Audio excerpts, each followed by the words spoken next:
11 weeks of competition, all comes down to the 12th and final round of the NTS V8 Evolution Championship. It is the Goodyear Autocare Warana Bathurst 1000 from the iconic Mount Panorama circuit. Good morning, everyone. Zach Caban with you here on SimShed Broadcasting. Welcome to our live, commercial-free and exclusive coverage of the Nationwide Tracking Systems Championship finale, the Goodyear Autocare Warana Bathurst 1000 from the virtual iconic motor racing real estate that is the best in the land, the best 6.213 kilometres there is. It is Mount Panorama. It is a Sunday morning. It's the first Sunday of summer. What more could you ask for? This is the perfect opportunity to stay out of the heat, ladies and gentlemen. Strap yourself in, buckle up, fill the esky, and let us entertain you for the next 7 hours. Joining me for all the action today, not only Ben Morris, who's been calling the action right throughout the course of the season with Jamie Machado. He'll be here at some point as well, but also Aidan Schultz. Gentlemen, good morning. Ben, let me come to you first. 11 weeks of competition, some of the best circuits in the land, Grand Prix circuits, IndyCar circuits, sports car circuits, but we end on V8 territory, and rightly so, for the big dance. Absolutely, mate. I mean, it's been a fantastic 11 weeks, and this is it, isn't it? This is the big one. This is what we all wait for, and I know as drivers, we all love getting around here. Such a challenging circuit, undulation. You can't relax for a moment, even down the Conrod Straight there into the chase, because it all happens down there, especially if you've got someone up your backside. So this is going to be an absolute corker. We've got some, we've got Laz and Alex there. Really, this is crunch time for them. They can win it or bin it, basically, here. So, and with so many people, especially co-drivers, maybe not as up to pace as others, I think traffic will play a part. So it'll be interesting to watch the guys race. So really exciting stuff. Aidan, welcome to you. Massive day ahead. Over 6 hours of racing coming up here. And we'll have a look at the grid for you in just a moment. There it is actually coming up on your screen now, ladies and gentlemen. So let's have a look at the grid here, because Aidan, in the top 10 shootout, we saw 8 Holdens, 2 Fords. We saw a lot of improvement from Tommy Heyman. We didn't see as much improvement from some characters. In fact, only Heyman clocked a similar time to what he clocked in qualifying. And when you look at the overall times here, the other...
Of course, we get an incredibly long green flag run. We usually get something there in that last 30 laps, which bunches the field up and all hell breaks loose.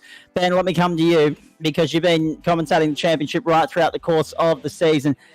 We've got young, youthful exuberance with the 15 and 16-year-olds like Rainer Costello and Tommy Heyman, but we've also got a couple of experienced old hands here as well.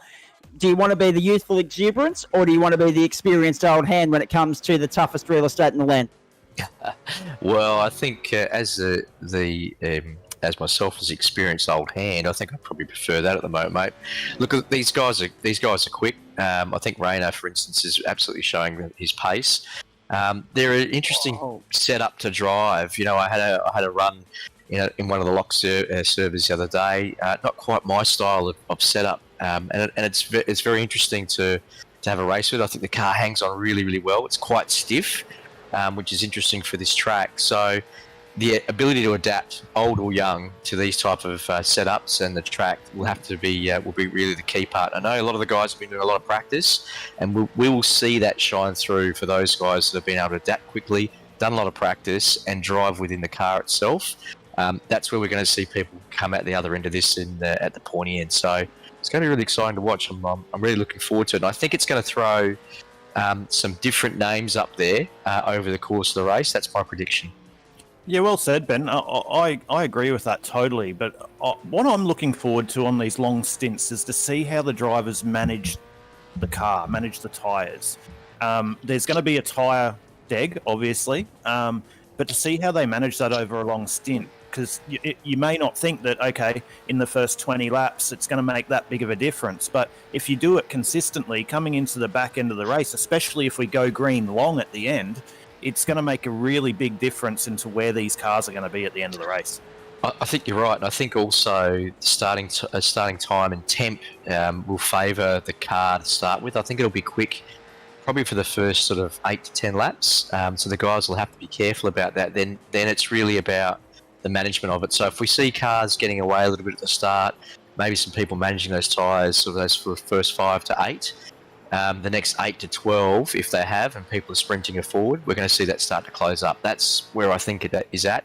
The track's going to get hotter through the day, and it will get the car will change a lot. And there's not a lot of change that the guys can do in terms of no bar change. It's all just on the brakes. So it's spot on. It's going to be how that tyre is managed. And once the tyres go out of that window, they're not all that great to handle, and they take a little bit to come back in. So it should be exciting stuff. You can see the championship points. Sorry, I'll just jump in here because the championship points are on the screen there. Let's just have a quick look at them now, and then we can continue the discussion in the preview here. Lassif Leonard, the championship leader. He's won more races than anyone so far this season. He's in the box seat. He pretty much just needs to take the checkered flag today. He wraps up the championship. It's an NTS Esports 1-2, 14.59 for Leonard and his teammate who he teams up with today, Alex Court, on 1,320 points, 10 points clear of Trent Gosley. So there is a positional battle there for second and third in the championship. Blake Warboys is fourth on 1,215. 11.45 for Sean McNamara, the defending champion, the number one, the outgoing number one. At 11.24 for Robert Christoph. So there's also a positional battle there, fifth and sixth. And who knows, if something bad was to happen for the Warboys, these two could jump up inside the top four there, maybe even the top five in Christel's case. Lindsay Hobbs, who teams up with Tom Heyman today, seventh on 1,093, only 9 points clear of Jonathan Ben. And then Raina Costello's on 1,063 points. So again, 7th, 8th and 9th still up for grabs here, and 1,046 for Jamie Davis. The team's championship, just as compelling a story. NTS Esports, 2,705 points. Middle Finger Racing, and let's be honest, if they win today, that will be the salute. 2,562, 2,437 for Autoserve Racing, Excalibur on 2,434, and 9.5 Sim Sport on 2,404.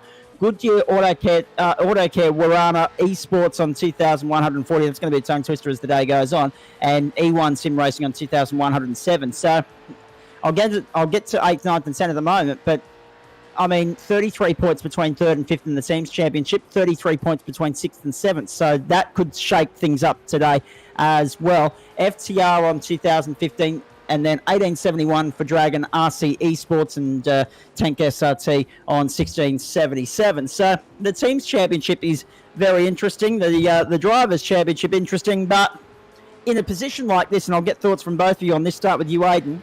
When you look at the fact that Lassif's in the box seat, all of the rest of it is incidental. It's circumstantial, really. The championship equation, for me, if it's my personal opinion on the line here, I'm going to say that the drivers are putting the championship to one side. They're not really worried about that today. They're just focused on, even though it is a championship points paying round, they're just focused on being first across the line here after 161 laps because, you know, the old adage, everyone remembers who won Bathurst, not so much the championship. Yeah, Zach, exactly right. I think when it comes down to Lassif, he's from the little chat we had with him after his top 10 shootout, I reckon he does have the championship in the back of his mind.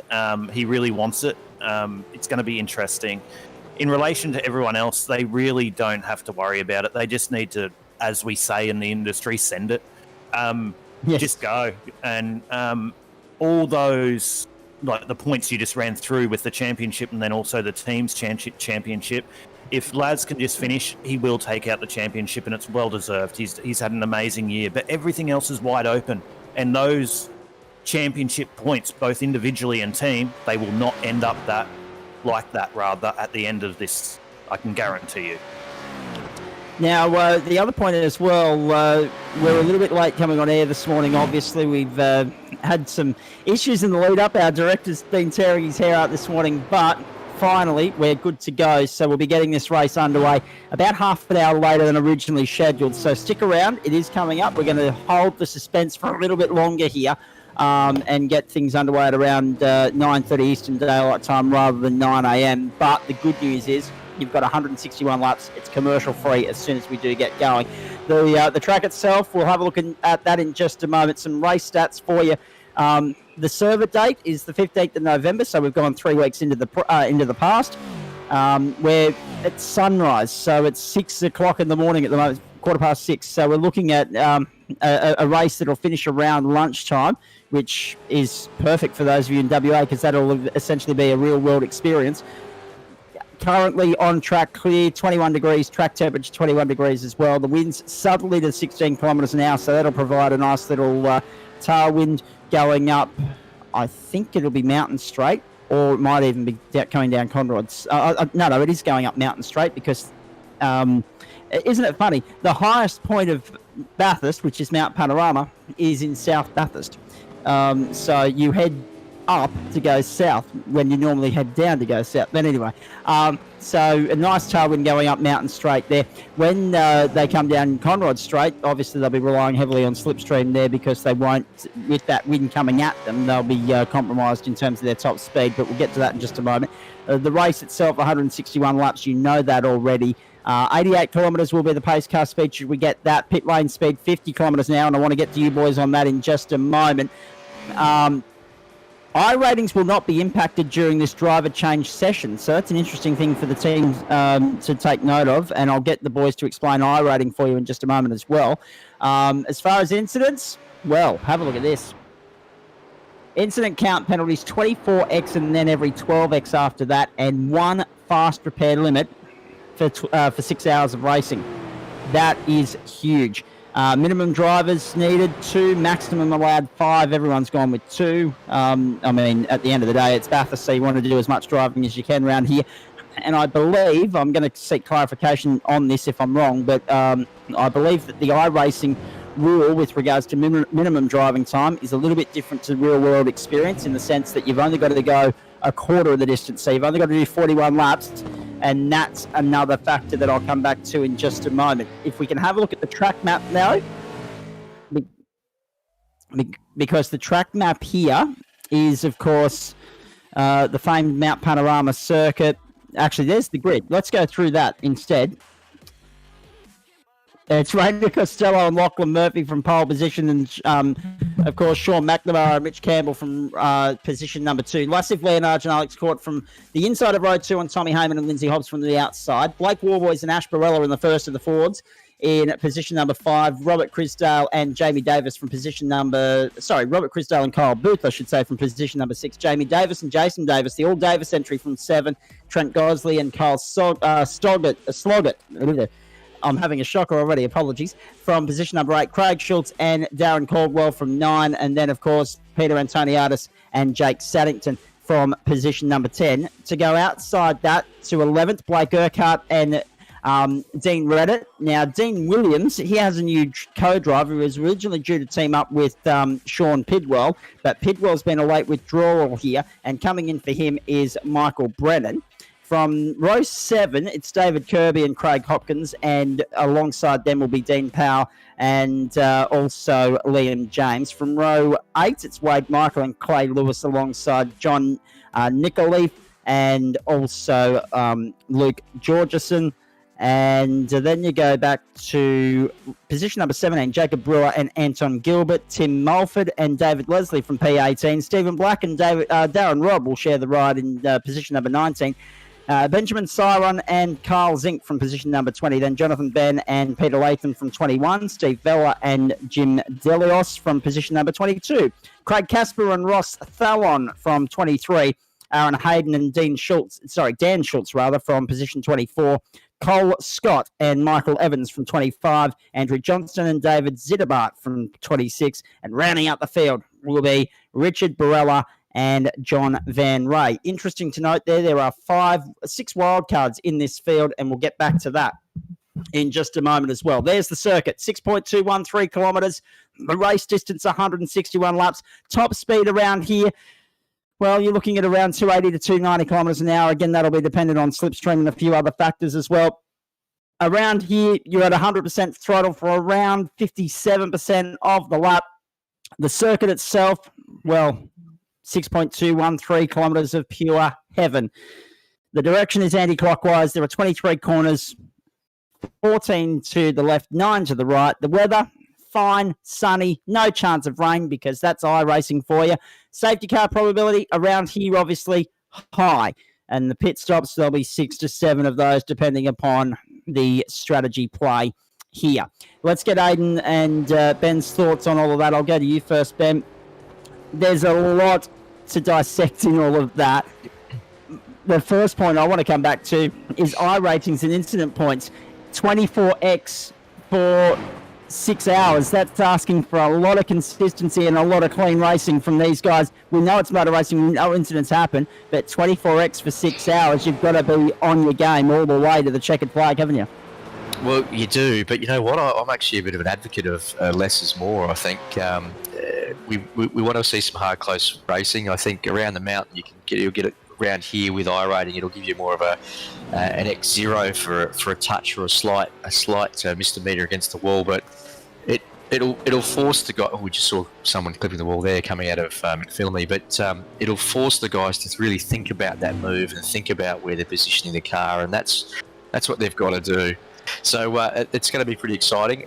But back to your point, it's not a lot, and I think that will tighten up the competition and the excitement of this race today. It's going to be awesome. Indeed. Aidan, let's talk about one of the other factors here, and that is wildcard entries. We saw, of course, the all-wildcard entry of Peter Antoniadis and Jake Saddington in the shootout. Craig Schultz was in there as well. There are 3 others in the field down there, of course, P25, Cole Scott and Michael Evans. That's an all-wildcard entry. And, of course, you've got Ross Thallon teaming up with Craig Casper. The wildcards, they're guys that have been drafted in for this event. The pressure's going to be on them to hold up their end of the deal today. Yeah, exactly, Zach. It's really great to see. We had 2 of them in the top 10. That was unbelievable to see these wildcards come in. And it being Bathurst, and usually if we were at round 3 or 4, you have a wildcard come in and, you know, they don't want to get in the championship, you know, and ruin someone's championship. But today, no holds barred. They don't have to worry about it. Get in, have a race. That lap by Peter, yeah, he finished P10, but to be able to come off the platform he has and to be able to put that lap together and even put that car in the top 10 was an absolutely amazing drive. So, like I said, in the top 10, they're my little dark horse. I might be secretly cheering for that team, but if they can keep out of trouble all day, they'll be there somewhere. But it's always good to see wildcards come into the series and have a taste. So hopefully some of them are there at the end, but you just can't go past the top guys. They're going to be there at the end. I just have this feeling. It's an amazing day. Bring it on. I think sorry, mate. I think you're right though around the wildcards. I think that it's great to get new people into the competition and see the talent that comes in through that. I think the challenge for those guys will be keep an eye in the mirror because the fast guys will be coming, and with this sort of racing, it's about the spatial awareness as well. So should be pretty exciting stuff. This is going to be a cracker. I think we're getting pretty close to race start soon too. Exactly, Ben. And I think, sorry, Zach. I think Ben, you hit the nail on the head there too. You know we might have the top 10, but there are some really quick guys in behind the top 10. That are going to be looking to make the move forward. So these wildcards, you know, they will have to be looking in their mirror because just because they didn't make the top 10, there are some really, really quick guys that are going to be making their way through the field early. Let me come back to the wild cards and also the experience inexperience. Obviously, you've got split one drivers with split two drivers in some cars. You've got split one drivers with split one drivers in others, and consequently split two with split two as well. There will be, and it's always the case, it doesn't matter whether it's the real world or the sim world, and we've got about 5 minutes till race start here, folks, so stick around. All hell's about to break loose very shortly. Doesn't matter if it's real world or sim world, and I'll go to you first on this, Ben, and come back to Aidan. You're always going to have one strong link and one, well, okay, some teams are going to have two strong links, but you're always going to have one that's slightly stronger than the other, and that's part of the equation that these guys have got to work out when it comes to strategy. Is there someone that you want in the car for 120 laps as opposed to, or 100 laps as opposed to 60 laps? Or have you got a combination where you can run for 81 and 80 laps respectively and not have any qualms whatsoever about your ongoing all-day race pace? Because at the end of the day, it's not going to be one on lap one. Consistency is going to be the key here, but at the end of the day, you want your gun drivers in the car on lap 161. Oh, look, you do. I think this sort of race lends itself to, if you can find somewhat of a similar pace to yourself, and sharing that driving evenly as possible, because a double stint is possible, obviously. Triple stint's possible in these things as well, but you want to keep your drivers as fresh as possible throughout the race. So ideally, you'd probably do a stint to go, around about 23, 25 laps, and swapping drivers out, keeping fresh. But towards the end, if you've got a driver who's in a rhythm and they've got the pace and they're consistent and they're comfortable, you'd leave them in. So it'll come down to that. I think a lot of the teams have got people who are of an even skill set, and that's the way you want to sort of set your team up or your race car up for that day. Whether that's absolutely at the pointy end or further down the grid. I think you want to try and get as even as possible as you can, but it's going to be exciting. We are only a couple of minutes away, guys. I've just checked the timer, and we're only a couple of minutes away, and I've been looking forward to this for 11 weeks. Exactly right, and we're very grateful to you and Jamie, and also Simshed Broadcasting for having us on board for the day, I might add as well, Benny. This is going to be a great day. Aidan, let's come to you, and I'm going to run through all of our broadcast partners that make this possible in just a moment. But finally, before we launch into the race, one fast repair. On the same token that 24 incident points seems a small number for 161 laps, one fast repair. So basically, you get a second chance, you don't get a third chance, and that puts the pressure on all the drivers right throughout the field, everyone to be on their game today. You cannot afford a slip-up, and we know around here that you only have to miss your braking markers by a couple of inches, and there's a concrete wall waiting for you, and that could be make or break stuff today. Yeah, exactly, Zach. And as Ben mentioned previously, it's going to be really interesting, and it's going to bring the racing a lot closer, as he mentioned. 24 incident points, it's not going to take long to get that, especially if you get caught up in a big one, and there's always going to be a big one here. There always is. It's going to be great. One fast repair, though, you only one shot at it. So let's say they start and they might have a bad start. Use your fast repair early. That means you've got to go another 150 laps.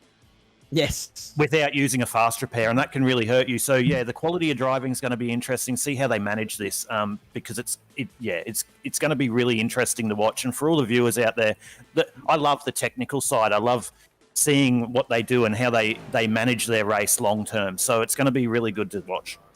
There's so many other factors that we could talk about here, and I'll get to that in just a moment. But firstly, number 44, the pole sitter, Rainer Costello, fastest in this warm-up session, 204.026. He's got 6/10 on the 888 NTS eSport entry with champion-elect Lassif Leonard behind the wheels. So we're looking forward to seeing that opening stint and the shots be fired early on, who's going to have the race pace here. But again, it doesn't matter. If you've got the race pace now, you've just got to keep the car clean and be on track, ready to go for that run to the checkered flag. This is going to be massive. Gentlemen, time to put your money where your mouth is. If you've got to put your money on someone, who's it going to be, Benny? Pineapples on McNamara. So and the boys. So I've stuck with them for 11 weeks. I'll put them on that. But Phase 4 Motorsport might be a surprise package. Keep an eye out for those boys.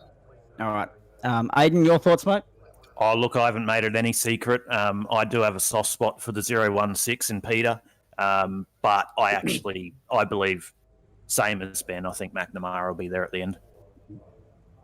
Simshed Broadcasting's coverage of the Goodyear Autocare Warana Bathurst 1000 is proudly brought to you by Nationwide Tracking Systems, Goodyear Autocare Warana, Abrizi Australia, Custom Track Art, Track Racer. Then, of course, the great people at Melbourne Hydraulics Depot. And we've got Kogelin Race Engineering, Race Management Services, and Track Cams for Gourmet as well. Hydrographics, I should say. Melbourne Hydrographics Depot. I don't know why I read hydraulics there. Anyway, it doesn't matter. A huge thanks to all those great people for their ongoing support. We're about to go green. Start. Oh, a huge chunk start there. What the hell was that from the 555? Oh, massive. And it was a car that went nowhere as well. On the mountain. The field stretched towards hell quarter for the first time. 161 laps, spinner at the back. 3,703 corners to go. Make it 3,702 as they head up Mountain Straight for the first time. And no surprise that it's Lassiv Leonard who's bolted up the field from third on the grid to lead them into Griffins for the first time. Wow, that was a pretty wild start, gentlemen. I thought they would come out a little bit easily, thinking there's 161 laps, but that was wild. Well, I don't know what to say. There's something in terms of start. There's maybe gone a little bit pear-shaped, but we had cars on the grid stopped. We had people, I think, out of grid position there. But look, we're underway. This is the main thing. And regardless, we're going to see the cream rise to the top. We're going to see people really on the hammer at the start here. And look at the way that car's moving around. We come down through McPhillamy, down towards the dipper here. These cars are on the limit. They're full of fuel, and we are going to see some exciting racing here, and just coming down towards one of the favourite parts, down to the elbow here. And here we go. Let's just sit back and listen to these cars on the first lap of the Bathurst Goodyear Autocare Warana 1000. Let's hear them roar down Conrod through the chase.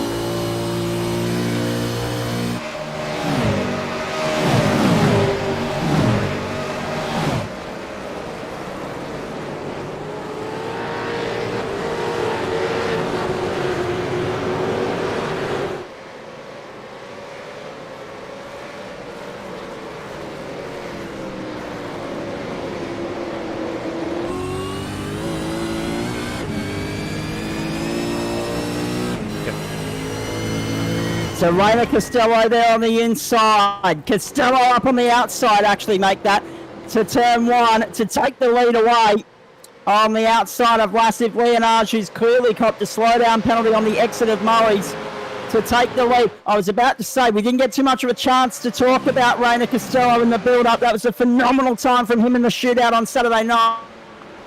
He now has all the pressure on his shoulders. And have a look at this on the inside. Leonard's under pressure here to lose second potentially as well as they make their way up the hill. Warboys through into position number 2. The Ford charging early and flying the flag for the Mustangs. Of course, one of only 2 in the top 10 here on the grid for the 1000. Zach and Ben, they all want to lead this, don't they? They're into it early. The gloves are off and they're wanting to get to the front. Yeah, look, I think they're probably, this is what we were sort of talking about beforehand, they're keen to get a bit of a break and use those tyres up where they're cool to start with, but this will be part of the management. This will be the exciting part that we're going to see. We've got someone in the pits there I just see rolling through. Well, it's interesting, actually. We had one car in the lane, Michael Evans. We've already had Robert Crisdale, Aaron Hayden, Jason Davis, and now Andrew Johnston in the lane as well. So a lot of drama early here in the Goodyear Autocare Warana Bathurst 1000 for 2020 into the elbow for the second time. There's Tommy Heyman, the number 12, sitting there nicely at the moment. Back there in, position number 10. So not a great start for Heyman, but again, all day, eyes forward. You're not going to win this thing on lap 1, and you can make your way back in 10th. We've seen it done here plenty of times in the past. He's in traffic at the moment. And we know the pressure's going to be on here as they head into the chase for the second time. Costello, Warboys, Leonard, the top three, the defending champ, McNamara fourth, then Kirby. So good start from David Kirby.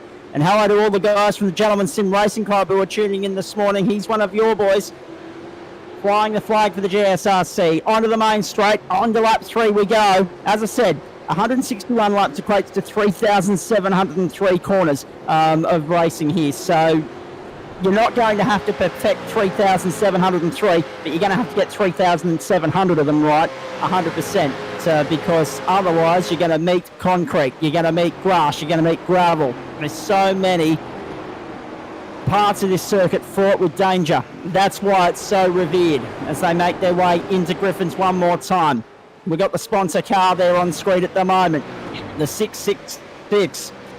Tim Mulford at the moment leading a gaggle of cars, 6th, 7th, 8th, 9th, 10th and 11th up to the cutting. Of course, Heyman rounding out the top 10 at the moment. In fact, he's slotted into 9th there, having got by Clay Lewis.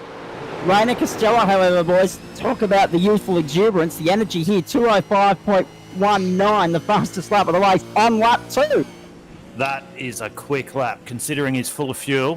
He's committed. He's probably got his eyes forward, just trying to make that gap at the moment and make his... Oh, someone's in the wall. Oh, trouble. Didn't quite see who that was. I think that was Tommy Heyman, yes. Let's have a look at the replay. Heyman. From position 4 on the grid.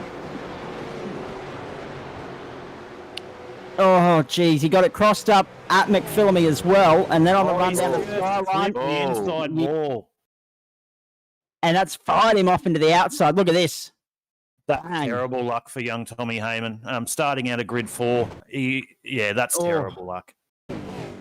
But One it's of the a long great- day, gentlemen. He's got plenty of time to make it back. We spoke about incident points and the quick repair, so it's a long day. He can still get there at the end. Absolutely. Just got work through... Sorry, Benny, you go. That's right, number 63 there. I thought 63 was in a bit of trouble up the top there as well, and just looking there's a bit of a mark on the front, but look at this here. Well, this is McNamara on the back of Laz, and this will be interesting now. Does he sit there, save a bit of fuel, or ease on past and start to show that he's on a charge? I suggest he'd probably be sitting there saving some fuel myself, but we might watch this with a bit of, might be having a bit of a look. Yeah, it's exciting stuff. This is the two protagonists. This will be good. I'd have to 100% agree with you there, Ben. I reckon Mac is just going to sit there and save some fuel. He can roll off a little bit down Conrod and play the long game. He's got his car in a good position. He's kept out of all the rubbish, so to speak, at the start of the race. Now's the time for him just to sit back, settle in, do those consistent lap times and, keep the car clean and out of trouble.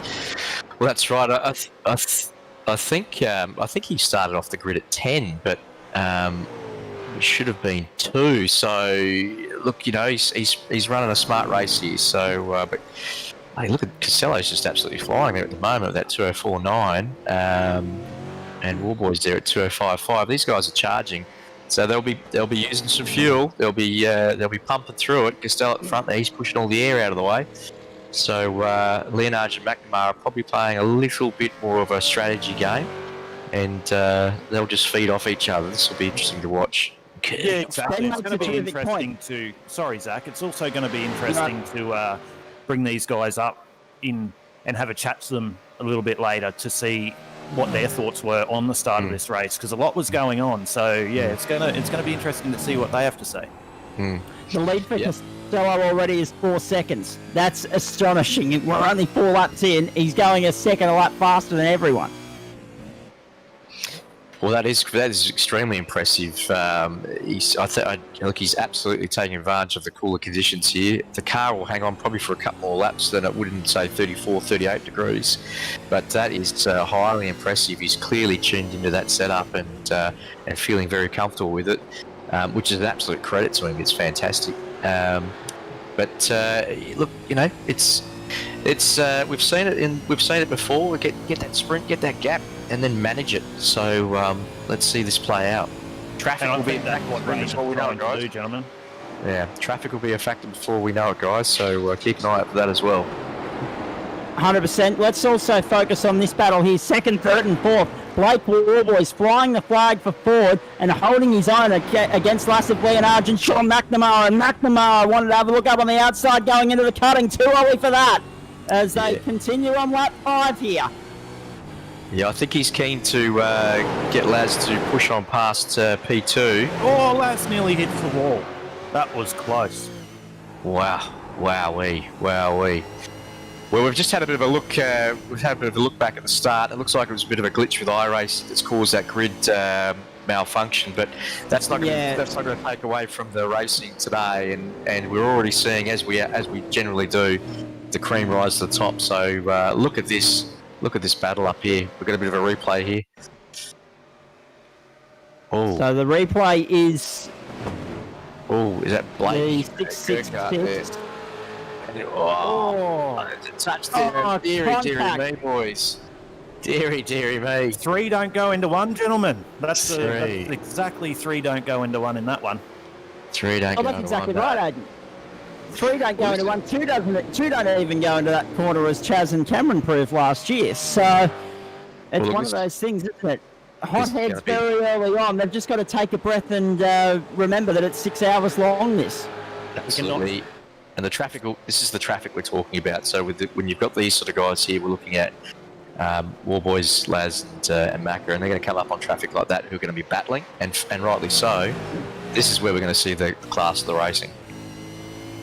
Now, just to address, we've had a couple of people messaging in, and hello to you, Paul Heyman. I know you're rooting for Tommy today, and I think there's a little soft spot there for him from me as well. He's a good young bloke from the Newcastle Kart Racing Club, is Tommy Heyman. There was a glitch, as the boys just mentioned, with the iRacing server. That has muddled the grid up. In saying that, Tommy Heyman, really impressive stuff from 21st on the grid when he should have been 4th. Up into the top 10 already, and despite crunching the wall at McPhillamy at Skyline there, boys, he's still sitting 10th and right on the tail of Ben Siren at the moment. And have a look at this. It's massive. Leonard goes up on the outside and then thinks better of it on Blake Warboys going into the cutting. These guys are treating this as though it's a 10-lap sprint. If that's the way they're going to treat it, Aiden, the next 16 10-lap stints or increments of this race are going to be astonishing to watch. Oh, I think we're going to end up with no voice. The wick is being turned up. These guys are not holding back. They've woken up this morning and they've gone, we're sending it for 161 laps. How good is this? Yeah, you don't want to get caught on the outside of that, outside of the cutting through there. That is a dangerous place to be, especially later on with the marbles on the track. But might have a Greg Murphy and Marcus Ambrose in. Yeah. Well, absolutely. Laz knows what he's doing though, so he looked like he absolutely had it under control. It wasn't as fast as it looked on the outside when we went inside there to have a look at it, but still, you still have your heart in your mouth at that point. And Laz has lost a little bit over the top there, so it's allowed Macca to range up on the back of him. So I don't think Macca will have enough to have a look going through the chase, but he's lost a little bit, but he gained a little bit on the toe there. Yeah, just absolutely. watch out on any potential safety car restarts as well, boys. On the point that Ben made about contact into the cutting, just watch these boys with the elbows out on any safety car restarts that we may or may not have throughout the next 6.5 hours. Have a look at this battle. It's been ongoing for the last 4 laps. It's Warboys, it's Leonard, it's McNamara at the moment. David Kirby not too far off them in 5th place at the moment. At the front of the field, Rainer Costello has started lap 7 with a 6 3/4 second advantage. He's 6.7 seconds clear at the moment as we ride on board with McNamara through Hell Corner and up Mountain Straight one more time. Now, we've seen already Slipstream playing a part here, but we've also seen these guys illustrate just how difficult overtaking's going to be here when we've got 3 guys. And Leonard again showcasing. Warboys getting hung out the drive there, but Leonard is going to be on the outside again coming into the cutting. Can Warboys hang there? No, he can't. They double up, they gang up on him, and Warboys goes from 2nd to 4th in a quarter. Oh, good driving there from Blake. I think he saw the long game and he just opened that steering wheel a little bit on exit and goes, okay, boys, if you want it, you can have it early. I'll see you a little bit later. Yeah, absolutely. They're just a little bit desperate, Betty. And now it looks like Laz is trying to put the foot down and create a little bit of a gap. So we'll watch this intently. I just had a message to say that McNamara in the slipstream there before going down Conrod touched 300 kilometres an hour. So this is how fast the guys are going. Absolutely amazing. I want to come back and focus on the point of Rainer Costello's pace just for the moment here too, boys, because there he is on Conrod Straight, and we've got guys still coming across the top of the mountain. This guy, the youngest driver in the NTS Championship, based up here in Queensland, 15 years of age and flying at the moment. Can he continue at this pace all day? Obviously, we know Lachlan Murphy's a gun little steerer as well. He's had a split 2 win throughout the course of the season. Can these guys continue at this pace throughout the course of the day? But also, how is it going to compromise their potential fuel and tyre burn? Because that, I think I've got this feeling that Lassif, Sean and Blake are playing end game, thinking if we just taper off the pace a little bit, run at 95% instead of 110, we might be able to save a little bit of fuel, therefore turn this into a 6-stop race rather than a 7. Your thoughts on that, boys? Well, I think absolutely. I think you're spot on. I'd suggest that the teams are both talking through the fuel at the moment. I think in that respect, McNamara's probably taking a little bit of advantage from Laz there in the draft. But yeah, absolutely. I think Rainer's probably thinking we'll get the gap. That gives us a bit of a buffer for when the co-driver jumps in. Because clearly Rainer's feeling very, very comfortable with the car and wants to get that pace out. And then naturally, with the co-driver in the car, and you've got someone who's as quick as Raynar at the moment, you're going to save some fuel because they're going to be a little bit slower. So, here, what have we got going on here, gentlemen? What have we got going on here? Now, who is that Jake Saddington getting loose under brakes there and a pass? That's for position. He did well to hold that, he did. That was good driving. That was a lovely move there past Jake Saddington. He wouldn't be happy with that. Through the grate. Tommy Heyman, he is just attracting the wall this morning, isn't he? He's pushing hard and wow, just got away from it a little bit. It's almost like the car's glued to the wall at the moment. He's within millimetres of touching it or already touching it. Heyman's on the absolute limit this morning. Again, these guys, full head of steam, full head of, full of beans, full of energy, excitement, treating this as though it's a 10-lap. Oh, no, trouble at the elbow. Big one at the elbow, 2, 3 cars, 4, 5 involved. And I don't think race control will be, I think race control might be having a little bit of sense of humour further about that one. Very deep on the brakes going in there. There was room, but yeah, I think Tommy should have just sat back and took a deep breath there. He come from a long way back. Let's have a look at this. Yeah, there's yeah. Lock the inside front and just push straight ahead. Yeah, won't. Well, yeah, I was going to say it's not Tommy. I'm just trying to confirm. I think Nikolai, the 088. My apologies, gentlemen. It's the Dragon RC Esports entry, which is coming into the pit lane now. So this is an unscheduled pit stop, but when you get crunched up like that, from pillar to post, it's inevitable that you're going to be making a trip to the pit lane. And speaking of pit lane, this is the first activity we've seen on pit lane since lap 1 when we had 4 or 5 people in already. The Michael Evans entry is back out there on the circuit as well after getting caught up in an incident early on in the race. Not far off being a lap down. Rainer Costello is getting within inches of the Evans entry, so we could have our first car a lap down very shortly here. And what's really interesting, gentlemen, is not a lot rather, but a couple of the top 10 guys that were in the top 10 shootout have actually seen trouble early in this race. Well, that's right, and that's Blake Urquhart's car with a nice old mark down the side there. I don't know where that was from beforehand. Was that in the chase or is that additional? Because that's a big leak on the side, isn't it? Yeah, it's a fair old knock there, but he's under a little bit of pressure there from...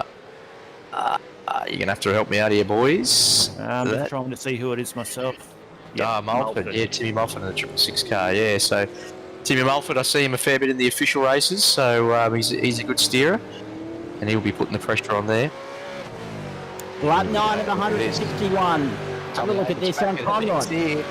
Now I can commentate on the right one. Here's Tommy Heyman going down Conrad. Yeah, a little bit of right hand down there on the steering. He's got a bit of right hand down on the steering there, so there's a bit of it's been knocked around a little bit, and it looks like he's losing a little bit of pace there in the draft. So he'll be dirty with himself on that. But he can still steer and he's still making pace. So yeah, and that's exactly why I don't think he's taken that quick repair yet. He's going to drag this out as long as he can, I think. Well, he's still got race pace, First and stop, he feels absolutely. comfortable. Yeah. Yeah. Oh, it's sideways there. It won't be handling all that well. But and this is the thing too. We spoke about this in the broadcast opener as well, boys. Learning that fast repair in the first pit stop, it's going to make for a very long day. There's the Triple Eight of Lassive Lenage sitting there at the moment in position number 2. Who are they coming up on there? Is that lap traffic? Snadington? They've locked a break. Yeah, there's lap traffic there. So 10 of them's in. Wow. Going to be a long day. Lassive Lenage closing slowly on Rainer Costello at the moment. The gap down to 7.5 seconds. When we say closing, remember, Rainer had 7 seconds on the pack after lap 7. So we're on lap 10. And that gap is stable at the moment as they stretch across the top of the mountain one more time. Lap 10 of 161. Strap yourself in, folks. It's going to be a long day. And this is going to happen all day, gentlemen. It's just going to be like a yo-yo. Rainer's off. He made the gap early, and now we got Laz slowly coming back to him. Laz has made a little bit of a gap on Macca. I think Macca and Laz are just settling in. So we're going to see this happen all day. I'm really excited to see when the co-drivers hop in to see how this equates and what they're going to do, because obviously there is a difference in lap times between some of the teams. This is going to be really interesting. And we've got a pit lane drive-through penalty for car 0-8.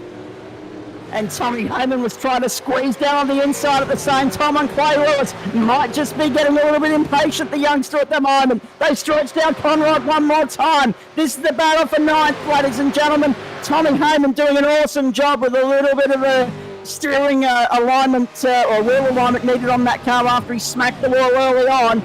He's got a little bit of toe out on that car, as the boys illustrated earlier, but he's not letting it get to him. He's maintaining consistent pace. He's staying there on the precipice of the 10 at the moment, and now he's looking up on the outside, coming down to Murray's one more time.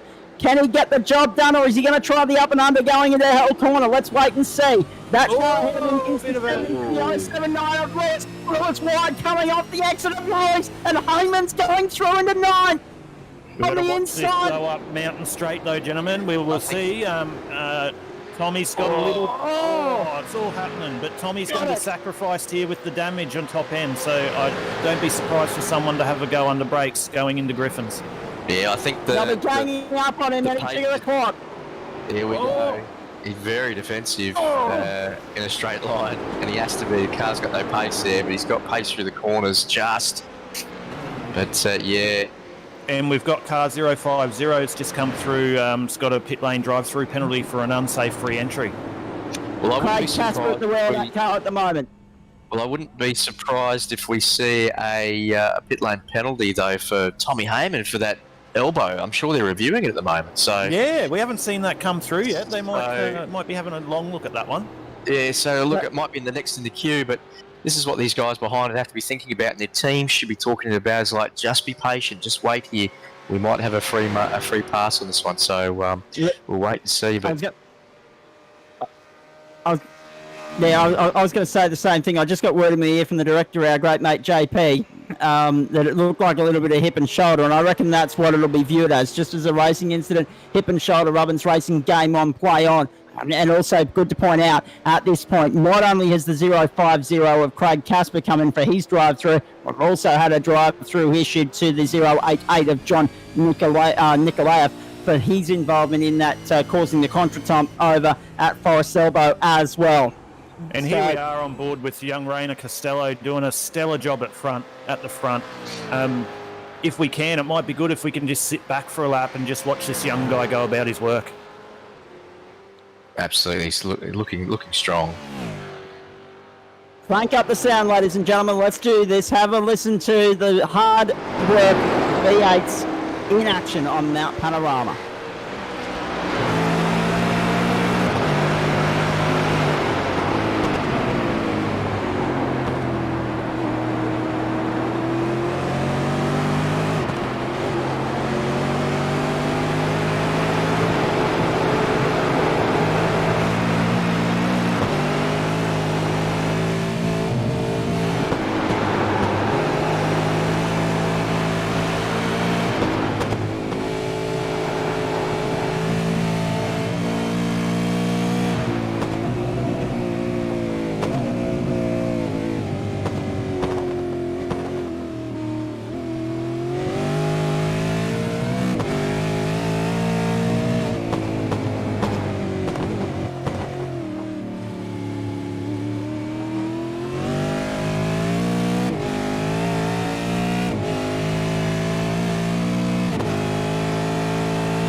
I'll bring it back.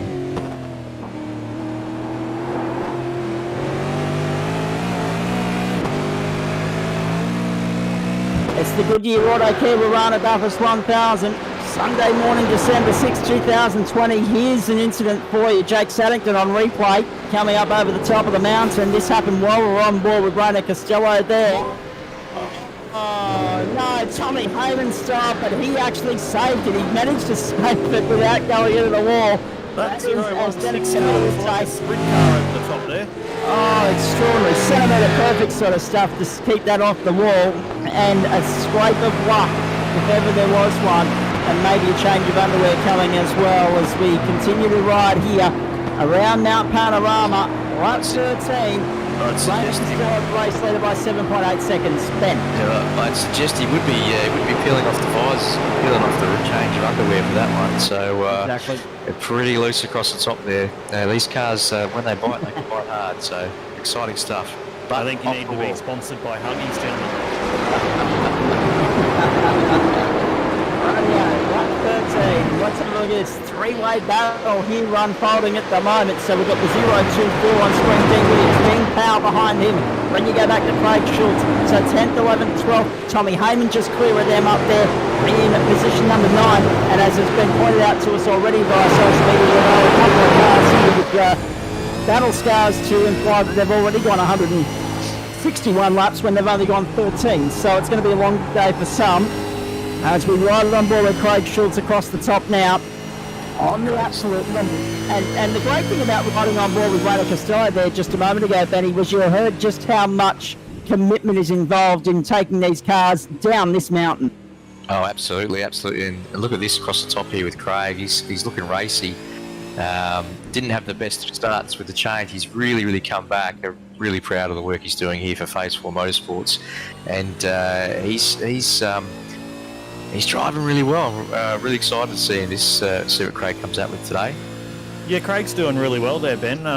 We haven't heard a lot of him in the early broadcast, but that's usually a good thing if you're not hearing a lot about yourself early. So he's doing really good. I did mention in the top 10 how great that car looks with that livery. So good to see Craig keeping out of trouble, and he's playing the long game. He's doing a great job. And you did mention yesterday that, in the top 10 rather, that he's not a one-lap guy. He's a long stint guy, and he's really showing that through this stint now.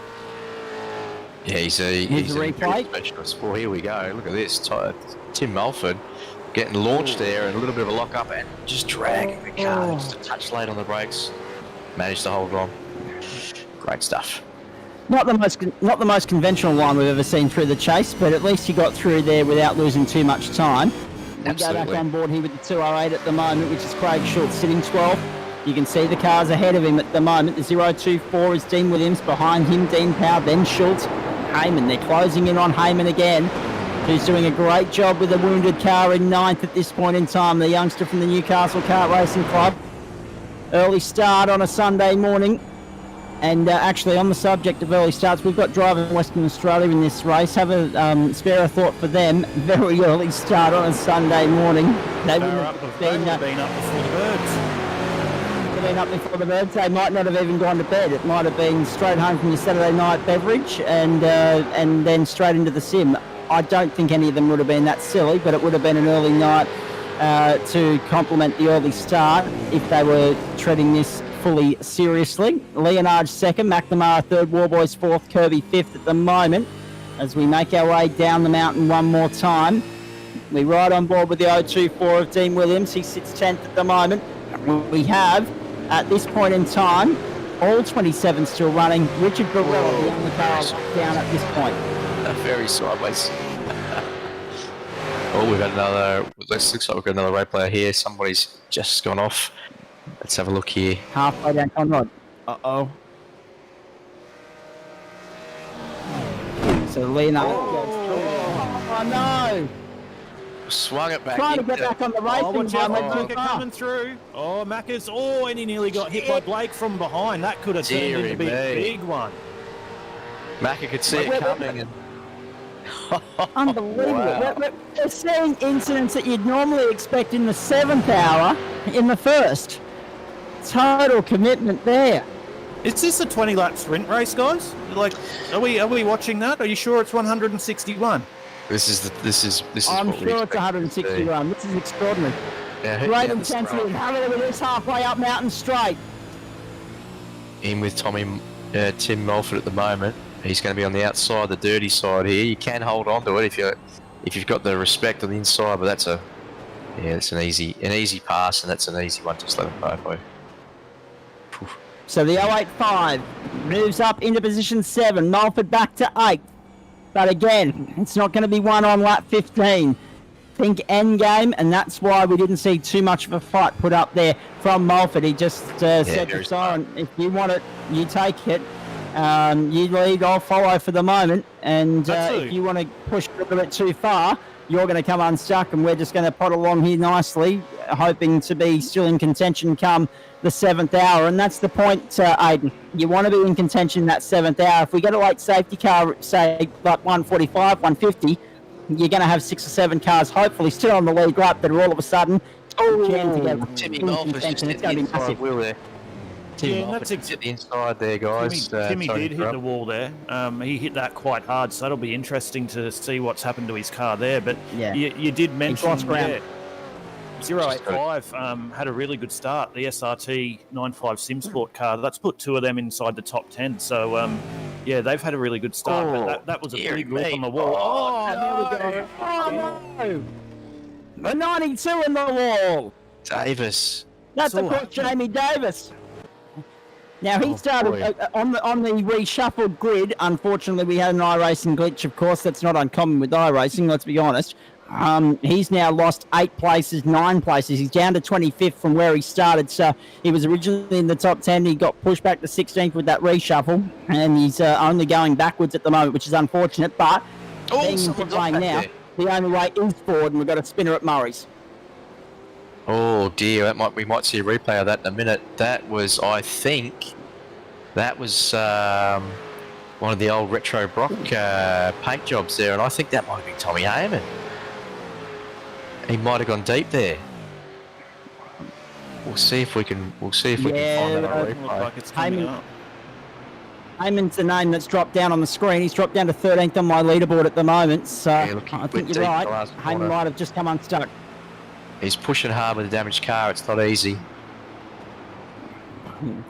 But this is the thing, right? And I said this during our shootout broadcast. Some of these guys have more talent in their pinky finger than I have in my entire body. Again, Costello leading the way, 15 years old. Heyman being able to nurse a wounded car, 16 years old. Used to go-karts, used to, persevering through difficult circumstances. But occasionally, you're going to just not be able to push any more, and that might be where Tommy's reached his limit, unfortunately. But still sitting 13th, a long way to go. Get to this first pit stop, get the fast repair, and then eyes forward for the rest of the day. Trouble potentially there. A big lock up from the car in front, and did well to gather it up through the dipper. But lost a lot of time in the process, that mistake. Absolutely, it's you've got to float it through there. It's hard work otherwise, but I think we're in lap 17. We're going to probably see. I'm predicting. I reckon Laz and McNamara will come in around about sort of lap 25. They're stretching to that point. I think Costello at this pace, he'd have to be in about 23. Look at this! Pull it up. On the edge. And Craig Schultz in the background there, just watching this unfold. Wow. If I was Craig, I'd be sitting back there just licking my lips at the moment saying, go hard, boys. I'll just sit here and watch. Yep. Down the inside. Dean Powell, Dean Williams side by side. Look at this battle ongoing. Craig Schultz sitting in there patiently as well. Oh, this is astonishing stuff. Williams holding on to the outside. Powell wants to get through on the inside. Almost a touch going through Hell Corner, and Williams prevails. Schultz is in there, Brewer as well. Heyman, the next car behind this gaggle for at the moment. So this is the battle for 9th, 10th, 11th and 12th, and you'd think it was the battle for 1st and 2nd. As you look at the top 10 there, 4 Fords in the top 10. There are only 2 in qualifying. So 4 in the top 10 at the moment, but it's a long way to go. Holden 1, 2, 3 at this point in time. Lap 17 of 161. Yeah, this is mouth-watering stuff, guys. And that's never good there. That's a nasty spot because you come into that corner blind. So the yellows will be out. The spotters will be on high alert here. This is on the run to the cutting. Oh, no. a bit of contact there by the looks of it. No, that was a bit of just caught him unaware, I think. There. Oh, Blake Urquhart, very lucky. Roll it back, son. There we go. So that's the Coglan entry, the 058. And that's Andrew Johnston at the moment. We're not sure if this will bring out a safety car or not. We wait and see because he's stuck. We haven't seen one of them today. But if it does trigger a safety car, it's going to be they're all going to dive into those pits. I think we're so far we're still green. We're okay. That's good. I'm glad they're. I'm glad they've let that run. He's obviously up and running. Looks like he's up and running out of the cutting. So that's good. Whew. Yeah, and here we've got Rayner again. He's managing that gap to Laz. They're at about that 6.4 seconds. So Laz was coming back to him about 5 or 6 laps ago, but it looks like he's settled that down and just maintaining that gap moving into the first stop. How about this, boys? 35.43. 35 minutes, 43 seconds already. It doesn't feel like we've been racing for that long, but yes, 35 minutes already alive. It's race time, boy. Oh, sideways for Costello. Total commitment at the top of the hill. Magnificent commitment. We should mention Lassif Renage is taking a 10th here and a 10th there out of Costello, but it's going to be at that rate. It's going to be a long time to get back to Rayner Costello at the moment. This battle ongoing as well. Williams and Power. Power asserts the authority on the inside into Griffins. Nicely done. Up into position number 9 now. And a gaggle of cars in behind him. Williams, Schultz, Brewer, Heyman's there as well. 9th, 10th, 11th, 12th, and then 13th. So it doesn't matter where you are in this field, you're working hard for your money today. Absolutely. This is, you can see the cars moving around a hell of a lot. They'll be using those tyres up significantly. But the cars are getting lighter now as well, guys. We're getting to that pointy end of a pit stop. Yeah, exactly. 23, 25 max, with the pace these guys are going. So it's going to be exciting to see now over the next sort of, what do we do, 3 laps, 4 laps, 5 laps. We'll start to see some movement. And we're going to have some people. Oh, and we're going to have some people. Gets a bit sideways there. Yeah, and we're going to have some people doing some repairs as well. So here we go. Also, gentlemen, it's going to be interesting to see who's going to do a driver change, if anyone, at that first stop. See whether they're going to put someone else in the car. We kind of lost sight of the fact that there was a 2-driver race for a while there, didn't we? Oh, it does seem like a good race at the moment, doesn't it? Seconds. Well, absolutely. I mean, the intensity is certainly there. It has all the ingredients of a sprint race, but the endurance aspect of this is about to take effect. And what Ben was saying, if the leaders can stretch this stint out to 25 laps, you're all of a sudden looking at a comfortable 6-stop race. It may not turn out that way because safety cars will prompt out of sequence pit stops and a change in strategy and a few other things. But if we continue to go green, as we've done so far for the first 18 and a half, the longer you can stretch the fuel runs, the better off you're going to be come lap 150 when you're coming in for a short splash and dash. Yeah, exactly. And we're on board here with young Blake Warboys, 25 years old, out of Victoria. He's in behind Sean McNamara, sitting there in 3rd spot. He'll just be sitting there, putting the pressure on Sean, just letting him know he's there, coming into this first pit stop. So, he's in 4th spot rather. So, it's these 4 guys have set their race up nicely. It's gonna be really interesting to see how this plays out 2 or 3 stops down. Whether these guys continually lapping the way they are. Big movers in the field thus far as well. Let's have a look at this. Stephen Black up 11 spots from 27th to 16th, so that's a big move. Also, Dean Powell up 15 places from 25th to 10th. Dean Williams up 10 from 19th to 9th. Ben Siren up from 18th to 7th, 11 positions gained thus far. And Tommy Heyman, the other big mover, up from 21st to 12th. Yeah, big movement up through the field. The grid changed at the start. It's really mixed things up, and it's made it extremely exciting across the top here. And here we go down to the elbow. What's happening here? Schultz, I think, Schultz is looking for a run here. He's getting exciting. And Yeah, this is that ongoing scrap here. Tommy Heyman's jumped up in the 12th spot as we say that. Jake Saddington down to 13th. Schultz, Power, Williams. This is that battle that we've been watching for a while. Williams and Power have swapped over again. So Power back into position number 10 there. All over the back of Williams, who seems to have the momentum to hold ninth and hold sway at the moment. Lap 20 of 161. Rainer Costello's on his way up Mountain Straight. We're on Conrod Straight at the moment, riding with the 555. And that's, of course, Robert Christo behind the wheel of that car at the moment. Started 6th, has slipped down to 19th. And it's a salvage recovery mission being enforced here at this point in time. he's looking racy, and I think we'll see a move here sooner rather than later. I'm not sure what happened to Rob. I think he might have had repair and cleaned the car up, but it's looking nice and clean here at the moment, and he's looking racy coming down into turn 1. So as we head up Mountain Straight. Yeah, from memory, Ben, I believe he was caught up in one of those incidents early, which really hurt him. So I don't know if he's gone in and taken that quick repair early, but he's looking very racy now. So hopefully he can recover and be there at the end. Car on the side of the track there. That might pull out a yellow, guys. So what has exactly happened with the car sitting on the side of the road? Will that car move from there, or will sideways? Big tank slapper indeed. And that was power. I'm not having that. I'm going for it. This will be interesting to watch up through here on the outside. But he's got pace. Oh yes, excellent. Well done, Craig. And he got the job done before. He got the job done before that yellow flag as well for the car on the side of the road. So we won't have any dramas there. Fantastic. Schultz up in the 10th and Power back to 11th. The car on the side of the road, I'm interested to see how that's ended up there and why, and if it's got back going. So we're about to see this now as we go on board with the 050. This is Craig Casper. Oh, just lit it up. That's a hard lick. That's straight into concrete. There's no tyres there, and that is crabbing straight away. You can see that. There'll be a couple of fast repairs on the loose here.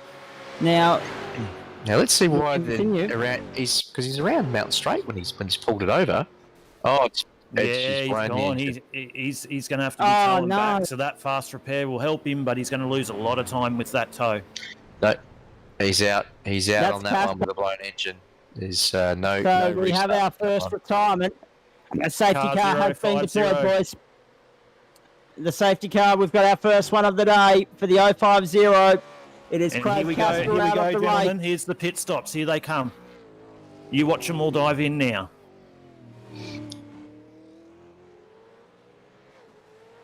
So let's have a look at this. Everyone from 12th down, Schultz, Saddington, Heyman, Brewer, they're all in. 12th through 19th, all in pit lane at the moment. And here's Rainer Costello on his way, no doubt, to do the same thing. So the yellow out, the first safety car of the day, the Goodyear Autocare Warana Bathurst 1000. Good to have you company wherever you're tuning in all around Australia, be it via Facebook, Twitch, or YouTube today. Well, I think there'll be some teams for the next 6.5 hours. Yeah, excellent call, mate. I think we're going to see some. I reckon we'll probably see some of the top guys stay in the car. They've got a real rhythm to start with here. We'll see some traffic, and this will be. I think we'll see some teams make that decision about. Look, leave me in. I've got the comfort. We'll get the cars topped up, and I'll fight some traffic. So I think the Rainers of this world will be thinking like that. I think probably Mac the Bar and the boys will be thinking about something like that as well. And Laz has gone through again. I was going to say, that's interesting. Lassif Leonage has gone on. He's soldiered on. The safety car is going to pick up our new race leader, Lassif Leonage. Wow. That is a really, really interesting call by Laz. You would think he would follow the people around him, but if he might know something that we don't know, gentlemen. So, but he's got to be running low on fuel. Exactly. So they'll have to retrieve that car there, the 050, which has, I mean, okay, the car's far enough off the road, as far as I'm concerned. Play on, but I can understand why Race Control have taken the incentive to throw the safety car when they have, because let's face it, while that car's sitting there, you're depriving the competition of an overtaking opportunity at Griffin. Absolutely. I don't think Laz has been in for fuel. I had jumped in earlier, but if not, this could be a bit of a costly mistake, this one, because we're going to see more cars file in. I think I'd suggest he'll be going into the pits at this. He'd have to go into this lap. You won't want to be doing it when the car's back up to full speed. He's not going to save enough. They're right on the cusp now of fuel. So, look, it's a long race. These things happen. But we'll see how it plays out. Yeah, and if that is the case, Ben, it's going to put him right at the back, which is going to give him a higher chance of those incidents. So it's going to be very interesting to see. Absolutely. And I think, who's that behind him there? Is that Jake Saddington? I don't think he's been in for fuel. Unless he's on an alternative pit stop, he might have pitted earlier. But again, that'll be the same sort of situation there with some of these guys at the back here. So, or at the front. I'll say at the front of the back, really. So if they haven't fueled, but we'll see how that plays out.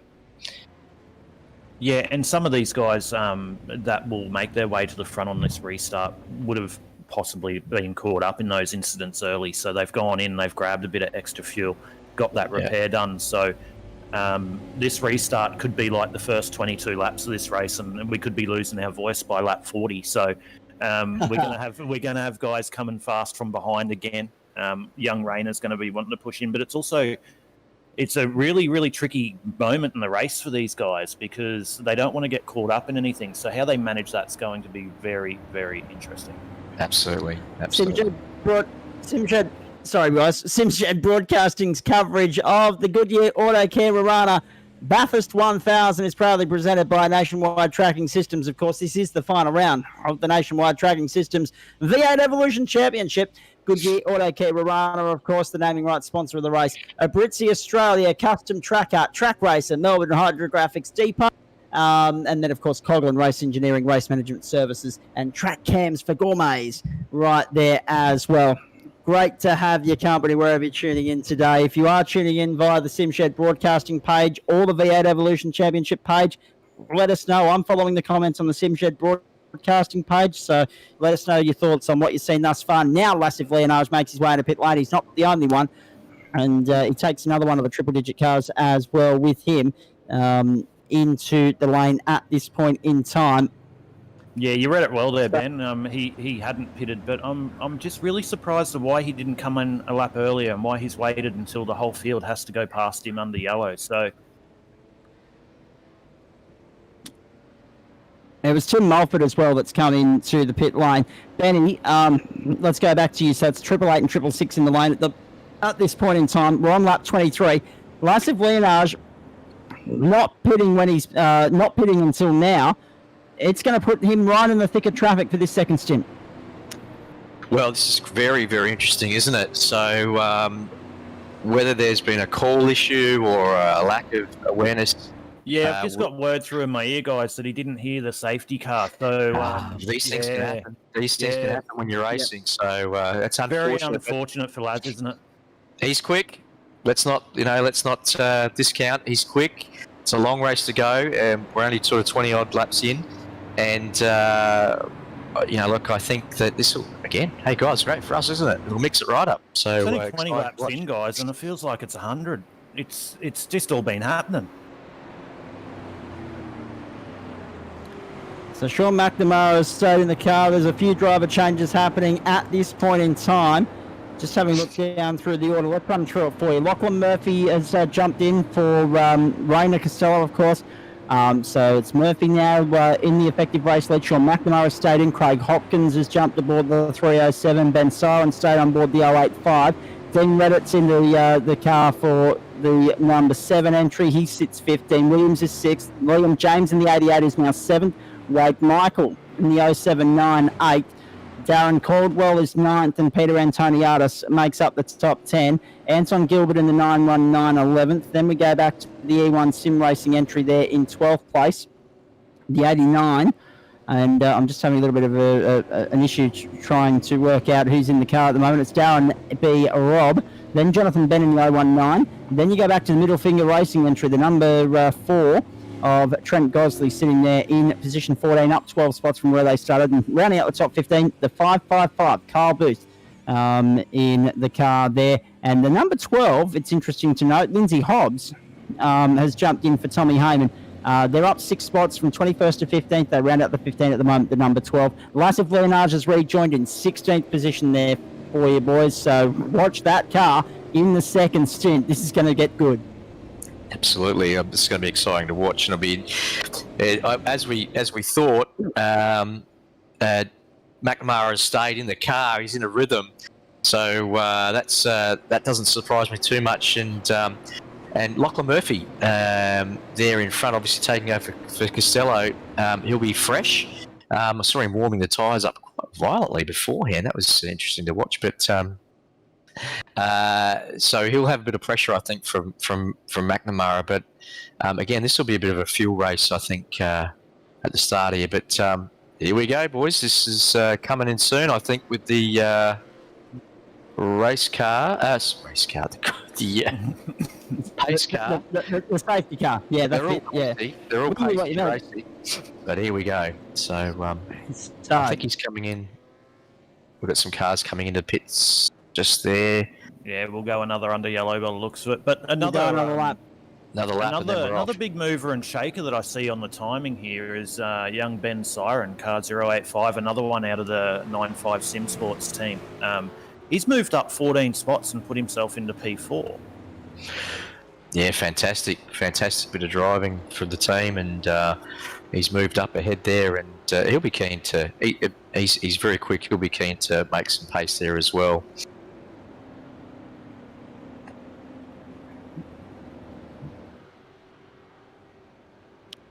So the safety car will pick up the leader here.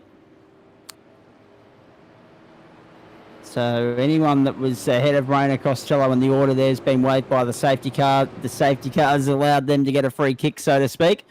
Rainer Costello will bring the field back to green, or as it is now, Lachlan Murphy will bring the field back to green, and we'll get this race back underway, I would imagine, next time by. And we are on lap 24 of the Goodyear Autocare Warana Bathurst 1000. 24 of 151 and already, boys. It's important to note, Aiden, 51 minutes and 48 already of racing time. So, I mean, we talk about race time here. If you get a green flag run all the way through, you easily get this done in 6 hours. But at this point in time, it's looking like we might do a little bit of overtime in the 7th hour. Yeah, I'll tell you exactly. Yeah, absolutely. I'll tell you what, the way that Murphy is moving that car around, getting some heat in those tyres and brakes, he is going to try and sprint this thing hard. So this is going to be exciting to watch, I think, to start with. I think also we've got, obviously with Laz down the back there, he'll be keen to be moving through. I dare say we'll see him a fair bit on the coverage, making some moves and some passes. But we've got some names up the top there who, generally haven't been up the pointy end beforehand, which is pretty exciting to see as well. So this is what Bathurst is all about. It mixes it up. Yeah, it is, Ben. And I was going to mention before that I was going to mention Laz, or like him just not hearing that safety car, and that's an unfortunate incident. He goes from second and he's all the way down into 16th. So this is going to be a really dangerous stint for Laz if he wants to be in contention at the end of the race. Because, like you said, there's so many different people up the front here. We'll see how that pans out. Absolutely. I'll tell you, one other thing we've got to keep an eye on is the number of incidents across through the field. I think scanning down through, Hobbs on 4, would have been Saddington on 4 before Peters got in the car. Just having about... Here he goes, Brett. The start's on. Let's go. Well, the lights are off. Lights out on the safety car. Let's get an update on those incident points as we get going in this second stint, because again, 6 hours and what was the limit, 26 or something. So, I mean, a lot of pressure over 6 hours to minimise your incident points. We could see a couple of potential drive-throughs for exceeding the incident count penalties as this race wears into the twilight this afternoon. lap 24 of 161. We're going to get a restart on lap 25.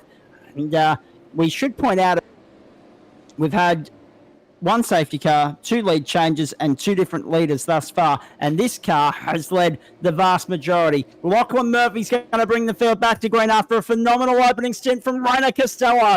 The safety car is off. The race is back on. The field is in Murphy's control, and he hits the gas and gets going. We're back underway on the mountain. Strap Beautiful yourself run in, into ladies Murray's and corner gentlemen. on the lane straight. There you Green go. flag back in the air. He's gone. He's bolted. Split egg of the field. McNamara was unable to go with him. Hopkins tucks in behind in third. Then Siren, Reddit, Williams, James, then Michael, then Caldwell, then Antoniadis making up the top 10. And already a couple of moves going on further back in the pack. Absolutely, it's all happening. This is where the chance we can make up 1 or 2 spots on those first laps. If you've got the confidence in the tyre, if you've got the confidence in the brakes with the heat in them. But the car will be moving around. You saw Murphy into turn 1 there, just sort of skating a little bit on the rears. So that'll just be about tyre temp and getting the car back into the rhythm. Again, on 110 litres of fuel. So they'll be moving around a fair bit. This will be exciting to watch, guys. Here we go. And this is the battle pack here, gentlemen. And we've got Laz, the championship. And in the cutting, this is what I was worried about. Is he going to get through? Oh, no! Right, now, who is that? The wrong way round. We need to have a look at this. It's Craig Hopkins that's the wrong way round. Oh, No, it got sent. He got unsettled going into the cutting twice. The 307 pointing round the wrong way. And everyone doing a nice job to miss him, including his teammate. Pretty ironic we were on board with Laz, and I said that under the yellow, that he's going to put his car in a position just from that where he can get caught up in that type of stuff. So really good to see him get through that one. No one's said it yet, boys. How many times do we say it, though, when it comes to this race? Safety cars breed safety cars. Thankfully, not on this occasion. We've been able to stay green, and I tell you what, the elbows are at halfway down Conrad at the moment. Did good to save that and not light it up on the grass, taking all the exit there, getting his money's worth of the racetrack.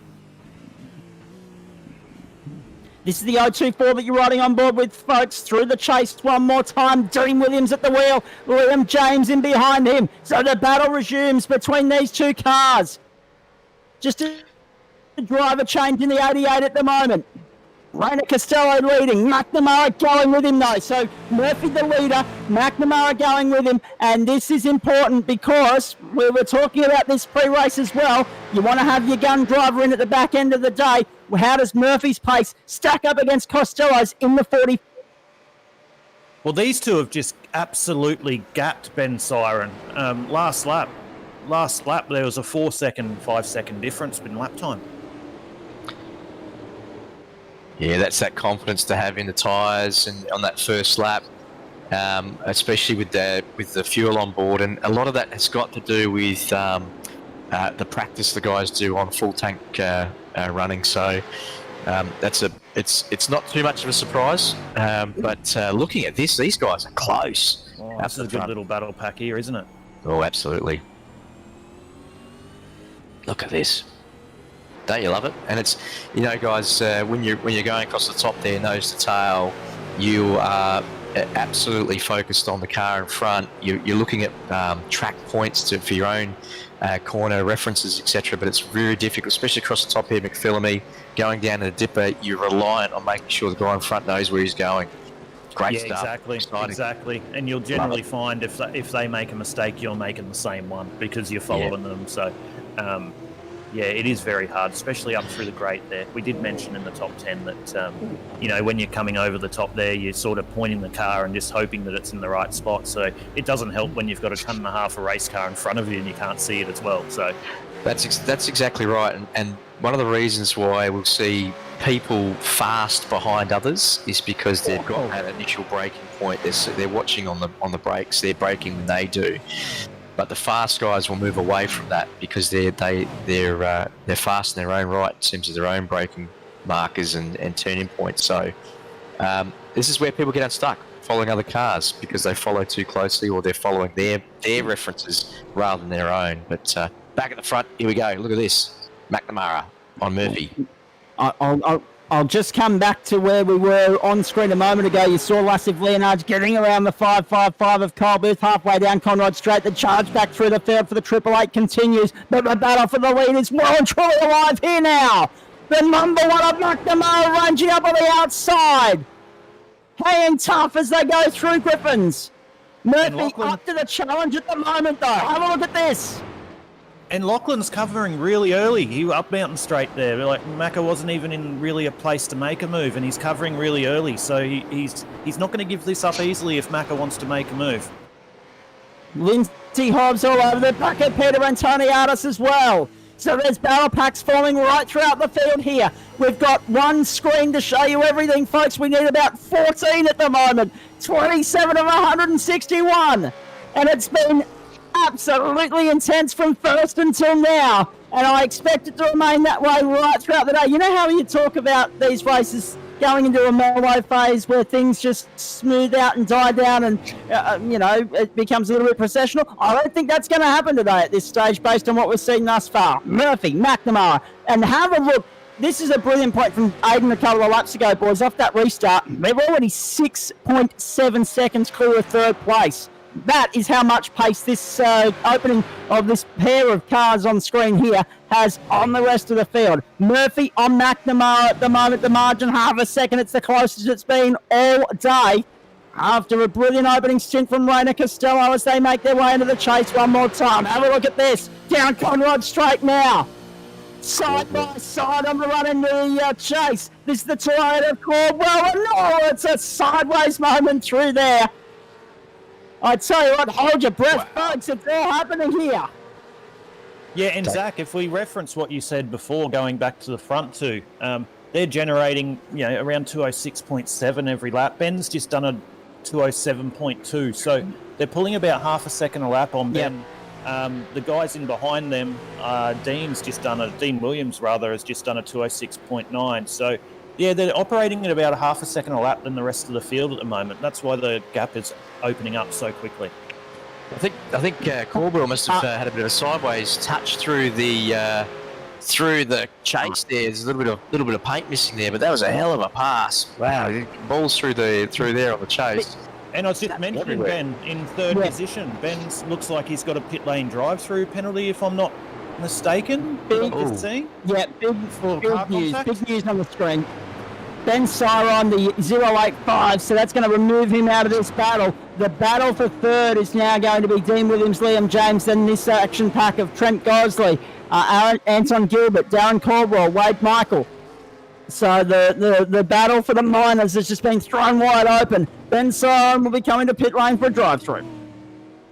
Wow, we might be able to pick that up on a replay at some point, see what that was, but for that car contact. But yeah, be disappointing himself on that one. But again, long race, still got a lot of laps to go. And look at this, McNamara just hovering in behind. I almost wonder if he feels he's got the pace to get past, but he's just holding back a little bit here again with the fuel burn. So this will be interesting to watch. I reckon though Macra wouldn't mind leading this one if he's getting held up. But look at this. I was just literally just about to ask you that question, Benny, actually, because you've been watching this championship all year. Is McNamara the type that becomes a little bit patient, complacent, and will happily sit in behind and follow the leader? Or do you think there's a desire there to get to the front and lead this thing and push hard? I think, well, just looking at there, he's just pushing pretty hard in the last corner, but I think he's a smart guy, and the team will be just focusing him along in terms of letting him know what's happening, what the fuel burn is, what it means for the team in terms of if he gets past or not. If he thinks he's got the pace and he's being held up, he'll absolutely put it in front, I would say. But here we go. We've got an incident. We've got a Wade Michael accident, I believe. Oh no! Out of the chase. What the? Big rollover. No, massive crash. That is some really poor racing, guys. I'm sorry. That is not on Wade. I'm not no room on exit at all, did he? Yeah, no. I am not a racing expert in any way, shape or form, boys. I am literally a commentator. I sit here to call the shots. It's a pot kettle situation if I'm criticising driving, but it's too early for that rubbish. Yeah, that's not on, unfortunately, and that's cost a lot of people there. So it's disappointing, unfortunately. Disappointing, but Look, it Race didn't bring me out control of will be caution, trying to look guys. at that So one. we still stay green. So which is fantastic. Race We can still keep exactly. moving. But, Race control will be having what they call in the industry a sense of humour failure, I'd say, about that one. yes, yeah. Look, I think it might have started with a bit of niggle back through the chase with Darren, but there's no need for that. There's nowhere to go. There's nowhere to go, and we've got so many more laps to go. But hopefully, you'll reflect on that and take some learnings out of it, like we all do when we get stuck in those things. yeah, and we're back at the lead of the race here. We've got Macca in behind Lachlan. You guys were saying earlier, is Macca going to make a move? I don't think he will, to be honest. If the move is there, he'll take it, but he's just going to sit there and wait till lap 130, I think. Ben Siren's in the pit lane to serve his pit lane drive-through penalty at this point in time. We're riding on board with a Triple 8 of Vlasiv Leonage. Up into position number 8 now, driving beautifully at this point. Lap 30 of 161 right here on the mountain. The Goodyear Autocare Warana Bathurst 1000.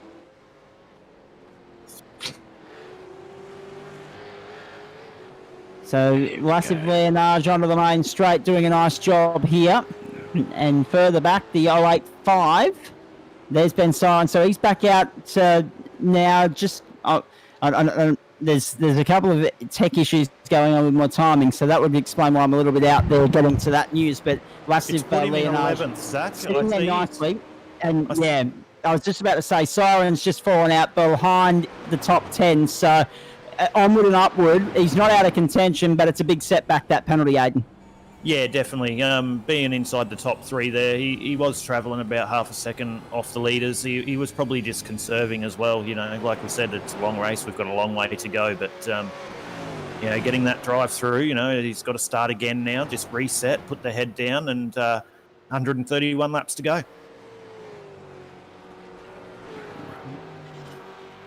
Blake Warboys is in for a chat after what was a pretty entertaining opening stint. Not much separating you and the number 1 there for quite some time. Blake, your thoughts on the opening stint and how the Ford sits thus far? Yeah, pretty good opening stint. I made a slight mistake and hit the wall, which gave us what felt like only cosmetic damage. So under the pits, we've pitted without the fast repair tick, thinking it would only be, maybe a minute, if that, and we'll just slowly repair the car, and it ended up being a 10-minute repair. So now we're actually a couple of laps, I think 3 laps down or something. So on the back foot now, but we'll be pushing hard to get back to that lead lap. Yeah, Blake Aiton Schultz here. That was a really good first stint, a bit unluckiness, but unluckiness, if that is even a word. But it was pretty intense those first couple of laps on the broadcast. It was all happening. How did it feel from the driver's seat? Yeah, pretty good. I was just trying to maintain a good clean pace, just trying not to minimise all the mistakes and keep with the leaders. Laz had a couple of cracks, and I wasn't going to just, pull over and let him have it. He had to work for it, like I've had to with the past few races. So just had a good battle with the guys, and yeah, now we're unfortunately a few laps down due to the damage, but hopefully we can get back to the lead lap. Well, there are a couple of other factors here too, Blake. Sorry, Benny, I'll let you jump in a moment there. But obviously, if you get safety cars and you're in front of the leader, that's a quick way to get a lap back. So many other factors to play out. But obviously, critical to have that fast repair up your sleeve, because 130 laps is a long way to go, mate. Exactly right. The car felt perfectly fine. It was just slow on a straight line. So being in behind Sean, I was able to save some fuel as well and keep with them. And yeah, amazing. We just got the big shock that it was a 10-minute repair. So anything can happen. Obviously, if there's more safety cars, we'll be able to get a couple of laps back, hopefully. And just fingers crossed we can finish the race on a high. Yeah, Yeah, you'll be right, mate. It's a long race. We're just watching Laz, who's sort of misstepped with the pit stop, and he's charging back up through now. I think he's up to 7th now. Yeah. So, a couple of safety cars, get back on the lead lap, and you got the pace, mate. Bit unfortunate to be stuck with 10 minutes. That sounds like a pain in the backside, but you'll be right, mate. You'll be right. It was definitely a shock to the system, not being able to re-tick the fast repair, but oh well, what can we do? We'll live and learn and move on from here. Yeah, mate, you'll be right. All good. Head down. Yeah. And enjoy the race if that's what it's about. Yeah, exactly right, guys. Good stuff, mate. Thank you very much for jumping in to have a chat to us. We'll catch up throughout the afternoon. Yep, sure, guys. Thank you. Bit of a moment there for the 88, the E1 Sim Racing entry coming out of the chase. Compromised the run coming out into Moe's corner of the 208. It's going to have a look down on the inside and job done. And the 88's going to be at hung tough there on the outside and hung out to dry. So a positional change there as the 208 jumps up into 7th place. And on the inside, the switchback at 1 into hell corner. And it was all hell breaking loose. Do you remember that? All the that one. Yes, we've got a few laps to go, boys. And it's compromised him now on the exit. And Timmy Mulford's... No, that's not Timmy Mulford. Who is that? That is 555 has taken the advantage there. So, and Cole Booth's taking the opportunity there to get past. So, yes, well, this is the racecraft side of it. Darren just running wide up the hill there, up through towards the cutting. But, and it looks like we've had a change at the front, boys. Looks like Sean McNamara has taken the lead over Lachlan Murphy. Okay. Let's have a look at that if we can. We might see that on the replay. This is the first time today that the number 1 has taken the lead. So it's our 3rd different leader of the day in the Goodyear Autocare Warana Bathurst 1000. 3rd lead change, 3rd leader of the race. Here's a replay for you. In fact, on the subject of replays, just going back to our director JP for a moment, hopefully we can have another look at that incident, that garbage that unfolded at the chase at the back end of the broadcast, just to do some more analysis of that, because that's 3 or 4 races that were compromised in that particular incident, and it could be the difference at the end of the day. So this is Murphy and Costello. Murphy and Costello losing the lead to the one of McNamara. McNamara through with a lead now of 0.8 of a second on Lachlan Murphy. Again, is Costello the strong link in that combination, or is Murphy just trying to run to a number? McNamara is going to fire the gauntlet here and run the gauntlet. We'll wait and see on all of that. We've got a few drivers standing by to have a chat to us in the green room. We'll get to them very shortly. In the meantime, here's the 621. Sideways out. Grab the wall and number 7 did really well there. Yeah, Blake Urquhart just avoiding that one. Very lucky not to cause too much damage there at all. That was really good driving by Blake. Good awareness. We've got some special guests coming in to have a chat to us now. Tommy Heyman, let me go to you. Awesome opening stint, mate. I mean, pressure was on right from the start. We've obviously had an iRacing server error that catapulted you from 4th on the grid back to 21st. And then you drove through brilliantly to 9th. Talk us through the moment at the top of the mountain, though, because I reckon the heart would have been in the mouth for a few seconds there, mate. Yeah, the tyres got a lot more grip a lot quicker than what I thought, and I just turned in and just was not expecting it to turn that much. No, absolutely. But in saying that, what was the damage like, mate? Because we saw you were able to soldier on with that damage right through to the first pit stop.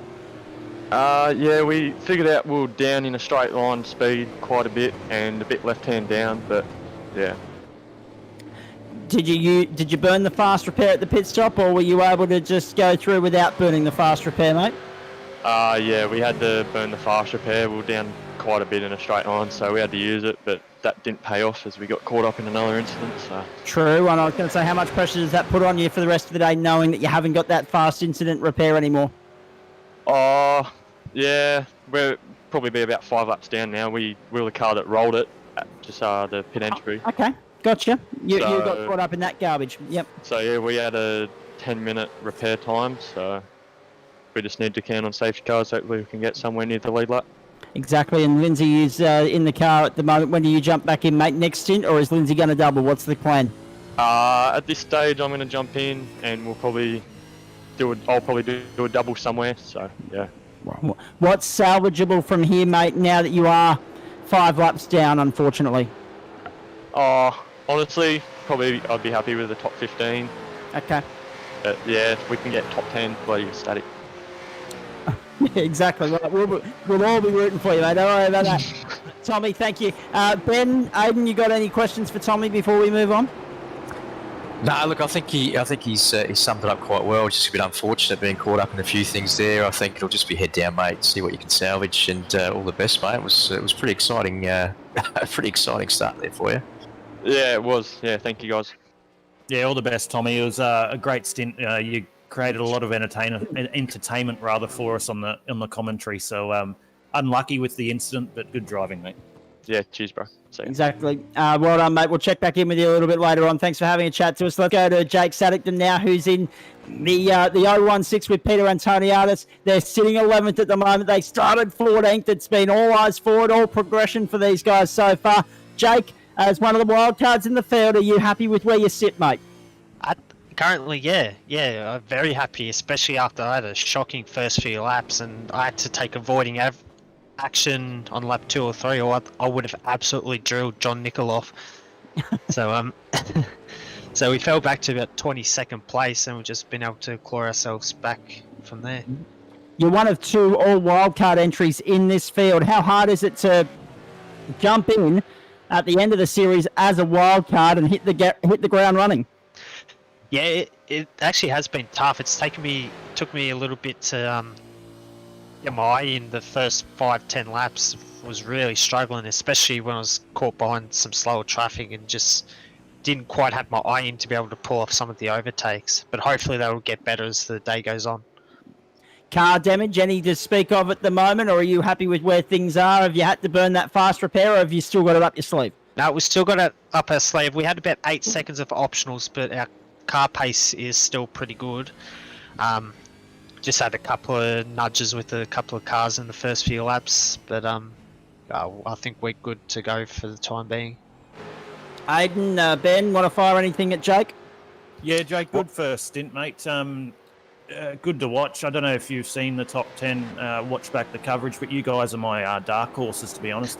I might have a sneaky pineapple on you, so Yeah, I heard about that. You're doing really well. Long-term pace, you think you're going to have something for him at the end? I hope so. Definitely want to get back into that top 10.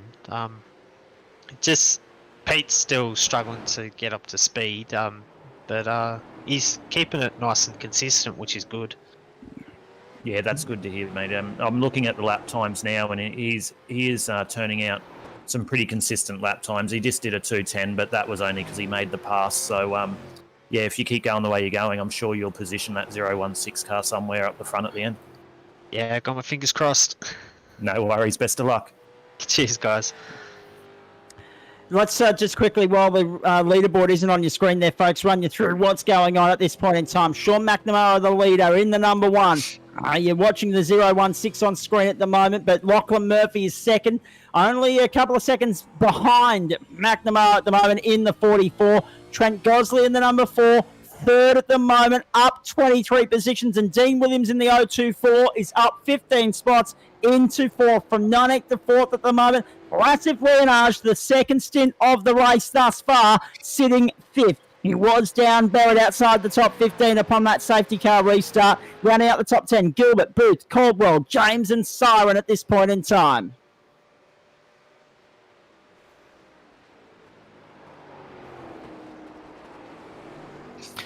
Just seeing some movement there on the and the timing screens. I think we've just sort of seen Darren was up to 6th there. He looks like he's dropped back a couple of spaces, and he looks like he's got some marks on that car. I don't know if we might be able to get a replay there at all, but we'll soon see. I just noticed that on the timing screen, guys.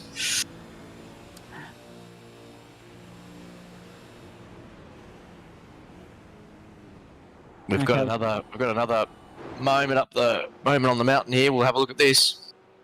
Oh, this car's been in the wars already a few times today, the 58. Dave's in the back. Oh, jeez. Nowhere to Yeah. go. Oh, unfortunate. That was a bad rejoin, and unfortunately, it's left the 058 of Dave Zittebart with nowhere to go except either into the car or into the wall, and that's nasty. Look at the smoke billowing out of the back of that thing at the moment. Lucky to get this back to the pits, guys. Not only that, but when he gets back to the line, he's going to be stuck there for a while. Most definitely. Now, let's continue the chat here. We've got Matt Davis standing by, which I will hazard a guess, I'm not 100% sure, is a direct link with the number 92, the All Davis entry. So we'll get to Matt in a moment. But first up, David Kirby, the 307, driving with Craig Hopkins, flying the flag for the boys from the Gentleman Sim Racing Club, of course, is David Kirby.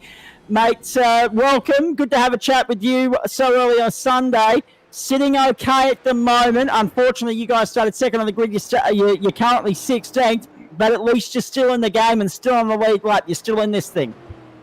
Yeah, g'day, Zach, Ben, Aidan, how are we, boys? Good morning, Craig. Happy Bathurst Day. Yeah. Not wrong.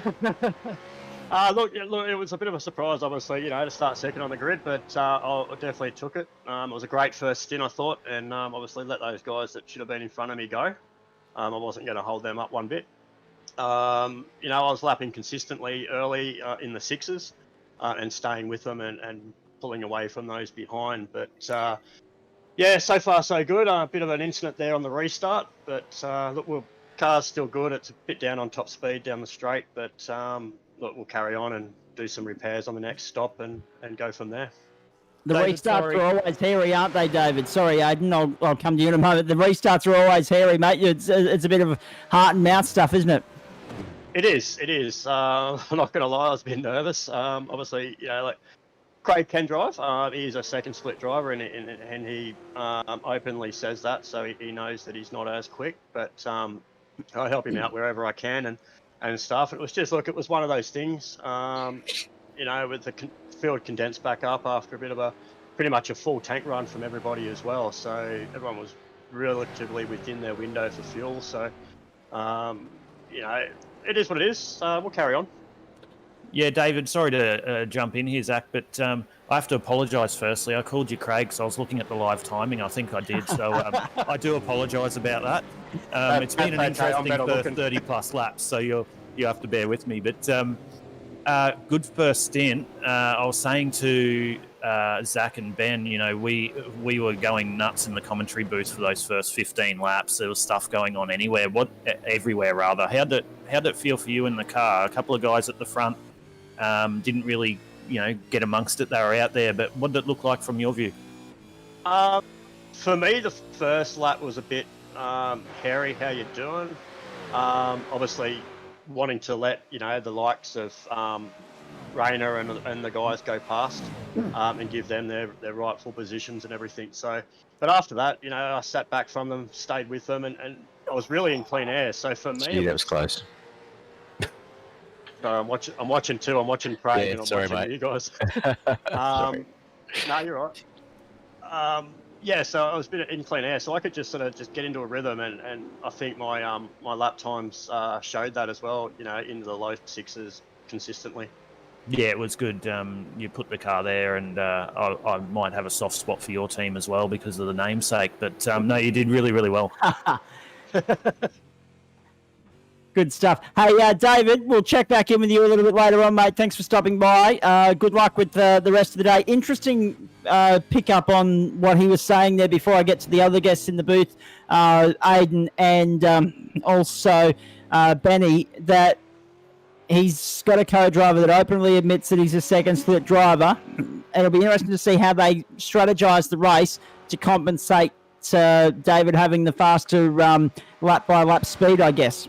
And this is exactly what I mentioned earlier in the broadcast, Zach. We're going to come across this. It's going to be like a yo-yo. It's going to be interesting to see. We might have the likes of Sean McNamara, Lachlan Murphy, Trent Gosley, at the front at the moment, those type of cars and those teams. But it's going to be interesting when the other drivers come in and see how it all pans out. There's still a lot to play out yet. We've got to remember we're only lap 38 of 161. There's a lot of waters to be had yet. 1 hour and 22, 82 minutes into this race at the last time by the strike, and it's still the number one leading the way from the 44 and the 4 on the subject of the top of town. Let's get to the man that's second in the championship right here, Alex Court. He's teaming up with the man that's first in the championship, so we're not expecting any improvement there. Lassif Leonage, we believe, has this thing wrapped up. These guys have just got to get it home. The crown and the jewel in the crown in glory would be about this 1,000 win. And Alex, strategy is thrown a little bit out the window there with Lassif throwing down the order during the safety car, pitting one lap later than everybody else. But this second stint drive has set you guys up beautifully. He's sitting in the top 5 and he's still got a few laps up his sleeve before he comes in at the end of a double stint to open proceedings. Yeah, guys, things are going good. So, yeah, all going pretty smoothly at the moment. So just keep doing what we're doing. Where do you guys sit with strategy now that Lassif's done the double here? Do you come in for a double stint or are you going to go back and forward? What's the plan of attack? Not 100% sure yet. I'll definitely be in the car for the next stint. As far as the double stint, not too sure.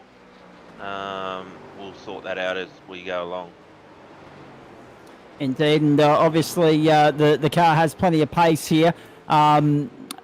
End game, a championship win for Lassif would be obviously the icing on the cake, but a Bathurst win, now that we're pretty certain the championship is wrapped up, just as long as you guys bring it to the checkered flag, are you guys purely just focused on the race result, or have you still got that championship in mind, given that you're only 10 points clear of third place in the battle for second?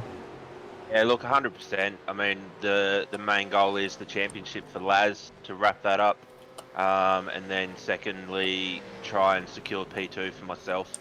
And then third, we'll hopefully get a Bathurst win. Well, let's be perfectly honest here, folks. We mentioned at the top of the broadcast, Trent Gosley is that man in third place at the moment on Alex's tail, 10 points between them. 2 positions between them on track at the moment in Trent's favour. He sits third. If things were to stay as they are, I don't know how the points matrix works, but it's going to be really, really tight. Let's see how all this plays out. Alex, I'm sure the other boys, Aiden and Benny, have got a question for you. Fire away, Benny, all yours. Look, more of a comment, mate. I think it's been a very exciting sort of stint here. Be exciting to see you get in the car as well, mate. It looks like it's in good nick, and Laz has put it back up through the field, which we're just watching on board now as well. So it'll be exciting to see you get in on the next stint. I'm assuming you're getting in on the next one, mate. Yeah. Yep. Well, we'll look forward to that, and see you keep it in place there, mate. And as you say, it's all about 1-2 in the championship, and hopefully for you guys a Bathurst win. So it's on the cards. Fingers crossed, boys. No worries, mate. Yeah, good luck, Alex. All right, thanks, boys. Talk again later.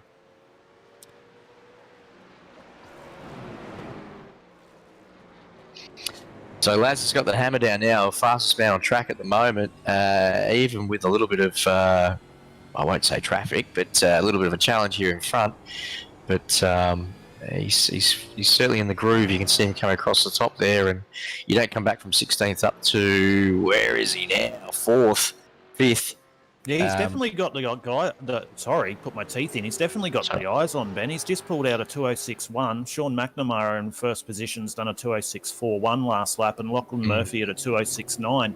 Even his best lap is 0.3 on anyone else. I tell a lie. Lachlan's done a 204.9, but he's definitely got the eyes on and working his way through the field. Yeah, so there'll be. This is the time where we'll see this the fuel burn. Fuel management side of it still coming into play, and Laz has had to work pretty hard. He's gone straight past him. He must have hit the handbrake. But this is where, car on the side of the track there. We might have another safety car right around, getting closer to that next fuel stop. But probably a couple of laps early, but we'll see here what's on the side there.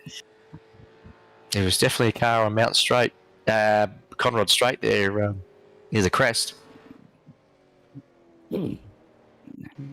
My timing screen's lighting up with pit stops too, boys. Murphy, McNamara, and Gosling all apparently in the lane right now, and the safety car is out on the circuit.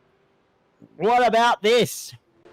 Now, just a message for the director. I don't like doing this on air, but may as well. I've had messages this morning from both Rayner and also Lachlan, the boys in the 44, saying they're happy to come in and have a chat to us. Rayner's out of the car at the moment, but Lachlan Murphy also said he's happy to have a chat to us mid-stint, like while he's behind the wheel. So even if we can grab hold of him while this safety car is out, that might be an idea. Lap 41 of 161, so we're a quarter of the way through, 25% race distance. Lachlan Murphy, Lassif Leonage, getting my pronouns mixed up. They are sitting there pretty at the moment. Mitch Campbell takes over for Sean McNamara. Plenty of driver changes happening here at the moment. Oh, what a day this is turning out to be. Apologies to Matt Davis because he's been sitting there waiting for us. We'll get to you in a moment, mate. Lachlan Murphy, things are sitting pretty for the 44 at the moment. A great second stint for you, obviously.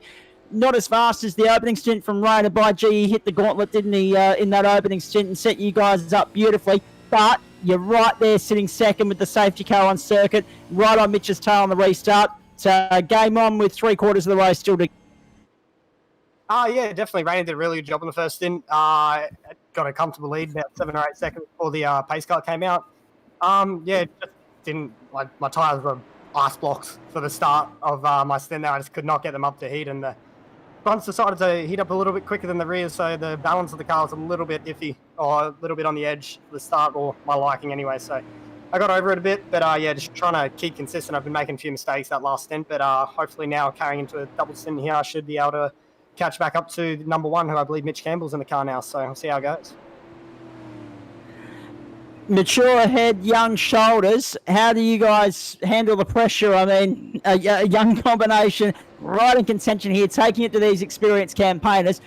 You mentioned a couple of little mistakes in that stint. Not that we noticed much imperfection, I might admit. How much pressure are you feeling at this point in time, knowing that every lap here needs to be near perfect, given the pace that's being set around you? Well, I don't have too much. I wouldn't say Sean was putting a lot of pressure on me. Obviously, he's the reigning champion, so was always going to be quick, and he was a primary driver as well in that number 1 car. So I think, they just had a little bit more pace than what I did initially, so there was no point fighting him. I decided to defend a little bit at the beginning of the stint, but then at the end, I just ended up letting him go. There was no point battling and letting the cars behind catch up for no reason, so I let them go now, and we'll see if we can rein them down. Benny, all yours. Well, it's very exciting to watch, mate. So we've been enjoying that quite well. Apart from the balance issues, just talking about the tyres there, was there anything else that you sort of were noting about the car through that heat phase? Well, I did notice the track got a little bit hot at the beginning of my stint. It just cooled down, but I think I was just overheating the tyres a little too much in what the car actually likes. So there's a window that the tyres operate in. You know, if you're outside that window, they're nowhere. You just got to keep them within a good window. If you're not in there, then you're not going to have much pace. But I'll try and keep this set a little bit cooler. Obviously, I do have Mitch Campbell in front of me now, so we'll see if we're able to run him down. Yeah, no, mate, all good. We were looking forward to watching it. So get in there and give it help, mate. So good fun. It's great to watch on the broadcast. Cool. Just quickly, Lockie, before we let you go, mate, and we appreciate you stopping by to have a chat to us mid-race here and mid-stint as well, we might add. What's the plan of attack with regards to strategy for one? Because obviously there's been talks of double stints, triple stints, whatever the case may be. And also, I guess, how are the concentration levels? How hard is it to be switched on 100% here? There's a lot going on, a lot of pressure around in terms of the fact that it's Bathurst and it's fraught with danger, not least the fact that it's 161 laps and it's a long, tough day mentally at the office. Just send it. That's what I send to do. Just send it and hopefully it works. Why not? But, obviously, Mitch, I don't think Mitch will want to give up the lead of the biggest race of the year up super easily. But, hang on, I'll have a look. We're 42 laps into the race and they've got 120 to go, so long way to go yet. All right, mate. Well done. Rip in for the next stint. We'll catch up with you a little bit later on in the day. Cool, thank you. Lachlan Murphy, good to have him on board. Matt Davis, finally we get a chance to bring you into the conversation. What have you made of what you've seen thus far? A quarter of the way through, and it feels like we've been going half the day. There's been a lot crammed into the first 42 laps. Yeah. There's been a bit going on. So I had a bit of a sleep in. I've been working my butt off the past 2 weeks, going 14 days straight. So had a little bit of a sleep in and missed the start. But I've been watching the past 15, 20 laps, and it's just been absolutely chaotic. So but it's been good, tight racing. It certainly has. All right. So at this point in time, we'll say thanks to Benny as well, because Benny's just jumped out of the commentary box, and we thank him very much for his contribution to the broadcast thus far. And we look forward to having him back with us a little bit later on. Actually next season for the NTS Supercar Championship. Apologies that we didn't get a chance to say goodbye to Benny before he jumped out of the commentary box there. Now, I'm just getting a message here to drag young Lockie back to Rayner's chat thread, and I'm not sure exactly where that is. So if there's someone that can do that for us, that'd be fantastic. All hell's broken loose here at the moment. It's the second caution of the Bathurst 1000 for Goodyear, Autocare, Warana in the Nationwide Trading Systems V8 Evolution Championship. I hope you're enjoying it wherever you're tuning in around Australia. It's I feel as though I'm at the circus and I'm the ringmaster of the circus at the moment. That's probably the best way to put it. Matt, I hazard a guess without knowing for certain that you're keeping a particular eye on the number 92 here, given the surname. No, I'm not actually. I'm actually part of the E1 sim racing crew. I drive the 148 F Suicide entry. And I was actually meant to be racing with the boys today, and unfortunately I had my work weeks mixed up and thought I was working night shift on the day of the big race. So it's been about 8 weeks since I've raced with in the NTS series. I had to unfortunately retire early from the season and hang the boots up just to focus on work and get the time in. So, and it's doing long hours, trying to get time into practice as well as trying to do your normal everyday life. It's a bit hard. It certainly is, mate. Stick there because the E1 boys are going not too badly at the moment. They're sitting pretty. So we'll get to them in just a moment because they're sitting there in position number 2, lining up behind Mitch Campbell in the number 1. The defending champion car is about to bring us back to green here. Aidan Schultz rejoins us in the commentary box. Ben Morris is here as well. Benny, thank you very much for all your hard work throughout the course of the season. I know you're about to step out, but it's been a big day. It's been a big race. Your thoughts on what might unfold from here as we get back to green? Well, we're going to see it all happen here. This is going to be exciting, mate, and thank you very much. It's been an absolute pleasure. But here we go. Look at this. We're gonna see some action here. Indeed, we are. Safety cars breed safety cars. We've been able to go 20 laps per stint without interruption. Let's wait and see if we get to lap 60 or beyond before the next safety car intervention. And this is where it's about to get all interesting, boys. We've got Mitch in the car here and the 95 Sim Sport number 1 car. And we've got Lachlan making a move on the inside. Here we go. No, he's pulled out. No. Mitch has given him a bit of room. Let's race 2 by 2 on the way up to the top of the mountain one more time. Yeah, he's got him into the cutting around the outside. It's very, very smart driving by Mitch there just to allow him past, settle in the groove. He'll just sit in behind him now and try and get into that rhythm.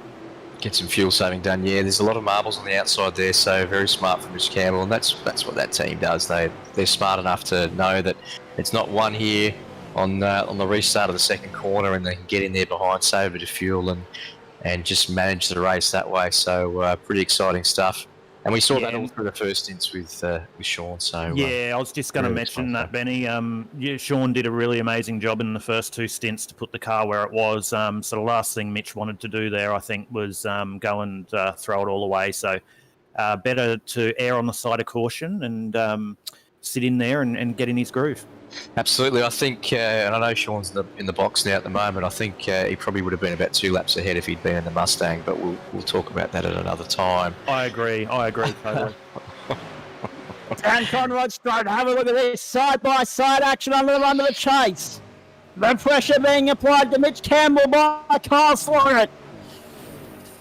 Into the chase, into the braking zone. Now, Mitch will just be finding his rhythm. This is the thing as well. He will just be getting into the groove of the car, full tanks, just getting into the rhythm of it. In the next couple of laps, you'll see this start to stabilise. But the others will probably be thinking, oh, we'll just give him a little bit of a push and see how he goes. And, oh, look, it's all happening brother in the back here. But he's a solid driver as well. So this will be exciting to watch. And the number 4 car that we saw then, Kyle Sloggett and Trent Gosley, I mentioned earlier in the broadcast, if your name's not said, you're usually doing well. And these guys have slowly moved themselves up to be sitting in the top 3 now. So that's been a really good drive by those guys. Absolutely. Quite achievers, I reckon, is the order of the day there. 44 leads 1, leads 4 at the moment. And Alex Court now in the car. We heard from him 5 minutes ago before he jumped in for Lassif Leonage. He sits there in position number 5. Those guys have been there or thereabouts for the last few laps, given Lassif drove back through the field in that second stint. Game on in the third stint here. We're into the third chapter of probably 8 in the Goodyear Autocare Warana Bathurst 1000 for 2020. Hope you're enjoying the broadcast or wherever you're watching around Australia. On Twitch, YouTube or Facebook Live, we're here all day long. So strap yourself in and then don't forget to have a nap, then get up and watch the cricket, Australia and India in the second T20, and then have another nap and get up early hours tomorrow morning to watch Formula 1. It is going to be absolutely fantastic. Let's bring Jonathan, Ben and Sean McNamara into the conversation. But before that, a replay here firstly. A little bit of action here down the order. This will be at Murray's Corner. And either a little bit of curb or a little bit of grass or a little bit of both. Let's wait and see. Lock up inside rear and a bit of push. He did well to keep it off the wall there. Grass. He certainly did. Sean McNamara, let's go to you. The number 1, the outgoing champion, the defending champion. A brilliant opening double stint from you, mate. Not too many people went the double stint there on in the opening stages. I think it was you and Lassif, and that was about it. But to be fair, the car's sitting pretty. You've got good pace. You're going to be right there at the back end of the day if things continue to go according to plan. What are your thoughts so far after a quarter of the race? Yeah, thanks, mate. It's, quarter of the race. Wow, we're already that far in. No, it's been good. Just really taking it easy. Obviously, got into 3rd or 4th early there, and I think Blake made a mistake coming down the mountain, and that hurt him pace-wise. But just saving fuel, just tucking in behind people, and that last stint decided to double stint, and decided just to sit behind Lachlan for 10 laps or so just to save some fuel and then sort of turn the afterburners on and try to put a few laps in. But so far so good. It's a long race. Mitch is in the seat and he's smooth and consistent these first few laps, so he'll find a rhythm and we'll get on with it. Yeah, Macca, Aiden here, mate. Really good drive in those first couple of stints. We were saying in the commentary, or I was saying with Zach and Ben that you had a few chances there that you might have been able to make a move because you look quick, but you sort of sat in behind there and just bided your time. Was that a little bit of like fuel saving and playing the long game? Or did you think you had pace and you were doing that on purpose, or what was going through your mind through those stints? Yeah, look, the first stint, to be honest, just finding rhythm. Laz had pace on us and there was no point in trying to go with him. Second stint, had pace to burn, just saving some fuel, and once we cleared, I think we dropped out of the 7s down into the 6s pretty comfortably, and we could have pushed harder, but there's no point in pushing this early. And so just keep saving fuel, keep the car clean, save that fast repair if we need it, and see how we shaped in the next few pit stops. Did you give any instructions to Mitch? I saw on the restart there, he just opened the steering wheel and let Lachlan go through. Is it just playing it safe for now, getting through the next 2 or 3 stints and putting the car in the position for the final 30 laps? Yeah, definitely. We want to get to a point where we can get Mitch's 60 laps, so to speak, out of the way, and try and push on as hard as we can with some quick lap pace. And as I said, Mitch is consistent, but that Court and Leonage pairing, their average lap time is going to be pretty quick. So, for him it was about just get a smooth restart, mate. Don't push early. Just get out to the last corner, find the throttle, and if someone wants to attack you, don't fight it. Just get on the brake a bit early and let them go. We'll make it up later on. No, well, I can definitely say it was a very interesting first 20 laps, and I think, Zach, you'll you'll definitely agree with that from the broadcast booth. We thought we were going to lose our voices after lap 40. So I don't know if you saw what was going on behind you, but good first couple of stints, mate. And car looks really clean, and hopefully you're there at the end to have a good run. Yeah, absolutely. I'll throw some plugs in, but the SRT Australia Racecraft Simulations, Racing News, Custom Ears Protection, and RSW Graphics car looks pretty good. So, yeah, it's ticking along. Hey, Sean. Yeah, mate. Quickly before we let you go, mate, because obviously you've got to go back and get ready for the next stint. What's the plan of it? I mean, you mentioned the critical number is 60 laps. That's I misspoke at the start of the call. I said it was 40 laps. It's actually 60 laps. That is the minimum race distance that the co-driver has to complete here. Yep. Which makes it interesting, because you've got a couple of different ways that you can play this. Are you planning to double stint Minch at any stage, or is it single stints from here right through? I think we'll try and double stint him at some point. I guess depends how the race unfolds over this stint. If we end up with a safety car again, like we have the past two, we'll probably leave him in. If we run to the end, we might pull him out. But he's holding position well on P2. He's got a bit of pressure there from the 4 car, but we'll double stint him at some point. It'll be good to get a bulk of the laps out of the way, and it's a hot day. We've got the aircon cranked, and I think I can triple stint if I needed to. But yeah, want Mitch to do his best, and he's doing a cracking job so far. So we'll see how the day plans out, mate. For sure, and I pointed out during your stint there when you were following young Rainer Costello through. We're about to get a replay here. Yeah, so sorry, Zach. Yeah, we're just about to go to an incident. So trouble at the top of the mountain. Oh. That's not the first time one of those cars for Excalibur Motorsport has ended up in the wall at the top of the mountain. That was the sister car. Yeah, that was that was the 307. So that was David Kirby's team. Just missed his turning point there, and just got a bit of understeer and couldn't keep it off the wall, unfortunately. Yeah, it was David Kirby at the wheel. So Kirby's actually jumped back in, and it's him that's come unstuck there at the top of the mountain, unfortunately. So there you go. Hey, just to finish off with you, Sean, and we appreciate you sticking around for so long, mate. The fact of the matter is, we noticed in your stint, that second stint particularly, the patience, the way you bided your time and waited for your moment to make the move on young Rainer Costello. You seemed happy to sit in behind and let him set the pace, set the tempo. Yeah, absolutely. Again, saving fuel in that slipstream, and coming down the mountain, feel quite quick. So I knew if I could find the right spot, again, didn't want to risk it. But yeah, got a little bit of pace, so just saving it for later in the day, I guess. Yeah, well, excellent stuff, mate. Sorry, Zach. Good couple of stints there. Sean, we'll let you go, but thanks, guys. Yeah, best luck in the next couple of stints. Be good to maybe have a chat with Mitch once he jumps out of the car, and we'll talk to you at the back end of the race. Fun deal, guys. Have fun.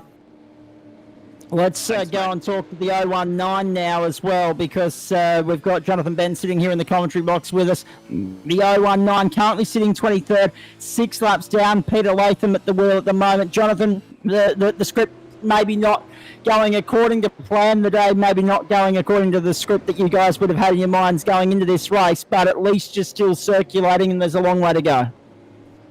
Oh yeah, exactly, and I'm happy to talk about the 4 as well, being the manager of these guys. But we had a bit of a shock being gridded up the front, and then a stalled car in front and a jumper next to me, so I was a bit rattled and actually had the wrong gear at turn 1 and went back to last. So I was happy there, but under the safety car, the iRacing gods hated me and kicked me out. So we've didn't have the fast repair clicked, unfortunately. So 15 minutes to sit still was a bit of a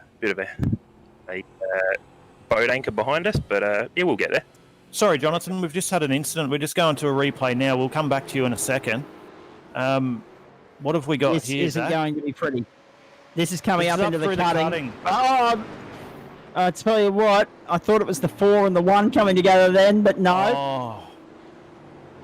They're side by side coming out of the cutting. Put a jinx on the 4. I was just about to talk to him about the 4, but no, it wasn't. But look at this now, because Lachlan Murphy's bolted out to a 5.5 second lead. Kyle Sloggett, Dean Williams, Alex Court, Jacob Brewer. That's what you're watching there with Mitch Campbell, the number 1. So 1, 2, 3, 4 cars in this fight, and at the back of it all is Alex Court. So that 4-car fight, the 80, the 888, will be hoping to stay out of any sort of trouble that these guys get themselves into, and hoping for a clean run. But the last place you want to be at the moment with that garbage going on is at the back of that queue, because you'll have to avoid all the obstacles that potentially get in your way. So he'll be looking for clear air and looking for a way by very shortly here. So Jonathan, talk to us. Obviously, you guys now, it's a salvage mission for the 019, but for the number 4, it's sitting very pretty. Yeah, and that's like you were saying before, quiet achievers.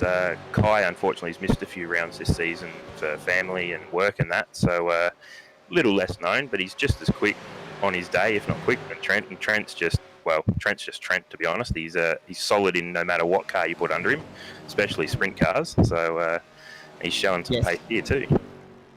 Yeah, Jonathan, that number 4 car, you did mention, you don't mind talking about the number 4 car as you're the manager of it, but they've been the quiet achievers in this race. I was saying, and I've said this a couple of times in interviews, on the broad. Oh, I think he's just got into second too. Well, we're on. That's a good move around the outside. The outside in the mode. That's astonishing. Have a look at this. Commitment at this time of the race. That is a great move, but also good driving by both drivers. Oh, it's great driving, Aiden, but it's also unheard of. It's madness to be thinking about going around the outside of the Murray's this early in the race. But Kyle Slogan, he's got the eyes on this morning, and he now leads this battle pack for second. And driving away. And yeah, exactly right, pulling away. So let's go back to Jonathan on this note. This is huge, mate, because as we know, and we mentioned at the top of the broadcast, Trent, who is the other driver in this car, sits 10 points behind Alex in the championship. So second is still very much on the line for the championship this afternoon. We don't think the win is achievable, because we think if he just finishes, he wraps that up. But second, still very much on the line if something was to go wrong for that 888 car, or you were able to finish 1 or 2 positions up the road. The 4 is well placed at the moment. Oh, 100%, and the eyes have been on for that, and that's the plan is the first 100 laps are survival, and then the race starts at 60, because as we know, the races are getting bigger and bigger in this place, and in the real world one, they're sprinting for 161 laps now. So the boys are aware of it, and they're both solid drivers. I reckon Kai's just seen an opportunity there and decided he can make a bit of lap time here, so hopefully you'll see him skip away reliably.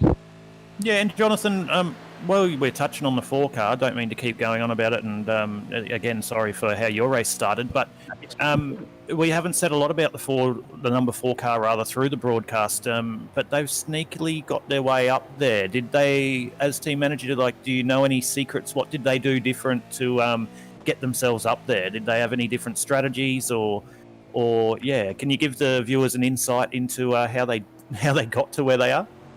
Well, there was a bit of shock when they got shuffled to the back of the grid, but they decided that the plan was stay out of trouble, keep it smooth, and they actually got tangled up a couple of times. They damaged both front corners, and were lucky enough in the safety car to get that fixed. So they were a bit. It was only short repair, thank God. But they haven't used their fast repair yet. No, I haven't needed to, but they were down a bit on speed, and it seems to have come back. Yeah, no, very lucky, because it was a case of they just got caught up in other people's junk, and the safety car fell well, which helped them, and then their pace is just what's going to carry them through here. And Kai effectively is the co-driver, and he's as fast on most days as Trent. So this will be a very, very good show to watch near the end. I reckon these boys are going to. 20 seconds to second so far, and only one step more, but a lot of road to cover yet.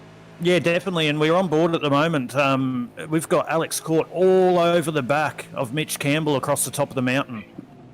This is total commitment from Court at the moment. Just watch this as they head down through the S's into the dip.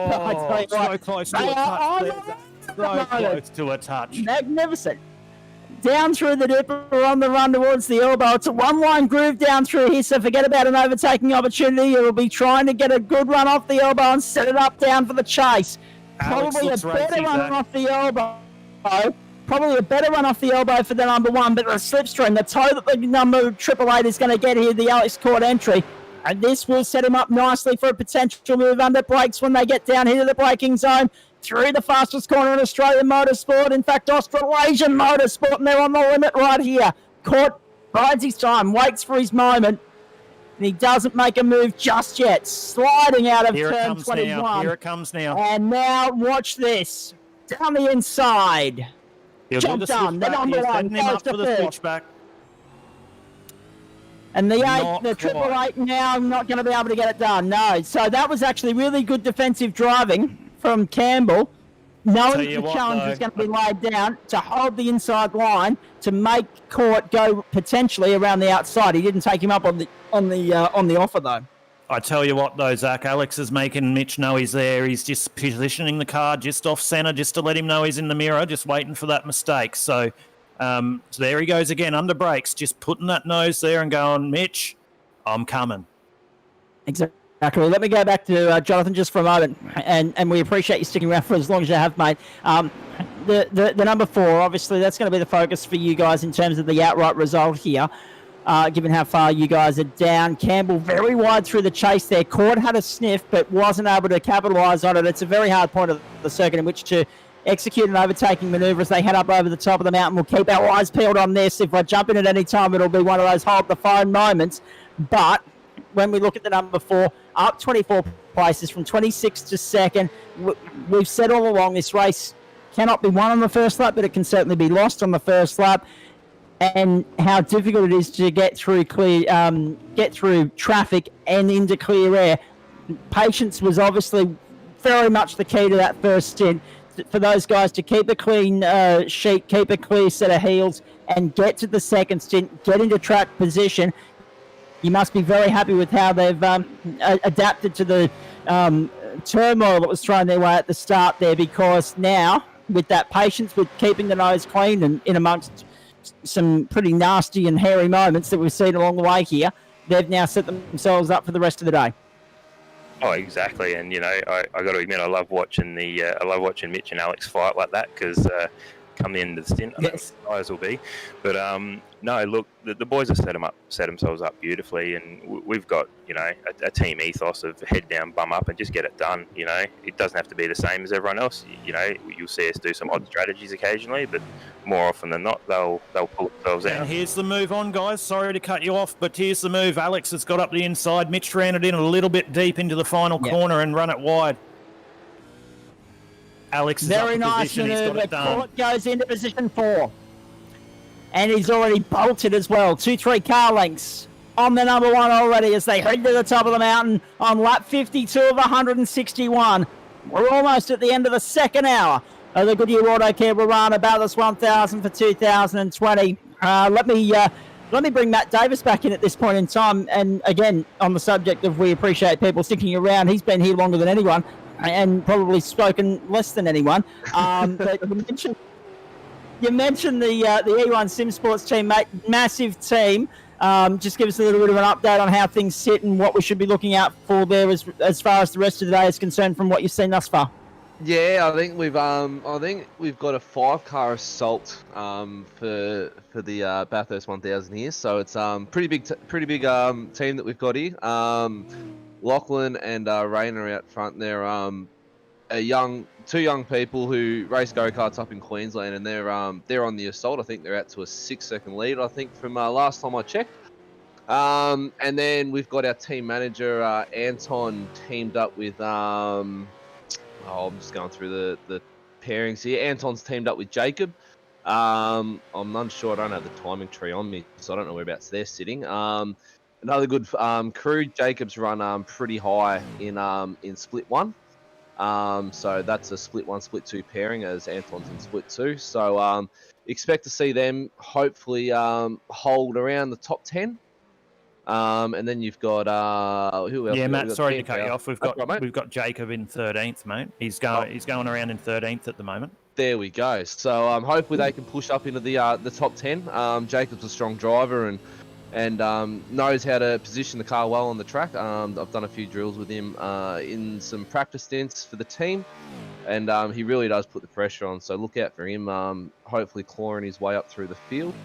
Then we've got Dean Powell and Liam James in the number 88. Don't know whereabouts they're sitting. If you can see that on your timing board, boys. But they're consecutive split 2 drivers, with Liam having a really good result lately, coming home, and I think it was fifth or fourth in the last race. And then you've got Darren and Steve in the number 89. Another good pairing in split 2. They hold their own. They've been progressing ever so slowly as the season goes on. So hopefully they can get a good result and be happy with completing this monstrous race. And then lastly, we've got Andrew Johnson and David Zitterbat in the number 58. So another good pairing for split 2 drivers. And again, hopefully they can claw their way up the field, and we can get, fingers crossed, all 5 cars across the line in the top 15.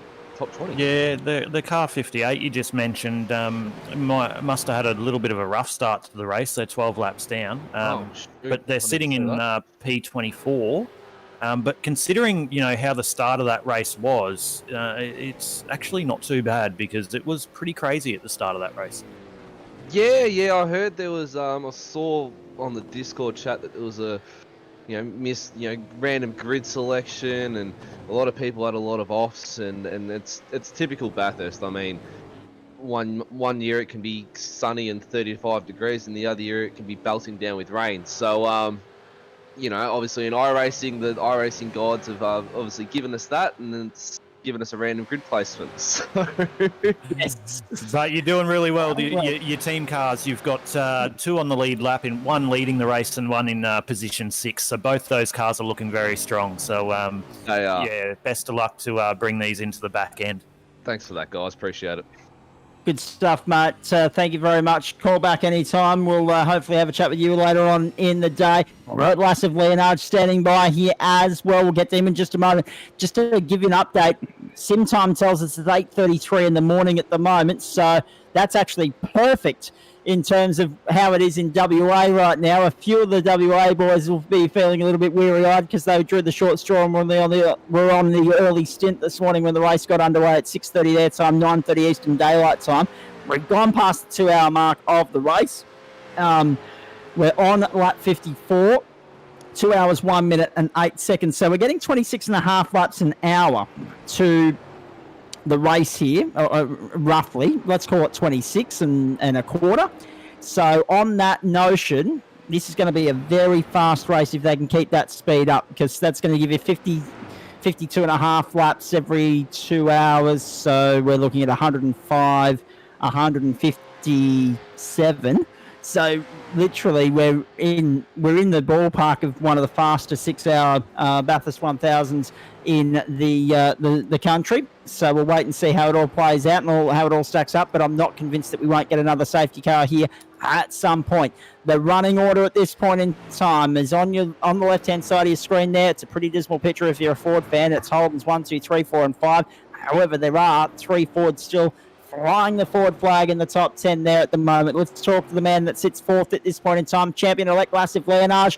Mate, fantastic double opening stint, particularly the second stint, because there was plenty of pressure applied there to you because of the safety car catching you out. You did 1 lap behind the safety car as a race leader, so you've led a lap of the race, which is good to see. Hopefully it's not the last lap you lead, but pitting later than everybody else fired you back down to about 15th in the order.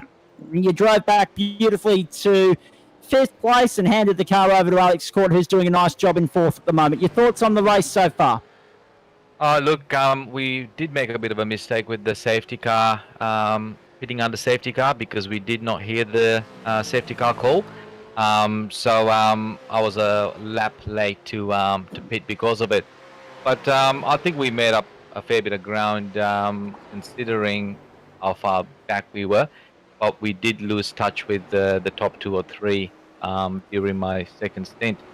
But another safety car, bridged the gap again. So, but yeah, I'm happy to be in the car. I was happy to be in the car without getting a single incident while all that Bad Boys 2 style action happening around me. So it was good to survive that. Yeah, exactly. Laz. Just before you jump in, Aidan, I just want to quickly point out here, have a look at the pressure being applied at the moment here at the top of the mountain. Dean Williams and Alex Corp, the battle for third is well and truly alive. It's Holden v Holden. It's team v team. It's Williams v Court. It's three-digit car play, three-digit car as they make their way through into the dipper on the run towards the elbow. Commitment plus from both these guys on lap 55. We want to just highlight too, because a couple of people are still asking about what happened with the grid stuff up. It was all an iRacing tech glitch at their end, not anything untoward from us. It was all iRacing. The system's not perfect, but we've embraced it throughout 2020. So one slip up, we'll let it slide with that. We as commentators will, because it's thrown up quite a lot of entertainment in the first 54 laps. I'm sure there'll be a couple of drivers still soothing about it at the end of the day. 55 of 161, and they make their way into the chase one more time. Have a look at this. This is total commitment from Williams and Court. Court all over the back. Are you feeling a little bit nervous as this battle unfolds right before your very eyes, Lasif? Oh, definitely I am, but car's in good hands. I trust Alex to do the smart thing and race hard and still bring the car home in one piece. And Zach, the gods have blessed us today in the commentary. This isn't the first time we've had the co-driver in online, and his car's been battling for a position. Yeah, it's exactly. gonna be interesting. And it'll be that way for the rest of the day. Well, I wanna add something to what you guys were saying before around the race start and how the grid was all all mixed up. That was the reason why I gave that position to Rainer on the second lap, so he can take the lead. So you probably see me slowing down onto the side straight after Murray's corner. So that was the reason behind it. Well, what come through my ear was we thought you might have got it. What come through my ear was we thought you might have copped the slowdown, but good to know that it was just general sportsmanship from you, Lasif. We really admire that. Hey, mate, quickly talk to us about the championship itself. You've got one hand and three fingers on it. You just need to bring it home.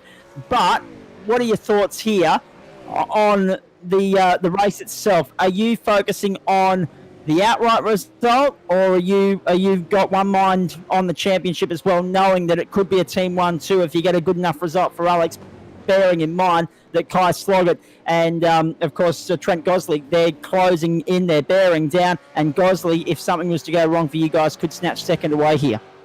Yeah, that's correct. Gosley can still steal that second position off Alex if we don't finish either one spot behind them or one spot ahead of them. But to be honest, in my mind at the moment, it's just a race win at this stage. Everything else can wait for now, because we have a real good shot at it. Double stint, triple stint. I mean, there's a lot of talk about that. You double stinted to start, so is it singles from here, or is there going to be another double stint thrown in for good measure? I guess it all depends on safety cars, I guess. So I'm just going to have to wait and see. Cool. Exactly right. Have a look at the pressure here on the run to Hill corner. Caught on the inside, couldn't get the job done. Williams gave him a little bit of room to get through the corner, and the pressure continues on the run up Mountain Straight. Let's see what Alex does here, Zach. Let's see what Alex does here. He's got the run, he's in the toe. Let's see how much he wants it, whether he's just going to sit there or he'll poke his nose out. There's the nose. Well, oh, geez, he tucked back in. What was pointed out to me too, Aidan, and you probably got the same message. As soon as Alex got past Mitch Campbell, who's now fallen back to 7th, by the way, we should point that out. Dean Power, Kyle Booth have both gone by Mitch Campbell. So Campbell's sitting there in 7th right now. Was 4th, the number 1, with Sean McNamara jumping back in that car at some point. As soon as Court got released, he went from doing 208s to 206s, and that's enabled him to close the gap to Williams and apply the blowtorch, apply the pressure to him as ruthlessly as he has over the last couple of laps. And still the pressure is on, but Williams is up to the challenge at the moment. He's answering the challenge. He's not buckling to the pressure at this point. But the slightest slip up, and Court has already shown that he'll be ready to go straight on through. But that's what makes this combo so good. We've got Alex and Laz just pumping out those lap times. Don't be surprised if we see Alex get near to the front by the end of this stint. I'm looking at the times he's doing. Lachlan in front last lap did a 208.16, and Alex pumped out, well, he did a 207.4, but that was passing. I think once he gets into some clean air, but let's not be surprised to put his car at the front. And then, we're just having a chat to Laz, and he's coming in for another stint later. And this car is very formidable and it's going to be really hard to beat. Indeed it is. Laz, we wish you all the best for the rest of the afternoon, mate. Thank you very much for stopping on by. Championship success doesn't happen, though, without some support from some good sponsors, so I'm sure you want to give them a mention while you're here. Yep, definitely, mate. Just want to mention Nationwide Tracking Systems and Abruzzi Raceway Australia. And I want to mention Goodyear Autocare Warana, Track Racer, RMS, Cars for Hope, Racing for Autism Australia, and Track Camps for Gourmet. Good on you, mate. Come back and check in with us a little bit later on. Will do, mate. Thank you. Best luck, mate. Cheers.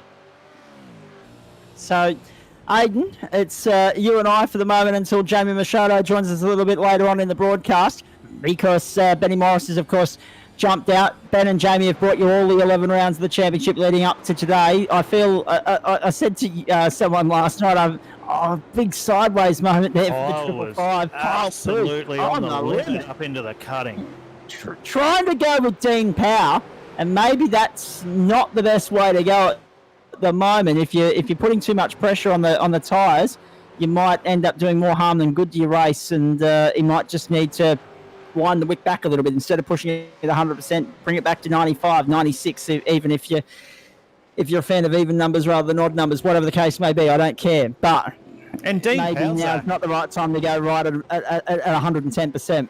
But Dean Power in the 88 car, Zach, just looking at the timing, they're up 20 positions from their starting spot. So that's another car that we haven't done a lot of talking about, but they're there. They're up there. So we're coming into the last 20 laps of this. Don't be surprised, folks, if we have a couple of drivers that we haven't mentioned a lot during the day that are just going to be there right at the end, because there's a lot of them popping up now, whether it's strategy, fuel, tyres, what they're doing.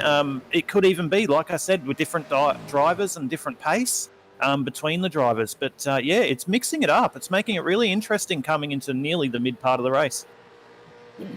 Hello to everyone that's tuning in all around Australia, all around the world, Facebook, Twitch, YouTube. On Facebook alone, you're able to watch this race on SimShed Broadcasting, and also on the official series page, the V8, the NTS V8 Evolution Championship. NTS, of course, Nationwide Tracking Systems. We thank them for their ongoing support right throughout the season. And, of course, we thank Goodyear Autocare Warana for their sponsorship of the big one, the Bathurst 1000. It's Zach Caban and Aidan Schultz with you. Jamie Machado will be here soon. We've already said goodbye to Benny Morris. As I was saying, I said to someone Zach, last night, I don't mean to jump in on you, Zach. Zach, I don't mean to jump in. It looks like we've had a change for the lead. Yes, Kai Sloggett has taken over Lachlan Murphy. We're watching the battle between Dean Williams and Alex Court at the moment, but we'll have a look at this. The number 4 is in front. And it happened on the run up to Griffin's Bend. Have a look at this slipstream. Beautiful run up Mountain Straight. It almost looked as though Murphy was happy to concede. Yeah, definitely. It looks like he's playing the long game. Just let him go, and he'll do what we saw Sean McNamara and others do earlier in the first and second stint. He'll just sit in behind there and try and save some fuel and, be there at the end. So that was really smart driving by them. But it's going to be interesting to see how Kai goes, whether he can pull away, how hard he's willing to push that number 4 car to get a gap coming into the next pit period. I just want to go back and properly finish the point I was making there earlier. I said to someone last night, no, you're right. It had to be said. I said to someone last night that I kind of feel like, in the case of Ben and Jamie, who'll be back with us a little bit later on, I kind of feel like the Sandy Roberts or the Bruce McAvaney just coming in for the big one. You know, when they used to host the Bathurst coverage and the other commentators would do the rest of the season. So I feel like that at the moment. So we're steering you through the rest of the day. Jamie Machado, who's taken you through the season thus far with Benny Morris all the way to this point. He'll join us a little bit later on in the call. In the meantime, Jamie Davis joins us in the commentary booth as well. The 92, it's you and Jason, up 7 spots from where you started. You're sitting pretty in the top 10 at the moment, mate. How have you rated the day thus far? Day started off pretty rocky. Jason jumped the start, got a stop and hold. and then about a That'll lap, do it. yeah, and then about a lap 10 or 11, he ended up having a crash, so we ended up going a lap down. So yeah, just been chipping away, ticking over the laps. Back on the lead lap now, sitting ninth, so he's doing a good job now. Proof that you can bounce back if you go a lap down, ladies and gentlemen. Right there on the screen, the number 92, the Holden entry. Racing the brothers teaming up together today, Jason and Jamie Davis. Jamie in the booth, Jason in the car at the moment. What's the plan of attack strategy-wise, mate? Are you guys just single stinting, or is there a plan to double stint someone at some point? Nah, just single stinting all the way through. I'll finish the car off at the end because Jason's got to go to work. But yeah, no, we're just ticking over the laps now and just see where we pop out the other end. Jamie, Aiden here. Unlucky start, but you mentioned you went a lap down early. How's that looking for the car, though, strategy-wise? What have you done to get back onto that lead lap? Are you running off kilter, so to speak, with all the other drivers? Are you on a different strategy to them, or what's your strategy? At the moment, we're just running the tanks dry and then do fuel calculations for that ticket to the end to see what we need to put in or whatnot. But yeah, we're off kilter at the moment because Jason crashed lap 10 or 11, so we had to make an early stop, take the fast repair. So he's due in about 4 laps, so I'm about to jump back in the car anyway. All right, well, we'll let you go and get all suited up, but best of luck in the back end of the race, and thanks for giving your time to have a chat to us.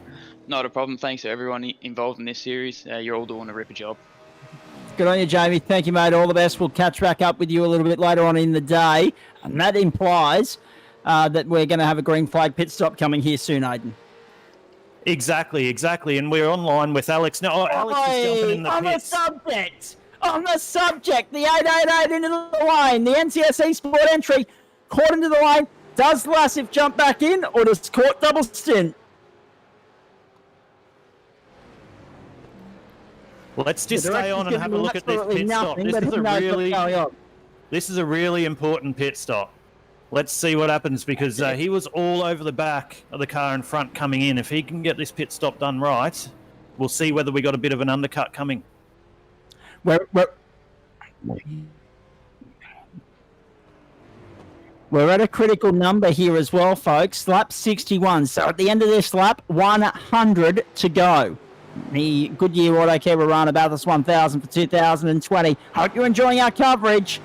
And there's the number 4. That's the leader. That's Kaya Sloggett coming over the top of the mountain on lap 61.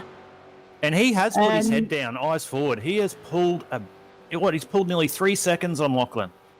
Yeah, big advantage over Lachlan Murphy at the moment. But we've seen this, haven't we? Lachlan's just been content to run at a consistent pace. He hasn't gone out at 10 tenths. He knows that Rainer Costello is going to take the helm of that thing a little bit later on and be able to bring it home. If he can punch the numbers Rainer that he punched in the opening stint, no one's going to catch him today. Yeah, I did mention earlier, we were talking about Laz and Alex, being there at the end. But for the last, 20 laps, we haven't spoken a lot about Lachlan and Rainer. And looking, their best lap is a lot faster than the rest of the field. So they're just putting their car in the position in about 80 laps. And if they've got tyres underneath them, you watch these guys go. Indeed we will. Into the chase one more time. Lap 61 of 161.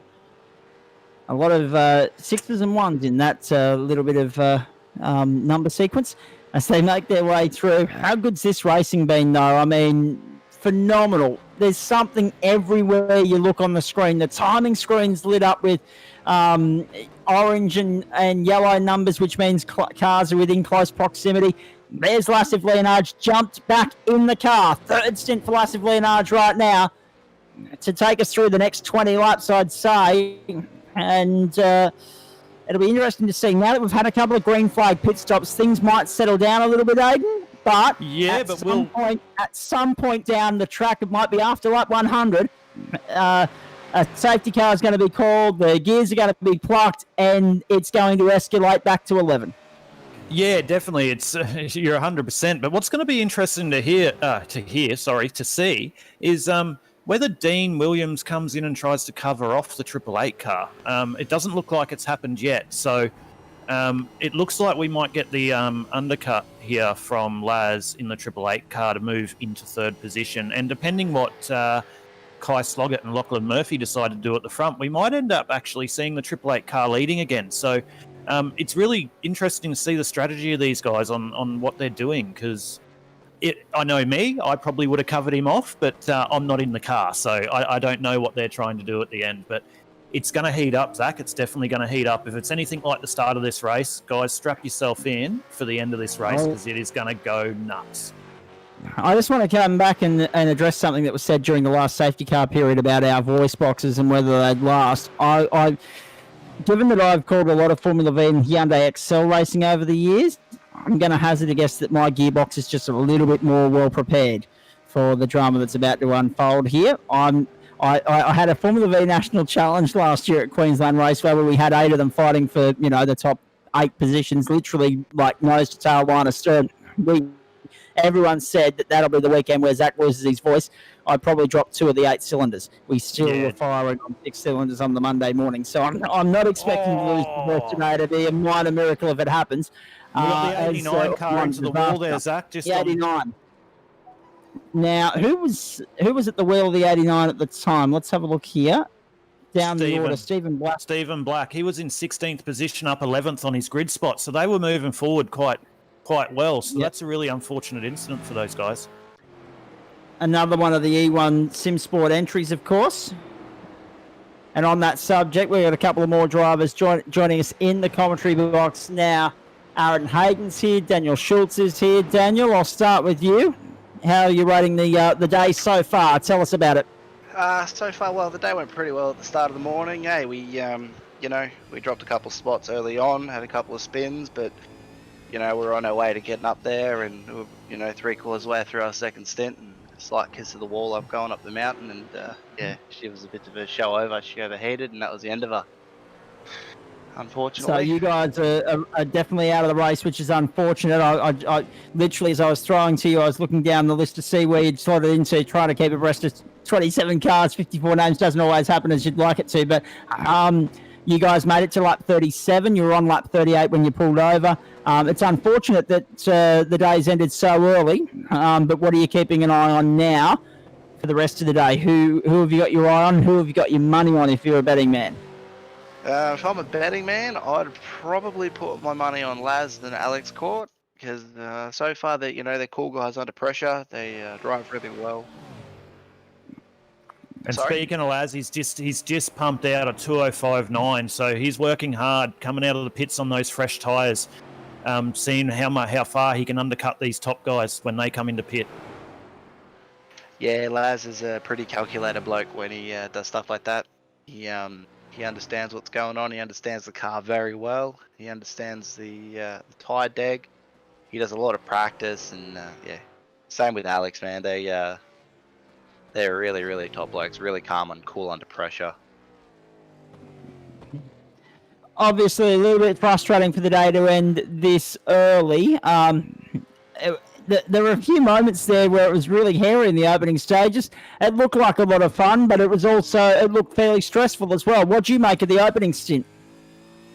Look, opening stint was all right, starting all right back in P24 on the grid, so it was pretty sweet. But unfortunately, I just got a little bit of the grass going along Skyline there, which made us hit a bit early, but look, we come back out, and as Dan was saying, we'll set in some decent lap times for ourselves. So we'll stick in with the pace that we wanted, and unfortunately, Dan, we pitted during the safety car, and Dan came out in the middle of the front runners, so it was probably more stressful for Dan, especially for the start of his stint.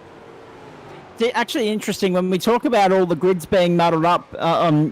If you haven't already worked it out, folks, and we're working it out as we go along here, we've got both drivers from the same car here, the 25th placed, as we put it now, third retirement, Daniel Schultz and Aaron Hayden here with us in the commentary box.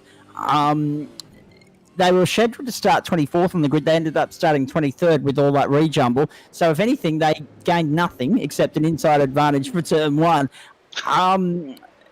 But in saying that, boys, we know this race can be cruel. Doesn't matter if it's the real world or the sim world. There's always a hard luck story. Today, that seems to be you guys, unfortunately.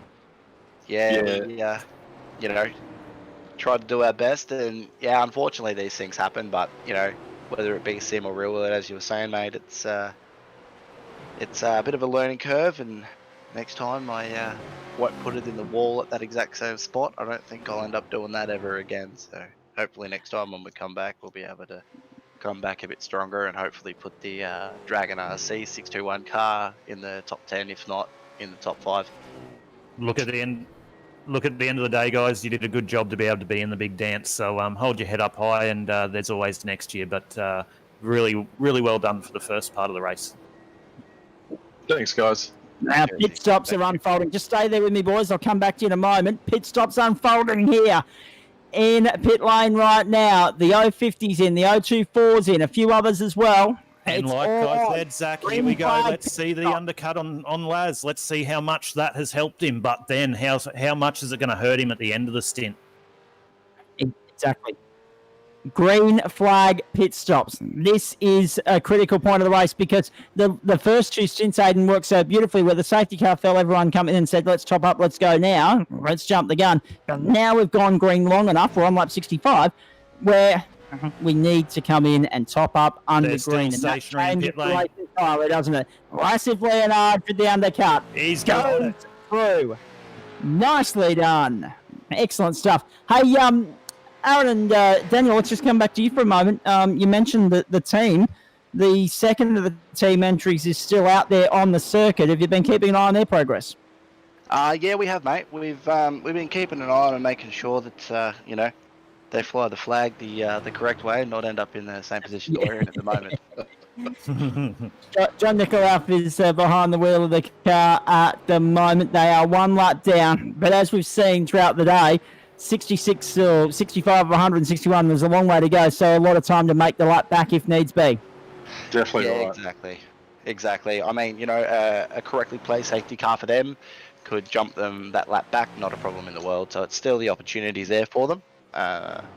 But yeah, as I said, mate, it'd have to be a pretty well placed safety car, or they're going to have to pick up some massive speed. As far as the championship's concerned, boys, it's been a long season. Obviously disappointing for it to end this way, but when you reflect on the championship, what have you enjoyed most? Just the racing and the wheel-to-wheel that we get now. As it's the third season of the NTS Championship, it's actually progressing really well. All the drivers are starting to get really, really punchy, but it's mostly clean, and it's really good to have real good drivers that are around you at all times. Basically, the wheel-to-wheel action's just as good as the real world, if not better. Indeed. Aaron, do you have anything to add to that, mate?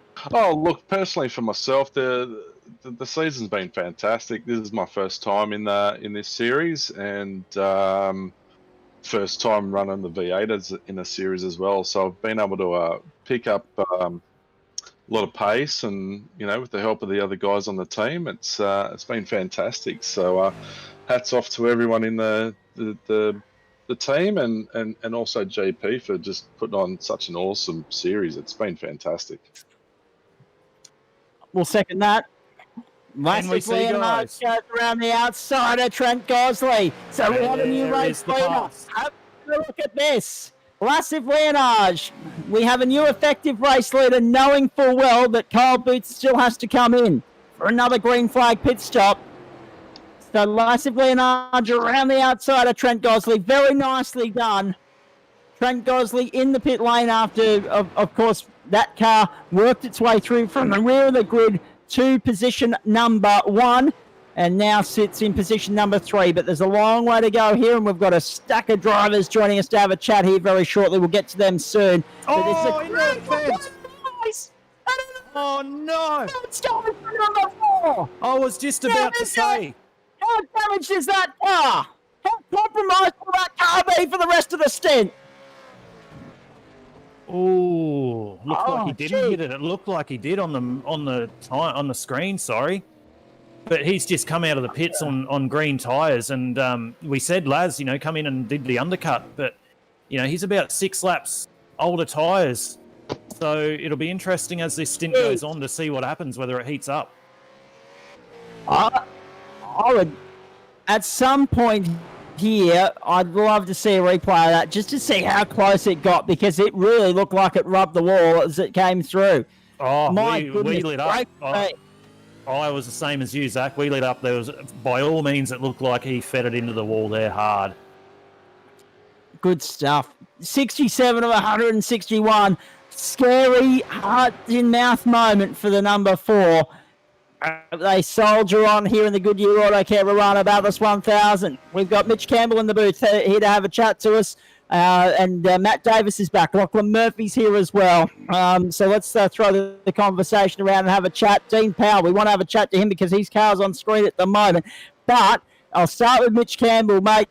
You've handed the car back to Sean. He sits in 8th, the number 1. We know you guys are strong, competitive. You can move your way forward. How have you enjoyed your first stint? Yeah, it was good. Sean's been doing a cracking job. I just obviously don't have the pace he has. I was just trying to keep it off the wall, and that was the main thing. Yeah, so hand it back to him, and he can go from here for now. Yeah, Mitch, Nathan Schultz here, mate. Oh, sorry to cut you off there, Zach. Good stint there, mate. Sean did have a lot of pace early. We had a quick chat to him while you were doing your stint. We saw there that you let a couple of drivers go. You were playing the long game and just trying to keep the car straight. That's. Would I be right in saying that? Yeah. There's no point in trying to fight people this early on. And I obviously wouldn't want to wreck anyone else's race by making an accident, doing something silly like that. So, yeah, it's easy just to let guys go if they're quicker than me and just soldier on. Yeah, good move. It was a pretty crazy start to the race too. I don't know if you were watching or were you off doing anything else, but the first 20 or 30 laps of this race was it was on like Donkey Kong. So it's settled down now, but good stint, mate. Nice and solid, and you've put the car in a good position for yourself and Sean to put it at the pointy end for when it matters, the last 15. Yeah, thanks, mate. We'll see how we go. And Mitch, just before you go, I was just going to say before Aiden jumped in there, the delicate balance that you guys are working at the moment is you're trying to counteract your pace compared to Sean's, knowing that he's the stronger of the combination. We know there'll be several combinations throughout this field fighting that same battle, if you'll pardon the expression. But at the end of the day, you've got 2 stints at least to come because the minimum requirement is 60 laps. So will the plan be to get that out of the road and let Sean bring it to the checkered flag? Yeah, I'd say he'll finish. We'll probably go 1 for 1 until the end, and then he can do the little bit that's left over on top. I'll let him finish it. So he put us where he did on the grid, so it's only fair.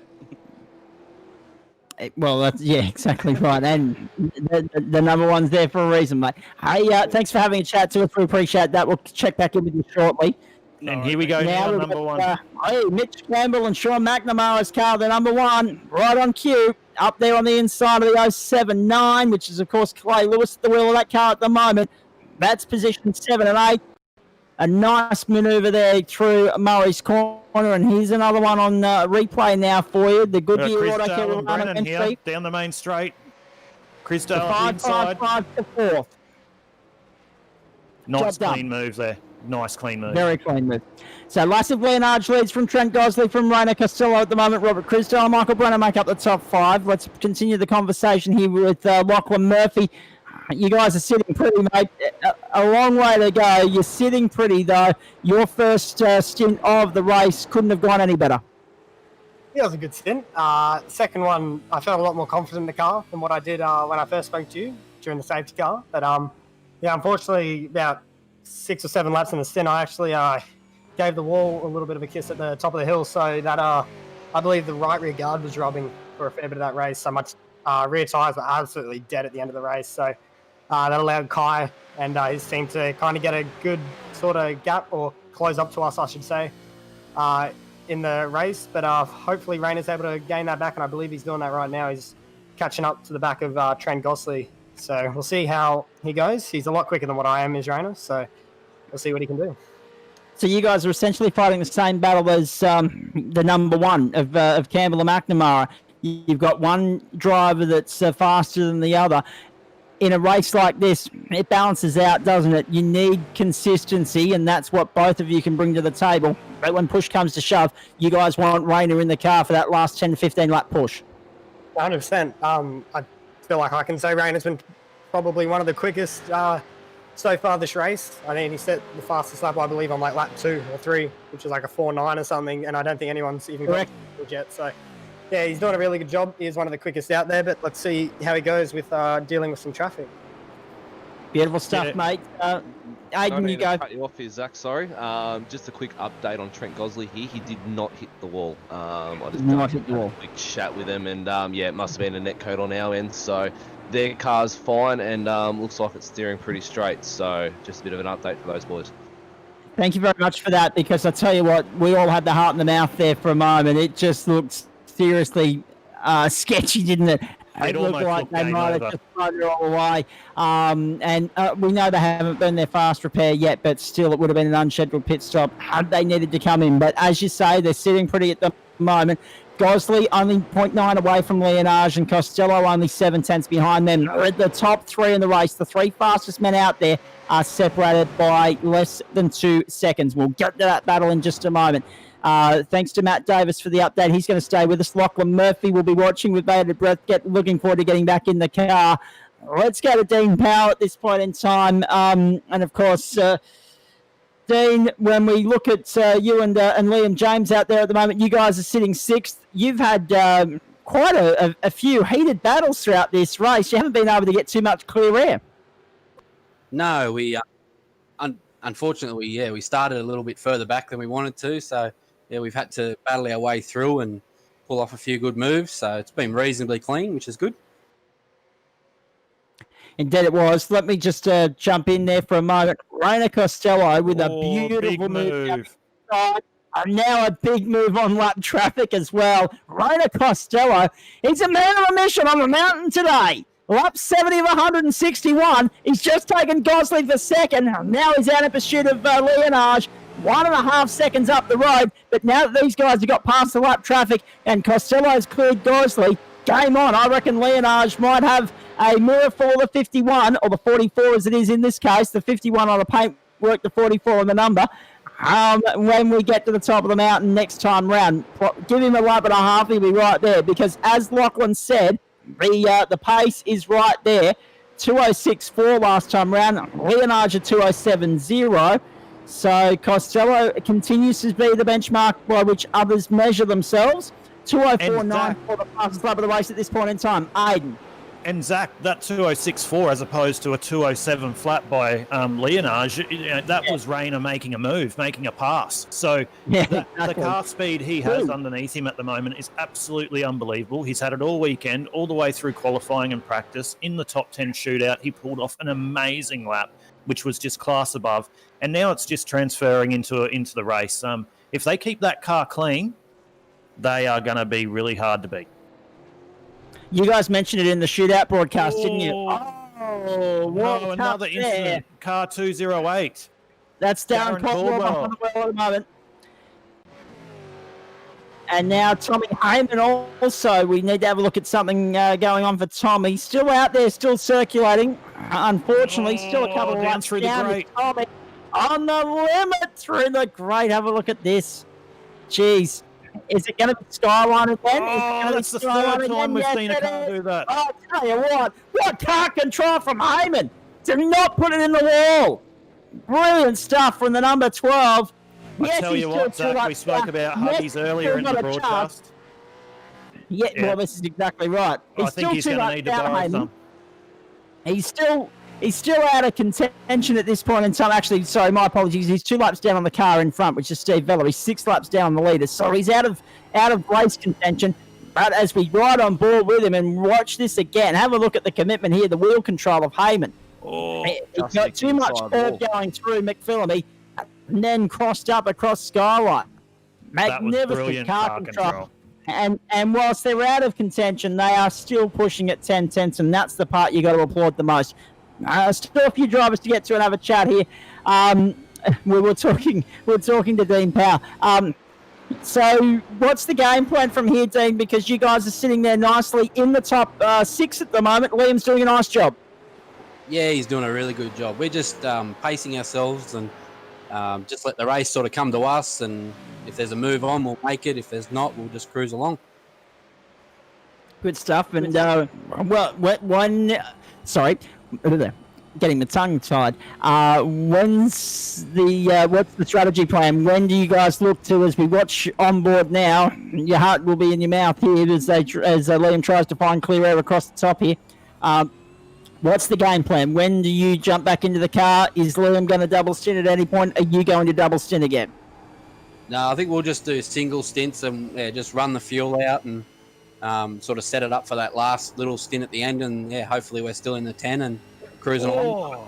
Sorry, Dean. Liam was really close to clicking the wall there through the grate. That was really close.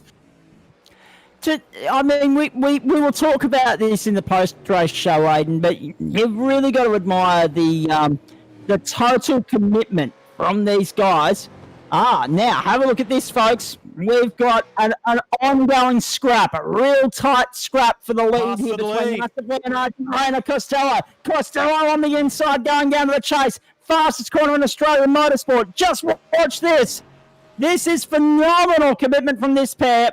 Side by side. Leonard's back down the inside to take the position. Take the little bit of a touch through the chase there as well. And that invited Trent Gosley back into the fight too. So Leonard, Costello and Gosley, 1, 2 and 3, 1 second in it. And Leonard with one hell of a fight on his hands. Let's focus on that battle because they're heading back up towards the top of the mountain. Here they are. Gosley's being left behind by a couple of car legs. Costello wanted to have a look around the outside going at the Griffins. That's not going to work for you. Lassif Leonard holding on for dear life here at the moment. I tell you what, these guys are going to earn their keep today. Up through the cutting, they climb to the top of the mountain. It's a Holden 1, 2, 3. Depressing scene if you're a Ford fan, but how can you not enjoy what you're seeing here at the moment? Lap 72 of 161. Anyone would think it's lap 160. How amazing is this? Great driving by both drivers. And if it is lap 160, I tell you what, we will be up and about. It'll be fantastic stuff. Now, we've got Matt Davis coming back into the broadcast booth for us now to give us an update here, if I can drag him in, that is. Matt Davis back in the commentary booth. You've been sourcing some information from teams for us, which we greatly appreciate. We haven't been able to get out and do it ourselves. What can you tell us from what you've heard thus far, mate? Mate, I've just got out of the 888 NTS team. They've got eyes forward, pedal to the metal, trying to keep out in front of these E1 Sim Sport guys and the charge from Rain and Costello. So they're under the pump, didn't want to talk too much. So keep an eye on this battle because it looks like it's definitely heating up. And Leonard was sideways, side to side, weaving his way down Conroy, trying to break any potential tow or slipstream that Costello might have been able to capitalise on. And look at Gosley in there as well. Let's not forget that Leonard is with Alex Court, and Court is only 10 points ahead of Gosley in the championship. Whilst all eyes are on the main prize today and everyone's thinking about race result, the championship equation is still a factor for second and third here.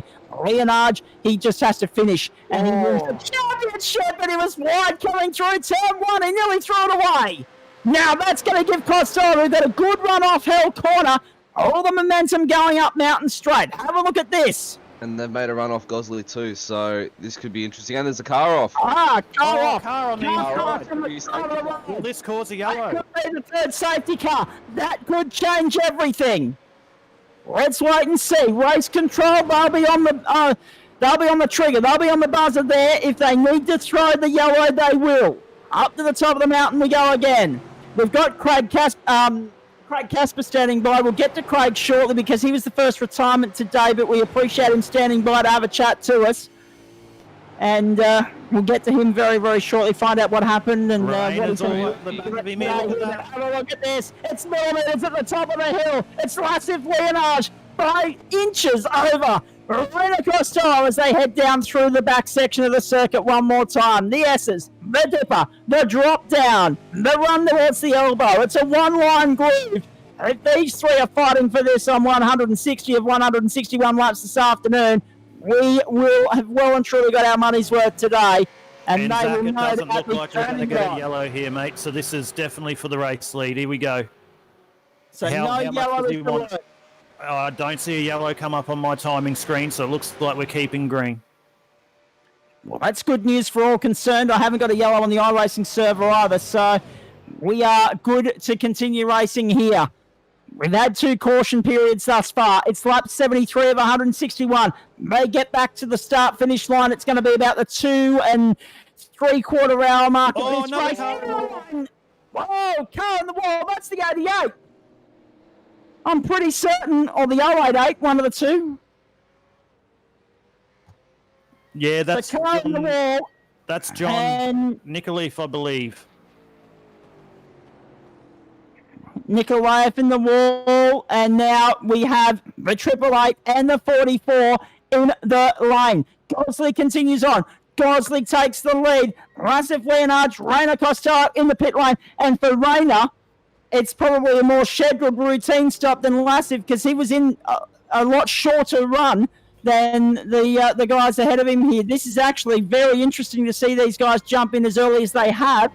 They've just had a driver change too there, Zach. We've got Alex back in the 888 car, so they've had a driver change. Court back in. Costello staying behind the wheel of the 4-4 at the moment, and he gets the jump. And there's the change for the There you lead. go. Costello will continue on. Now, did these guys react to the cars that were in the wall and come in early, or was that completely within their strategy play? I'm not 100% sure, because it seems bizarre to me that Gosley, who only pitted on lap 65, continued on. And there we go. The commentator's curse, mate. Commentator's curse. There's the safety they car. got me again. Dear, oh dear. So the safety car deployed for the 3rd time today, and that changes everything.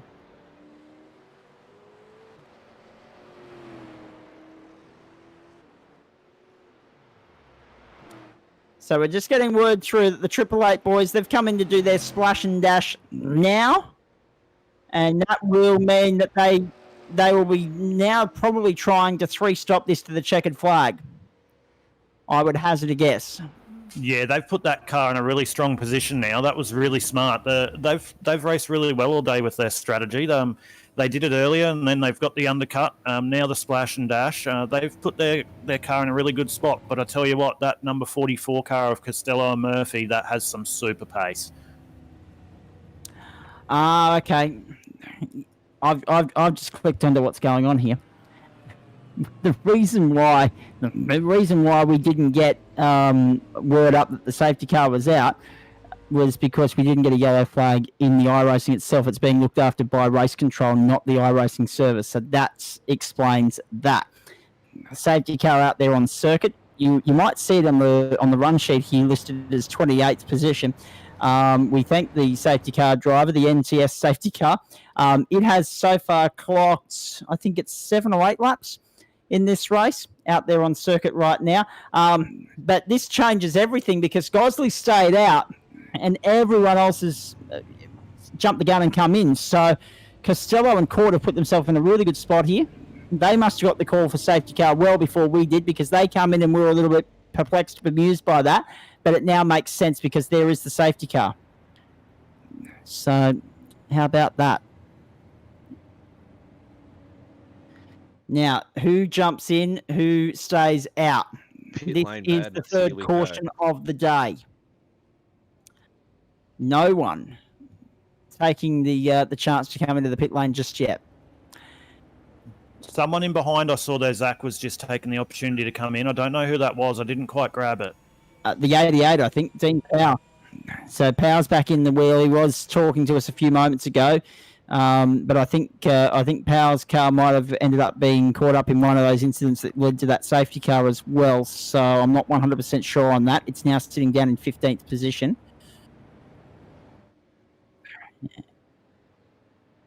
We'll get a shot of Dean's car up on screen in a moment. So lap 75 of 161. Aidan Schultz is going to go and have himself a sandwich, and he'll be back with us very shortly. We appreciate him and his efforts right throughout the broadcast and the coverage so far. Hopefully, Jamie Machard will be with us very shortly as well. in the meantime.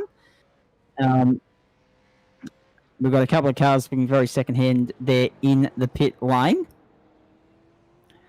Craig Casper, at this point in time, I'll bring you into the conversation. Unfortunately, the race ended very early for you. Talk us through what happened, mate. Yeah, not the day I had planned, but that's the mountain for you. So it's probably a little fitting that we're talking under a safety car since I was the cause of the first. Correct. So yeah, caught me by surprise. Just got on the gas too early, coming out of the elbow. Tagged the wall. The steering seemed pretty manageable. A little left hand down. Didn't want to use up the safety, the fast repair on that. So pushed on and accelerating up the mountain, and the engine gave up on us. So disappointing run.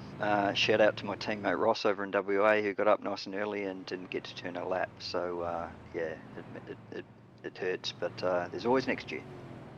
Well, this is very true. As far as this year's concerned, though, obviously you guys triggered the first safety car, but what have you made of the race since then? Because we know you're still watching. We know you're still tuned in. Oh yeah, definitely the broadcast. Shout out to you guys, because it's on every screen in my house currently. So if I go outside for a commiseration beer, I can still watch it outside. It's looking good, guys. So yeah, full credit to you all. Well, mate, we appreciate you stopping by to have a chat to us. Obviously, it wasn't the day you had planned. And that happens sometimes. It's so hard around here when there's limited fast repairs, there's limited incident points. It's so hard to keep it all in one piece for 161 laps. That's why we admire those the guys that do the real thing for what they do and how they're able to do it so well. But in the sim world, it's just as entertaining. There's no doubt about that. If you were to put your money on anyone throughout the course of the rest of the afternoon, who are you looking at? Well, I thought that strategy would be a key factor, and you can't really fault Laz and Alex when it comes to the amount of seat time they put in, the effort, the skills. Just it all comes together on the day. So I think it'll be a close finish, though. I think everyone's sort of setting themselves up now for that final splash and dash. So yeah, it'll be all eyes to all screens. Indeed it will be, mate. Feel free to come back and have a chat to us anytime, but thanks for dropping by to let us know what unfolded there in the early part of the race. Of course, Craig's part of the NTS Esports team for this 1000, and obviously it didn't go to plan, but the team car still in contention to wrap up first and second in the championship if they can get ahead again of the Gosley entry. So well done, mate. Thanks for having a chat to us. Thanks, guys.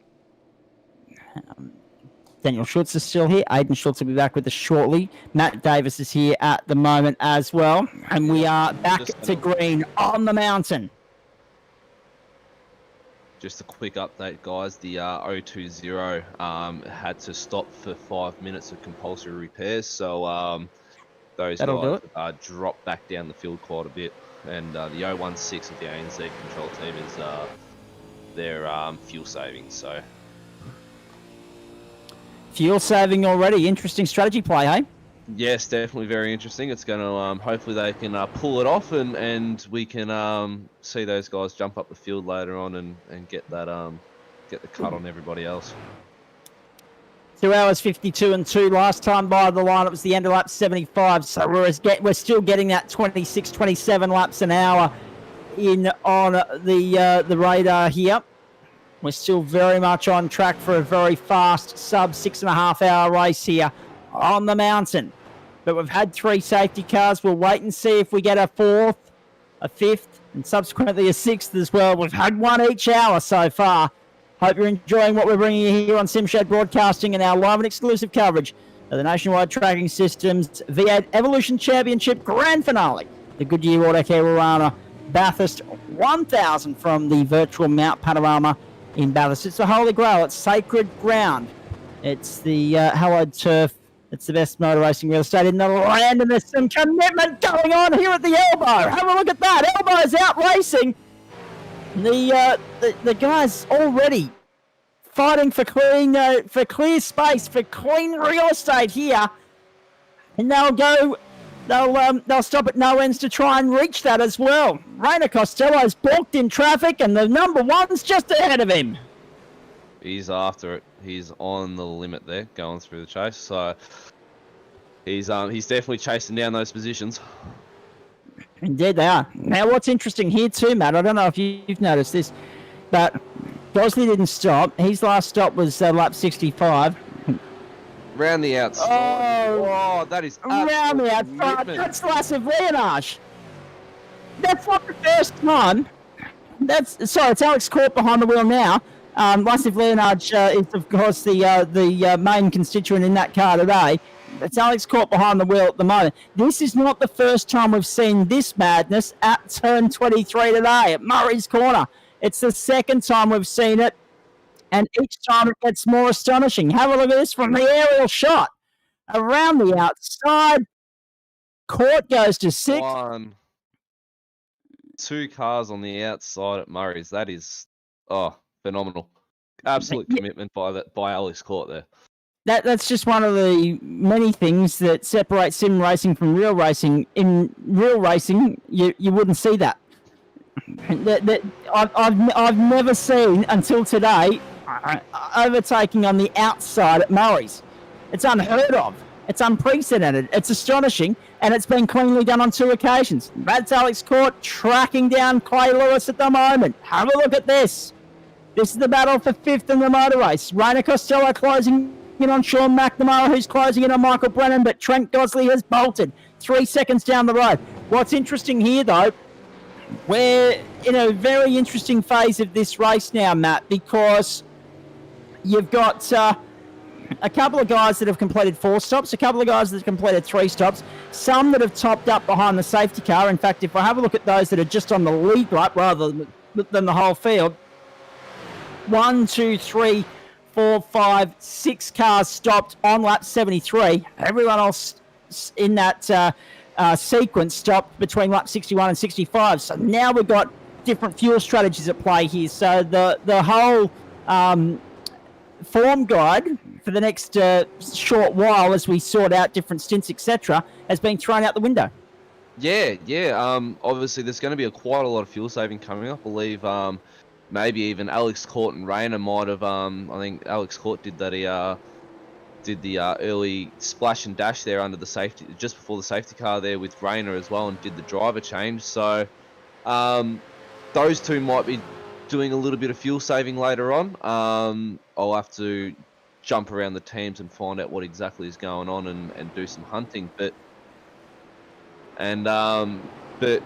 Triple Eight pitted early to get obviously Court's minimum laps requirements done. So all drivers must do minimum 37%, so 60 laps of racing for all co-drivers. So obviously they've done the splash and dash and a quick co-driver change there just to get that out of the way. But that might obviously bring them into fuel saving as well, just so they can extend that out just that little bit longer towards the end of the race and get those stops done. And we talked at the start of the broadcast at the very top of the morning about this being a 6 to 7 stop race. Well, some of these guys are on track for 8 stops the way they're going at the moment. Some cars, including Robert Crisdale, who sits there in 7th and is still on the lead lap. He's pitted 5 times already, so it's been a long day at the office thus far. Liam James joins us at this point in time. Liam, talk us through the last stint of the race for you, mate, because, by gee, things got hairy. Yeah, they did. Not what I planned on coming out of that last turn. Got a bit swirly and, yeah, just sort of sent it towards the wall. You were one of 2 cars caught up in an incident on that lap that triggered the safety car. Obviously not the way you wanted to finish the stint. But that being said, the car is still sitting not too badly there at the moment. I mean, we look at where you guys are sitting. I'm just having a little bit of trouble locating you on my running sheet here for some reason. Bear with me. Yeah, we had to tow out. We got stuck in the wall. Yeah, so you've dropped well down the order, which is unfortunate, but still a long way back this afternoon, mate. Can you salvage something out of this? Nah, that's pretty much us done for the rest of the race, which is a bit of shame, but it's what happens. The racing gods weren't on our side with this one, and it's always next time. I've just I've just found you sitting down there on grade number at the moment, 88. Liam James, of course, we were talking to your co-driver during your stint in Dean Power, of course. Unfortunate. Oh, I tell you what, that was almost a very, very hairy moment going through Griffins for the number 555, and that's going to bunch the pack right up, as Matt just said. Interesting point. Just as we bring Liam back into the discussion here, obviously it's going to be a long, fast repair. You guys, well, it's going to be a long, slow repair, unfortunately, but will you guys go out and at least try and finish 75%, try and get to the checkered flag, or is that curtains? Yeah, that's pretty much curtains for us. We're just going to sit back, relax, and watch the rest of the race and cheer on Rayner and Lachlan. Well, that's exactly right, mate. The rest of the team, it's a very big team you guys have got there. You've had, I think it was 5 chances coming into this race. It must be so pleasing to see the youngsters flying the flag so well. Yeah, it is. They've come a long way throughout this season and definitely showed a lot of speed between the both of them, and they make just the perfect team, especially for this type of event. When you reflect on the season that was, mate, and the fact that we've had 11 great rounds at 11 great circuits, and I'll run through that a little bit later in the broadcast for those that are tuning in for the first time, what do you take out of the season? What's been the highlight for you? Just mixing with a great team, learning a lot about the V8 supercars itself, being my first season in the NTS series and being a part of E1 sim racing, and yeah, just having fun every week. That's what it's all about, mate. Commiserations today, obviously. We saw you parked there. We weren't sure how you got there, so we appreciate you coming in to have a chat to us. The chase, doesn't matter whether it's the inside or the outside. When you get it wrong, it hurts. And unfortunately, we will see no further part from you guys this afternoon. But kick back with the Coldie and enjoy it, because it's shaping up to be a cracking finish here. Thanks for that, boys, and see you guys soon. All the very best, Liam James. Unfortunate for him and Dean Power, of course. Extremely. But as we say, Matt Davis. Here we go. Rayner Costello has got past Sean McNamara. We're going to have a look at this, and then I'm going to come to Matt in a moment. Sean McNamara has slotted back into second spot. They were side by side down Conrod Straight. This is the battle for second on the racetrack. So McNamara had his nose in front until Costello swept around the outside and put himself on the inside for the braking zone at the fastest corner in Australian motorsport. And Costello up into second, out in pursuit of Trent Gosley. Watch that gap come down, Matt, because it was 3 seconds that Gosley had on the pack, and Costello's already shaved it to 2.5, so he's in a hurry.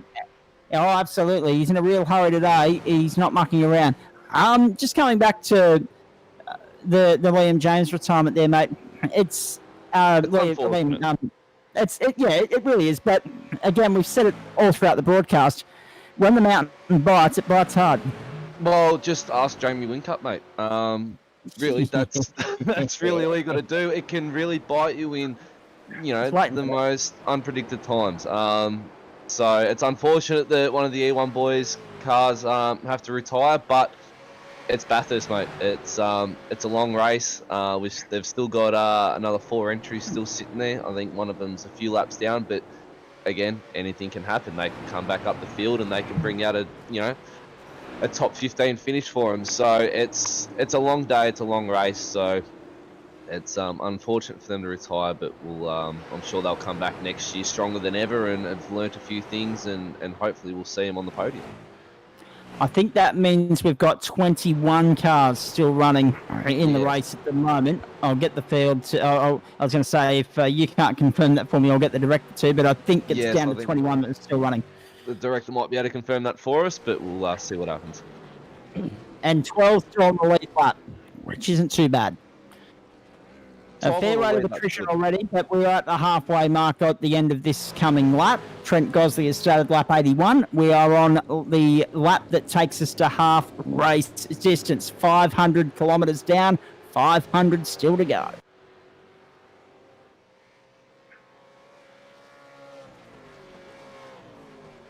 Not too bad at all. 3 hours, 2 minutes and 35 seconds to the halfway mark.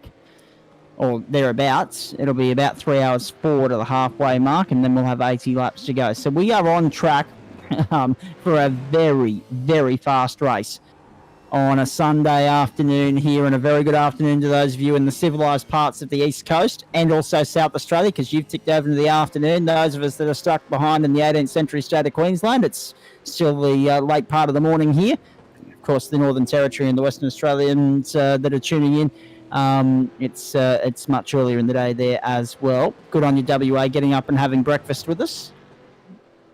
And now morning tea as well. Lap 81 of 161. The good news for WA is when we finish the broadcast, they're still going to have time to head down to the beach, have a swim, do all that sort of stuff. The rest of us, we're going to be probably too knackered to do anything, so we're just going to sit under a fan and crank the aircon and put the TV on and watch the cricket. I don't know about you Queenslanders, mate. I'm a Victorian. I've got the heater on today, so it's 4 seasons in one day down here.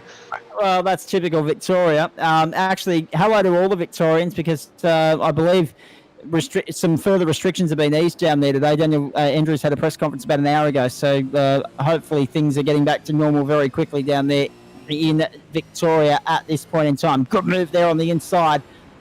Moving up on the 92, and now have a look at this. Costello on Godfrey for the lead. A little bit of a touch, but it's Costello going through to the lead of the Goodyear Autocare Warana Bathurst 1000 at Mount Panorama, not for the first time today. Nice move, cleanly done. By Rayner.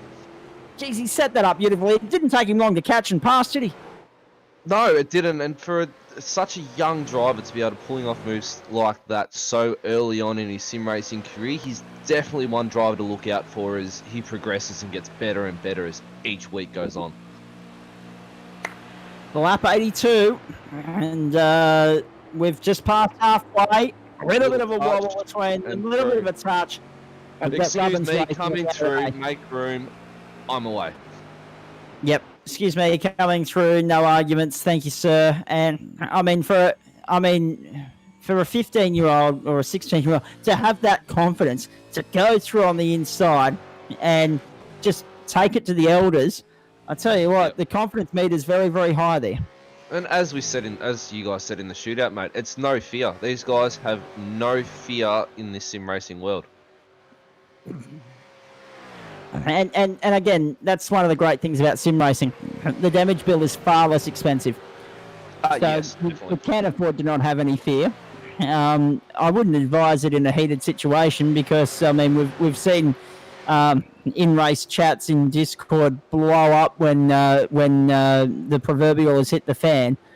But again, that whole risk versus reward factor, it's just as prominent in sim racing as it is in the real thing, but the risk is far less significant because the damage bill is not being picked up by you, because the real world is a far more expensive beast. And that's why sim racing's been, sim racing's been our great escape in 2020. Don't get us wrong, we're into December. Yes, we're getting back to normal with COVID, finally getting under control and all that sort of rubbish. But sim racing's been our great escape.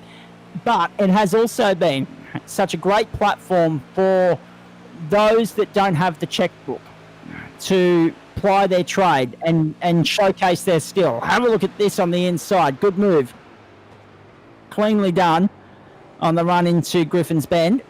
And how many times have we seen it, Matt, where...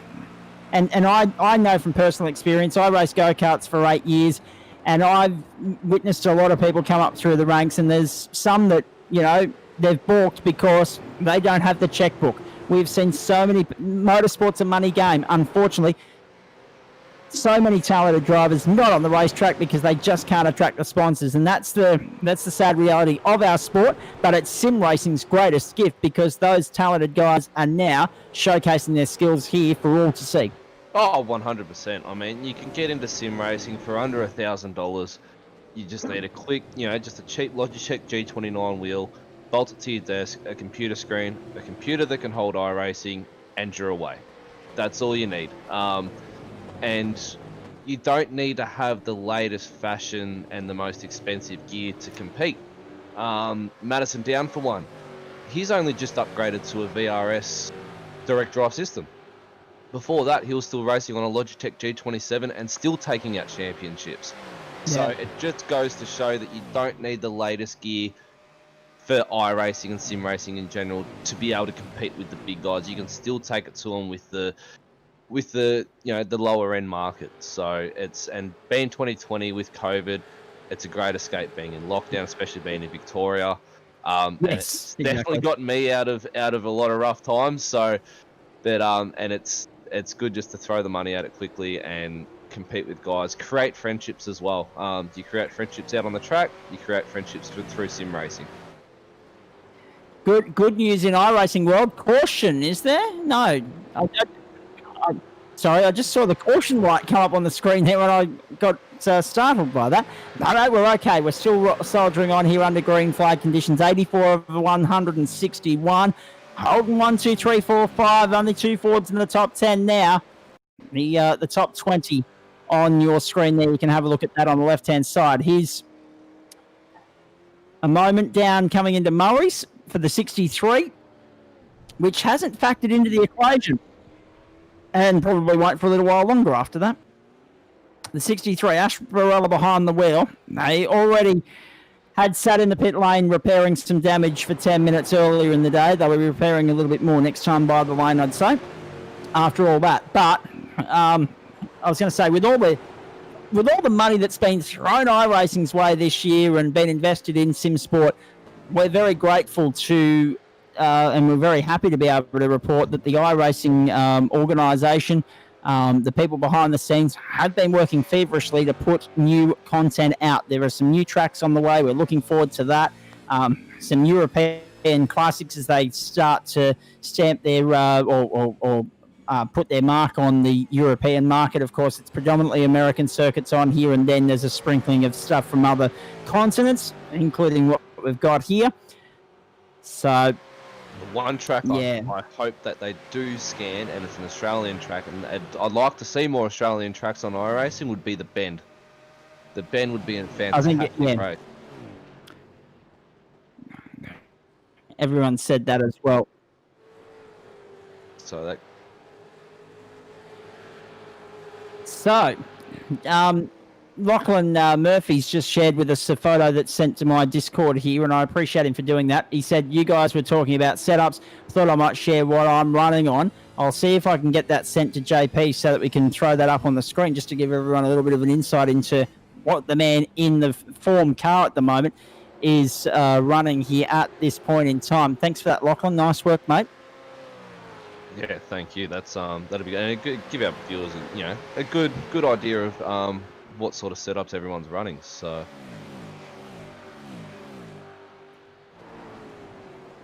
indeed, it is. Back we go. Got a replay here. David Leslie. So this is coming into the chase. Hard on the brakes. Just a little bit too much rear bias by the looks of it. And just turns that car right around.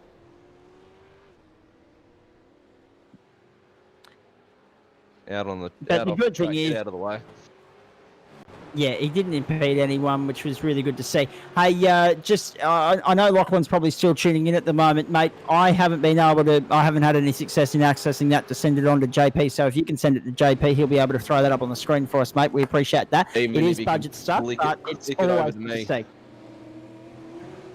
Even if you can flick it over to me, Lock, I can forward it over to JP to bring it up. So.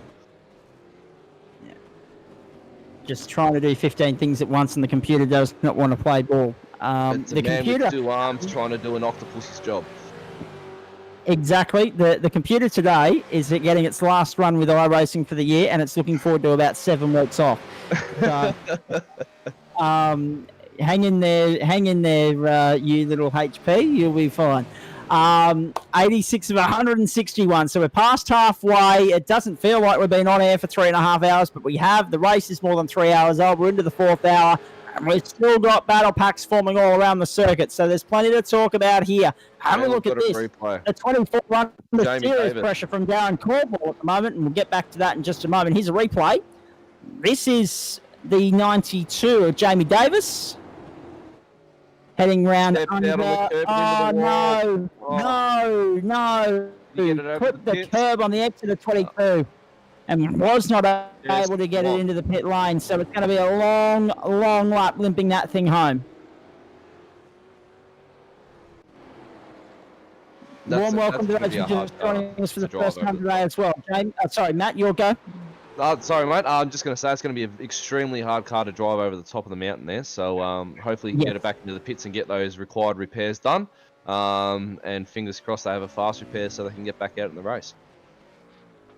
Now, this is the amazing thing. Rainer Costello got back to the lead a couple of laps ago. He stays there, and he stretched the lead out to 2.9 seconds, out to 3 seconds now. Now, what's also in his favour here, we've got a long green flag run. Trent Gosley last stopped on 65. He did not pit under that last caution. That's He's correct, not yes. far off the end of his pit window.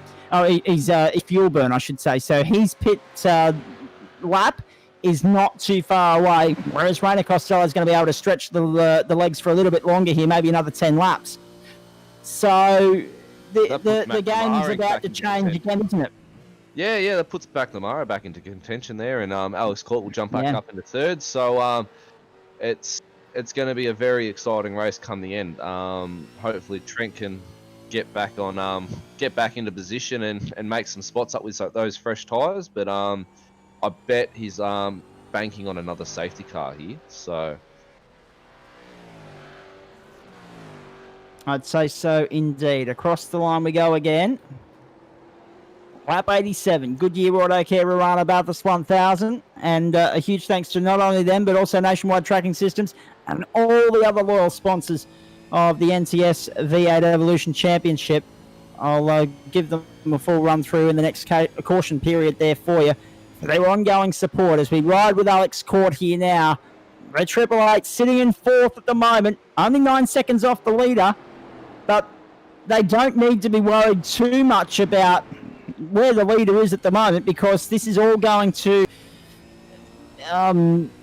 balance out, I guess you could say, once we get to the next pit stop, and also obviously the potential for more safety cars as well. So I mean, you can't rule the Triple Eight out at this point. And here's a success story of the day: the 555, I should say, up one spot from where they started, but just sitting patiently there in fifth. We talk about quiet achievers. As far as today's concerned, this is one of them.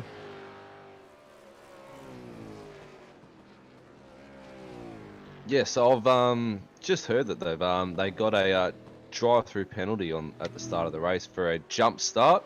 So to be able to hold their position in fifth and claw their way back up the field after a drive-through, that's a big feat. So I reckon, if I could give them a trophy for the best drive of the day, it'd probably be Robert Crisdale in the 555. For sure. No, they've done a beautiful job. On the rundown, Conrad, we ride on board with one of the Fords in the field here. This is Benny Siren in sixth place, the 085. And the Ford, they don't have a strong representation in this championship, despite the Mustang having a proven record in the real world. Not too many people have gone for the Mustang in the sim world in this series, at least. It's a Holden domination today. They drive Ben Siren flying the flag here, and he's sitting nicely there at the moment, having started 18th, and that's probably a good point. We should talk about the big movers. Car into the pit lane here right now. That's good to note too. So pit stops, green flag pit stops underway. The Michael Brennan sitting here. You're on board with him now. He was a late replacement for Sean Pidwell, of course, in the 024. And, of course, the 024...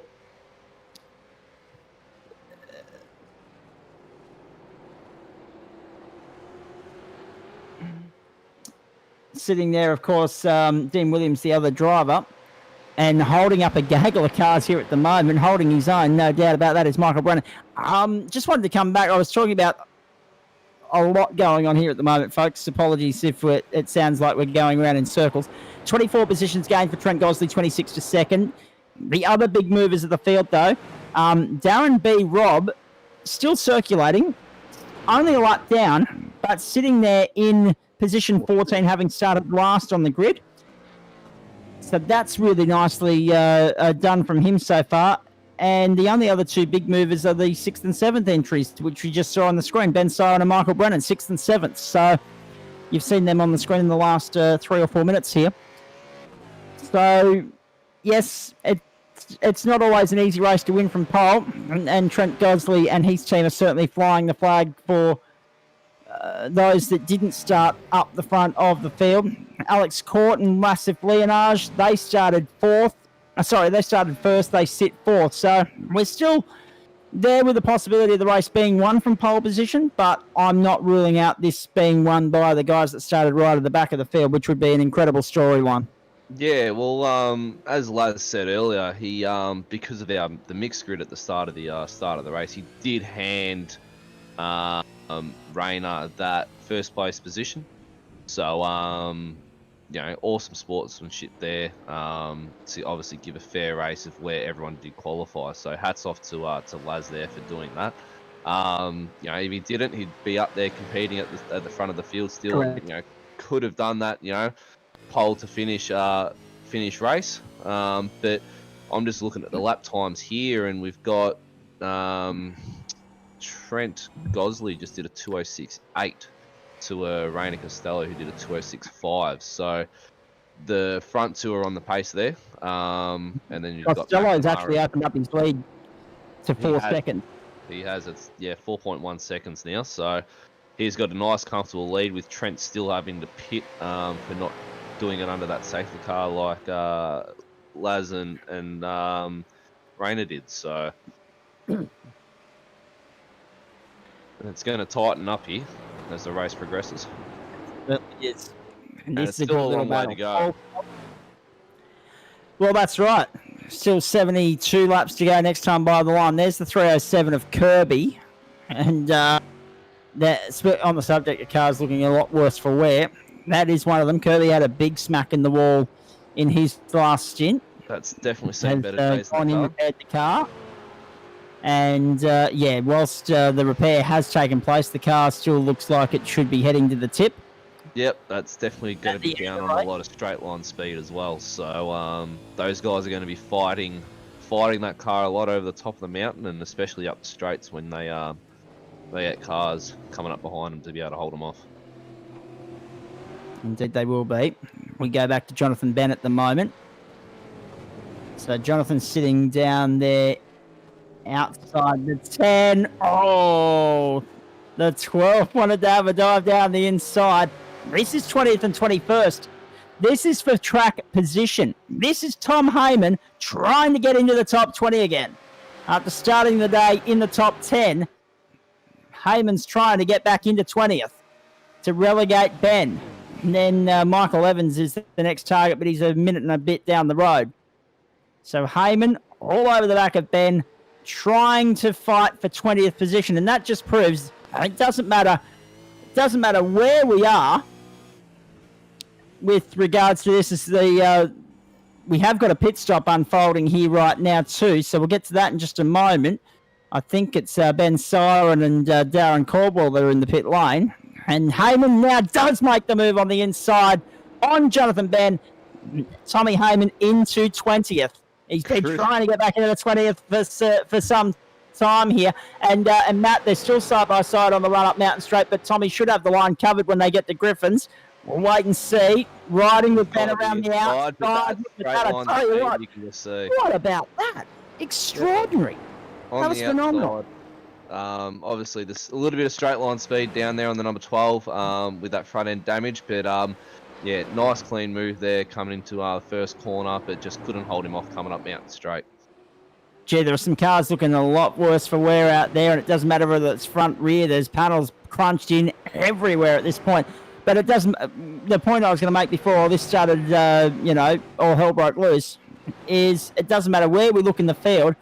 They're still racing as hard for 20th as they would be if this was the battle for first and second, and that's what you got to admire about it. Oh, 100%. It's an all-out sprint. The guys aren't putting, they put it all on the table. They're letting nothing come off. It's just all-out sprint, hard battling, nose to tail action, and it's good. So, but I'm just going to cut in here, and we've got the manager of E1 Sim Racing, Anton Gilbert, joining us in the commentary booth. Anton, how are you, mate? Matty, Zach, good boys. How are we? Good. How's your car running there, mate? How's it all going? It's all over for us, unfortunately. Suffered a similar fate to one of our sister cars with Dean and Liam. Small mistake at the end of Jacob's stint. We lost the aero in the back, cost us a couple of minutes. We pitted early because we were just losing a couple of seconds a lap. And... sorry to cut you Jonathan Ben off the circuit. Sorry, guys. Jonathan Ben off the circuit at the chase. A common mistake that we see in the real and the sim world as well. And Tommy Homan goes back through into position number 20. And just on that, his dad, Paul, tuning in. G'day to you. G'day to the rest of the clan down there in the Hunter Valley and the Newcastle region. Lovely to have you guys on board. Pointing out that Tommy didn't start in the top 10 because of that tech glitch, but he didn't muck around in getting back to the top 10. He did not muck around in getting back to the top 10, and that's what I was more referring to, was that he was in the top 10 in that first stint until that mistake until he got caught up in the incident in the second stint, of course, that was not of his own doing, unfortunately. But that's the nature of Bathurst. Boys, I'll go back to you. Yeah, not a worry. Thanks, Zach. Like I said, unfortunately, small mistake put us down. We had to pit. We're losing too much time, and unfortunately, we really just didn't have a good look at the track before making that call. And I came back out just in front of the lead cars. Bit of pressure on my shoulders. Unfortunately, mistake put me in the wall, and mate, that was it. We cooked the engine. 3-4 laps down, we sort of decided to retire the car, and we'll just cheer on Rayner and Darren and Stephen, and of course Lachlan at this point. To be fair, you've got a lot to cheer on at the moment. Yeah, that's right. We're a large team, and we've said from the get-go we'll welcome anyone on board that who's that that's pitted there? Anyone on board that's looking to be a part of an organisation and come together with like-minded drivers and try and develop your skills. Rain is probably a fantastic example of that. He was always quick when he came on board at the start of the season, but he was sort of mid to back of the pack of our split one in the normal weekly series we run. And well, look at him now. He's basically putting in qualifying lap after qualifying lap, regardless of fuel weight and tyre conditions. Just how he does it lap in, lap out. It's unbelievable. Just put it into context for us, for those of us that are new to sim racing or not familiar with your operation. Does it stretch beyond the NTS Championship? How much involvement is there from your organisation when it comes to iRacing events? Are you guys on track more than once a week, twice a week? How committed are you? Mate, we've got representation in multiple divisions, so everything from the V8 supercars in the NTS series to the officials through the iRacing itself. We've then got the GT3 side of things. We've got oval, we've got dirt oval. We've got different people in certain positions within the team to sort of manage the different leagues and the different sort of competitions that we enter. So you've always got a point of call, someone that you can go to with any questions. But yeah, we do a fair bit. We're on track a lot. We race every single one of the iRacing official endurance races. Coghlan Engineering is one of our major sponsors. We work closely with Daniel over there, who puts together our setups as he does the fixed setups for this league, which is hugely beneficial. We're able to record telemetry, sort of shoot that off to him with copies of our replays and whatnot, and he'll actually give us data analysis back in graphic and written form, as well as sort of one-on-one conversation and on-track performance analysis. So yeah, we've got a lot going on. Indeed you do. Matt, so I'll let you handle the rest of the interview from here. I just thought I'd get that question in while I was here. That's all right, mate. Anton, obviously, Rayner's out front at the moment. He's putting in, as you said, qualifying lap after qualifying lap. He just came over the start finish and he just did a 2:06.9. It is an extraordinary, lap time considering how long they are into the stint. He's only a young driver. He's a go-karter from Queensland, but where's their strategy lying for the rest of the race? I haven't been able to jump in and have a chat with them. What are they wanting to do for the rest of the race? Are they double stinting now, or are they going to go for change for change over their pits? What's going on? Well, I'm certainly not going to tell you who's jumping in the car when at this stage with how tight it is up front. I thought I'd try and get it out of you. Obviously, Rayner's the bloke that will want to take charge, especially at the pointy end. But I mean, geez, what about Lachlan? I mean, I was He's driven superbly. Unbelievable. And he's only very new Brody to the team, aren't Kostecki-like, you? I thought. He is very new. I've been around for a good couple of weeks now, but due to some other commitments, he hasn't sort of been able to race week in, week out. Obviously friends with Rayner, which is how we became acquainted. But mate, he's always been quick, but again, just hasn't sort of been able to put in the consistent sim time. And I think he led this, didn't he, for the vast majority of his stint? I think he sort of got done towards the end, but mate, super impressive drive. Yeah, sure. McNamara got by him late in the stint. Yeah, correct. Yeah, sorry to interrupt there, Zach, but I did jump into him at one point when they had a 5-second lead over Trent Gosley, and he said he took off too hard and tried to gap him to get some fuel saving out of the way, and just in the process cooked the rear tires. So a little bit unfortunate, but they've put it back out front now. So yeah, obviously they've got their eyes forward and pedal to the metal.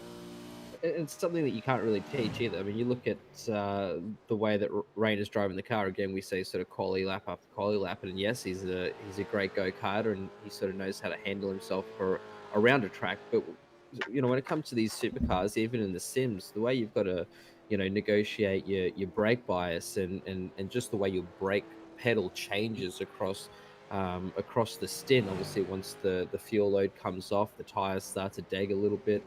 But the way he's still just able to push consistently, I mean, at any time he puts it on the grass, he makes a small mistake, he hits the wall, and that's it. The race is over. But he's just so cool, calm, and collected, and he's putting in the work. It's unbelievable. Him and Lachlan, fantastic.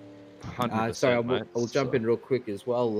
There's a couple other people here to have a word. G'day, Sean. Darren Robb, you touched on him earlier. He's one of our longest members. He joined the team sort of over a year ago now, and his development has been incredible.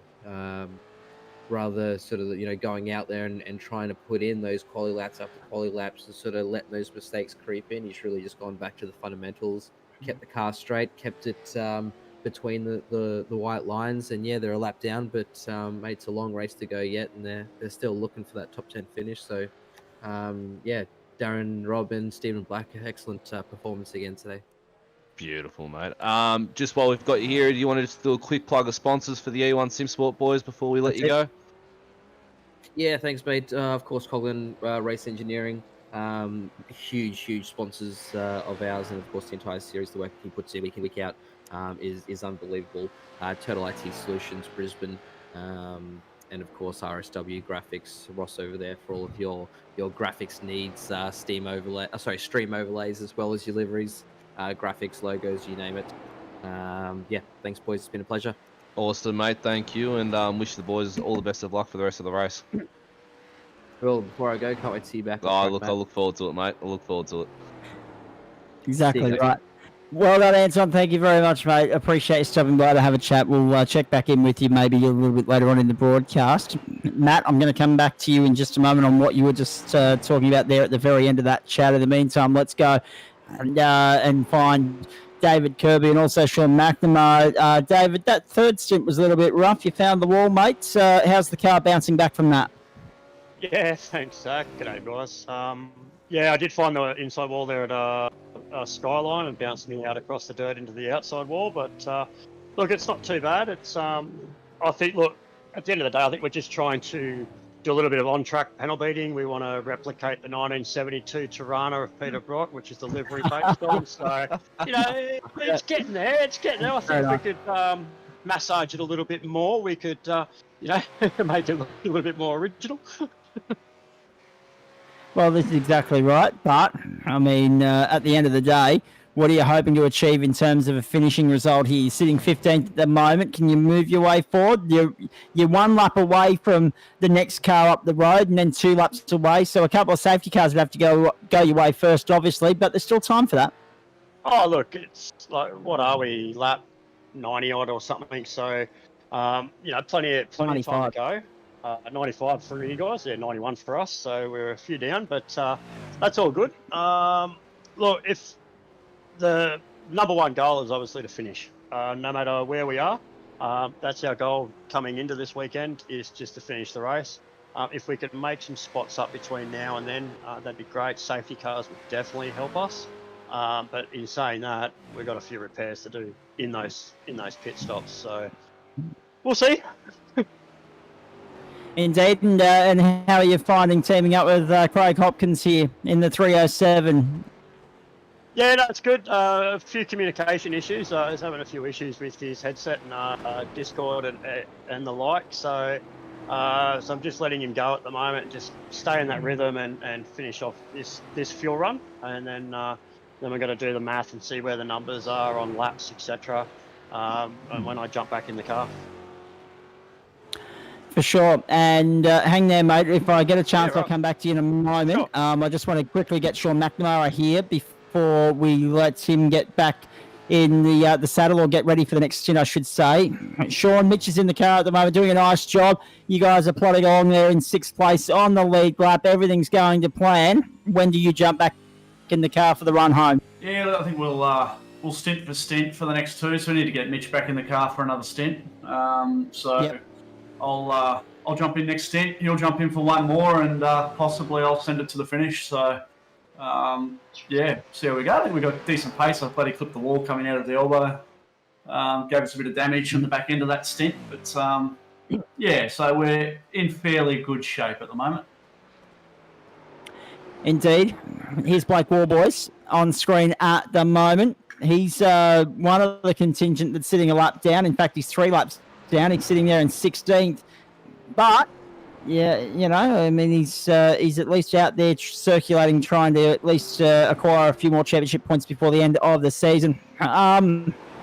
We were talking earlier about the pace difference between you and Mitch. Sean, it's a delicate little operation to try and balance. You're not the only team in that situation, but everyone's planning to have their A driver in for that last stint, which means all bets are off if we get a safety car in the last 15 laps or so. But you've got to admire the precision driving of a lot of these guys who wouldn't have done an enduro like this all too often in the past. For some of these guys, wildcard entries in particular, this is their biggest test, obviously. But the amount of concentration required to just punch out lap after lap and hit every single marker, brake, turn, apex, all those markers that make up the lap, it takes its toll, doesn't it, at the end of the day? Everyone's going to sleep well tonight.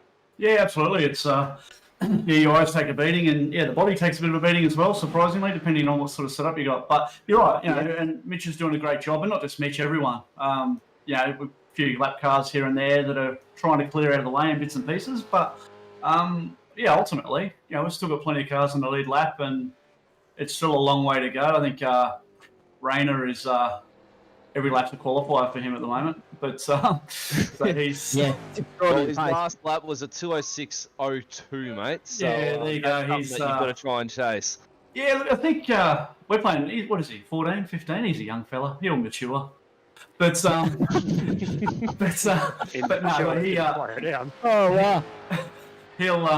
It's quick, but I think a few of us are probably playing a slightly safer game. But if he's got more up his sleeve, then we're no good. But he's doing a great job, so it's been good so far.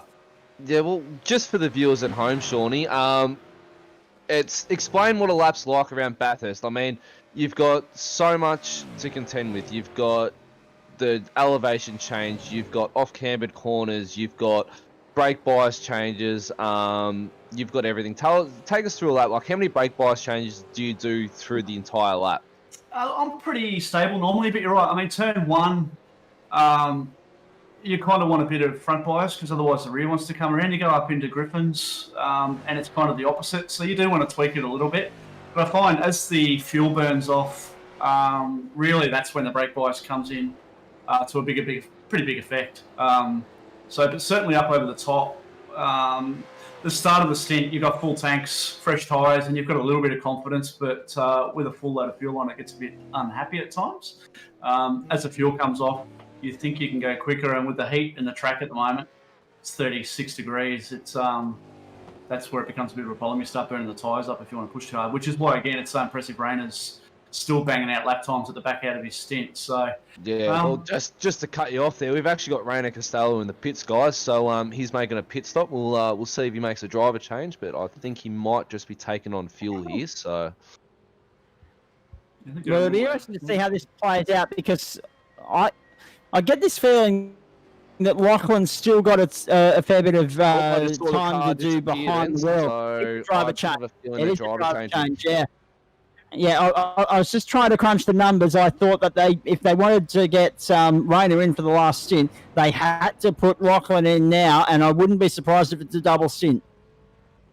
Yeah, double stint might be the go here just to get his laps back. I'm pretty sure that was his third stint for Rainer. Yeah, so I might have to jump back into their chat later on down the track, and see what the go is, to see what their strategy is towards the end of the race. But yeah, I'm tipping that Lachlan's going to be double stinting here, so it's going to be interesting. Sean, thank you very much for having a chat to us, mate. We appreciate that. Just as you sign off here, looking at the state of play, are you confident that if you're at the helm of the car, we get to that last stint? Obviously, Rainer's Rainer, and we know he's going to be on song, and you know he's going to be hard to catch. But are you confident that you can get this thing on the podium or even to the top step if we've got a bunched up field with 15 laps to go? You guys are going to be right there. Yeah, absolutely. I think we've definitely got a podium in us if the safety cars fall the right way.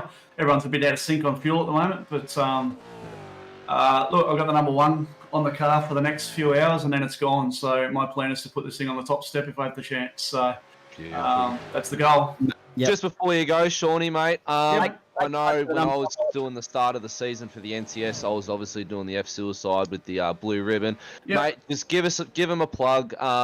You guys are obviously raising awareness and doing the donations. So, you know, you've got airtime for the next 30 seconds and go for it, guys. Obviously,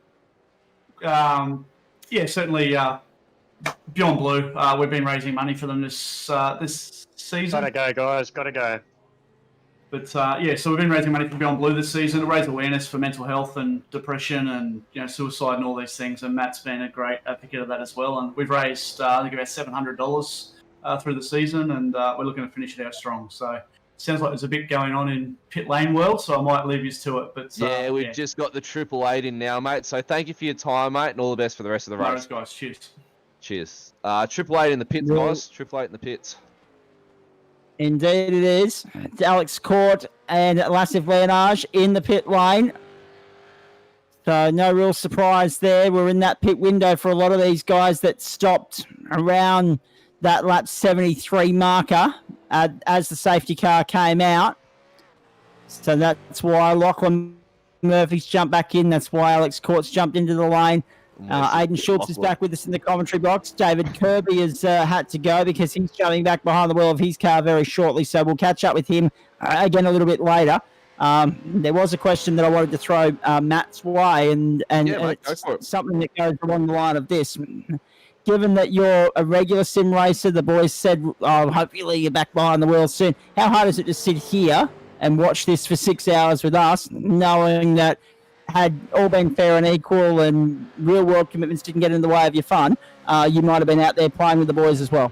Oh, mate, it's really a knife through the heart. I was ecstatic when I gave JP the call to tell him that I had to retire early from the season, and he goes, look, there's still a seat sitting there when we race Bathurst. That sort of put a big smile on my face. So it was a really big hats off to JP there for still allowing me to race it. But then obviously work commitments got in the way, and I had to give the call to the team boss Anton and tell him that, I was unfortunately had to pull out. And seeing these guys race around here lap after lap, it's a little bit upsetting. But look, I get to commentate for it. And I still get to watch it. That's all that matters. So seeing the guys do well, that's the main thing. And look at where we are too, boys. Skyline. Sorry, Darren Robb just pulled out of the way of Skyline for the faster guys. So all good. I was going to say lap 99 of 161. So we're really edging towards the business end of the day right now. Can you believe it? 99 laps, and I feel as though we've hardly had a chance to take a breath here. We will at some point, ladies and gentlemen, get you to crank up the volume, because normally we take you for a lap where we let the drivers do the work and let you listen to their sound effects, but there's been that much going on. We haven't had a chance to do that. We will do that before the end of the race. Don't worry about that.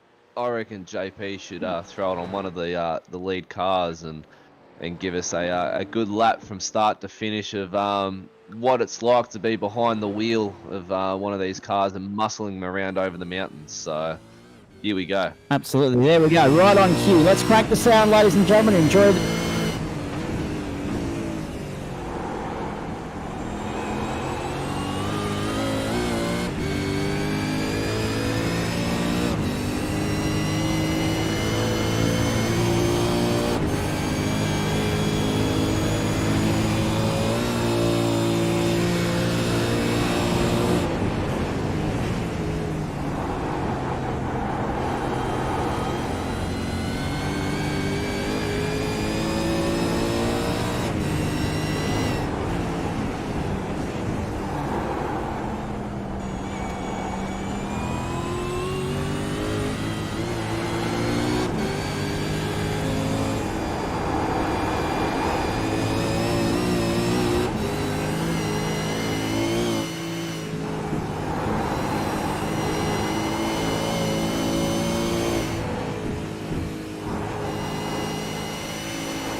How good's that, ladies and gentlemen? You gotta love that, haven't you? Just listening to the pure muscle and grunt of a V8 roaring around 6.213 kilometers of mountain heaven.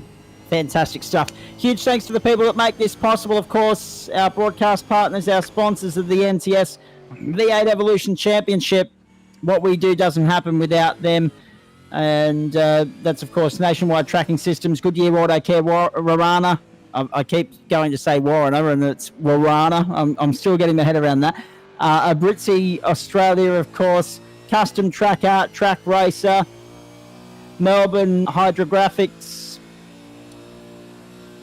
The depot there.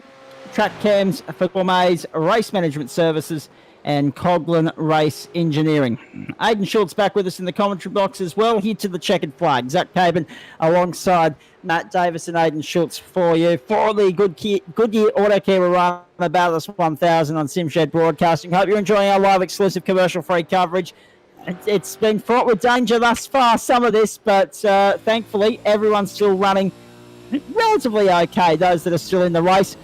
And critically too, boys, 101 of 161, so we've gotten past 100, and we're on the run home, 61 to go, and only at the end of lap 100 there, 3:45 and 56.233. That was the time to 100 laps, so sub 4 hours. We're getting about 26 and a half laps to the hour, which means this is somewhere in the wheelhouse, somewhere in the ballpark of 6.25 hours. Pending, obviously, any further safety car intervention. As we get to the 4 hour mark, what are your reflections on what you've seen thus far, and who are we watching over the next 2.25 hours? Yeah, Zach, good to be back, mate. Sorry, I just had to go have a little pit stop there myself, so I'm all refueled and set in for the last 60 laps of the race. What an amazing race it's been so far. It definitely has given us what we thought we were going to get. A lot of drama early, and it seems to have settled down into a bit of a rhythm now, but nothing's changed for me, Zach, in relation to who I think's going to get this one.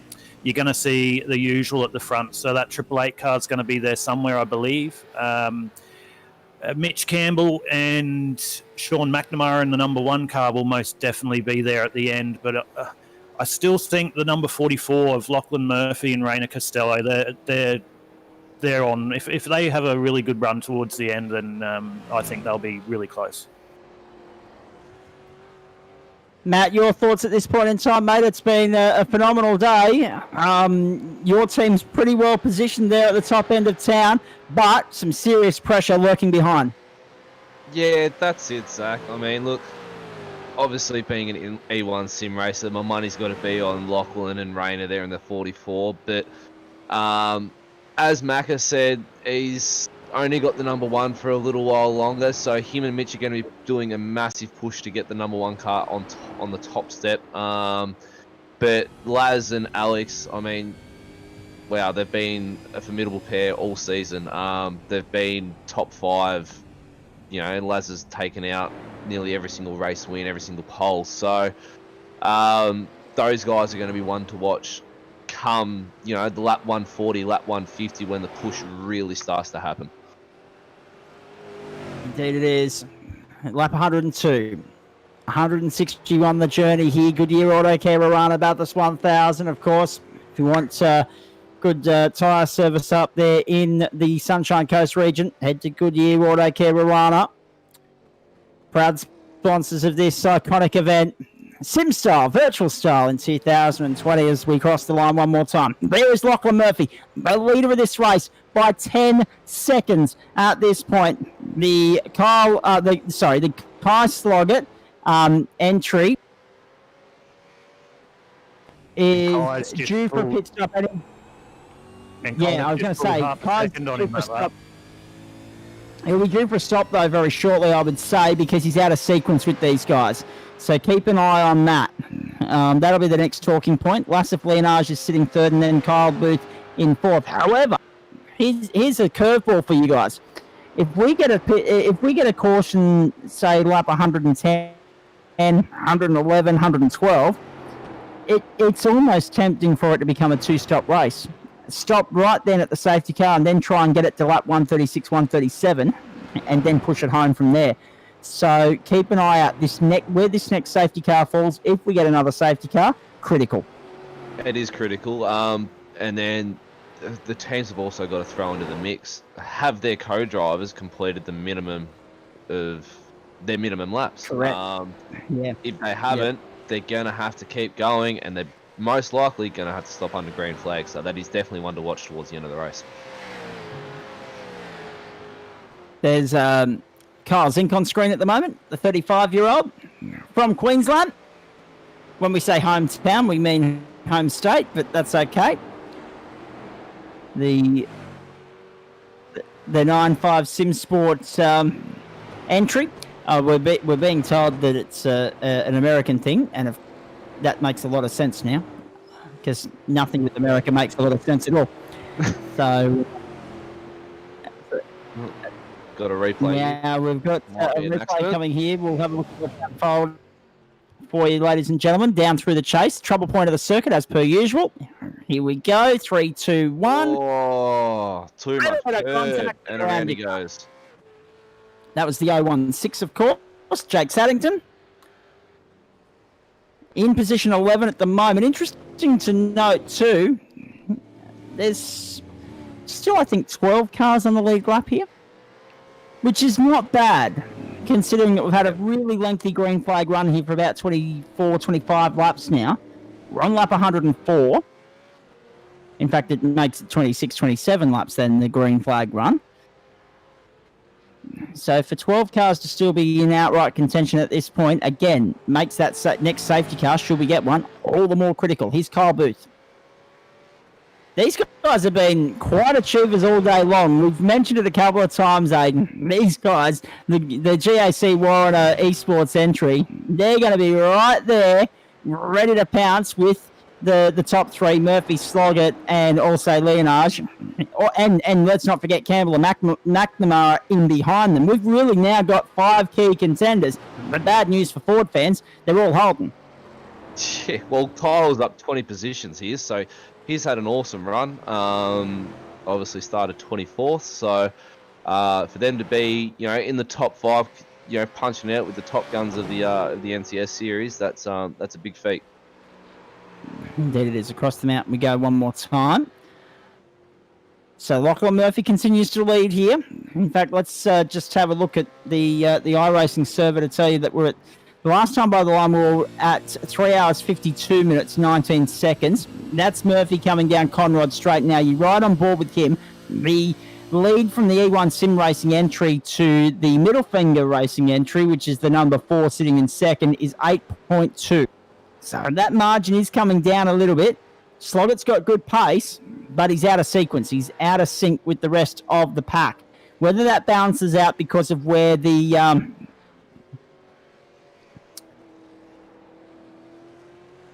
whether that's sorry, just getting a couple of messages here. There's a few things going on. Whether that balances out, Matt, with regards to the pit strategy, the fact that Sloggett's out of sequence, we'll wait and see. I'm interested to see how it all plays out now. Yeah, it'll be interesting. Obviously, he's 8 seconds down off the leader at the moment, but it's still obviously got a pit, so that'll put obviously Laz up to second there, and obviously punch everyone up. But depending on where he comes out, he might be able to make up some position. So their strategy could actually play dividends by the end. Indeed it could. Hope you're enjoying what is the last big one of the year in iRacing land, ladies and gentlemen. The Goodyear Autocare Warana Bathurst 1000. And how's the sorry to cut you off there, mate, but how's the irony where we've got the Lap of the Gods livery yes, with the last name Murphy? Yes. Actually, that's probably the point of the day right there. I had not even thought of that myself yet. Can you believe that was 17 years ago? That was a whole generation ago. Yep, extraordinary stuff. Lap of the God was pulled out by his teammate there, Rayner, and pipped McNamara there on the line to get the top step of the qualifying there. But yeah, how's the irony? That's just unbelievable. And they've done an awesome job with these liveries, and every single car, all these retro liveries, they're out of this world. They certainly are. Retro flavour for the Bathurst 1000 today because, well, I mean, when you think history and tradition and retro, you think Mount Panorama, and that's because Sandown isn't on iRacing. It's lap 105, 161. Just going back to what you're saying about Murphy. The interesting thing with Murph for mine, delighted when he broke the lap record, smashed it out of the park with the shootout lap, 203 back in the day, 8.954 I think it was, and then not so happy when Lowndesy came out and smashed it in 2010. I interviewed him not long after Lowndesy got the record. Actually, he didn't seem too happy about it. But then 7 years later, fast forward the clock, and he's the first one there to hug Scotty McLaughlin when he went into the threes and absolutely completely obliterated it. So just goes to show that Murph's a great guy, and I get along well with him, and I had the pleasure of meeting him a couple of times. But you've got to pick your moments with him. When he's a race car driver, it's all deadly serious. When he's a pit reporter, a bit more fun. So, they're all in race mode once they're in that suit. Exactly right. There's the Team FTR entry sitting 7th at the moment, having started 10th. Yeah, Clay's doing a good job. He's in the car at the moment, so I think team owner of FTR is Blake Urquhart. So, Wade Michael. Sorry, I've just been informed of the FTR. So, those guys are doing an awesome job.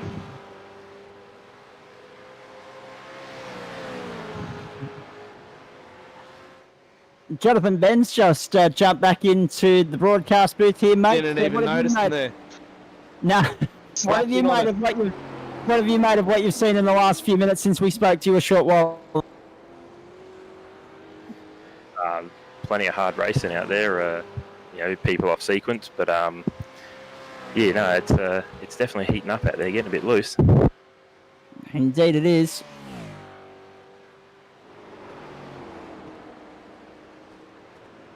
So here's the Aussie Mail inspired livery entry.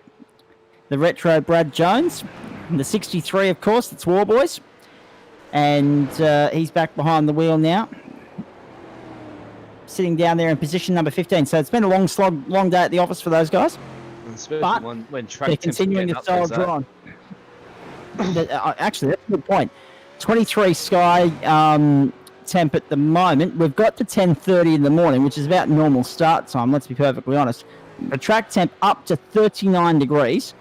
The clear sky 23 degrees at the moment.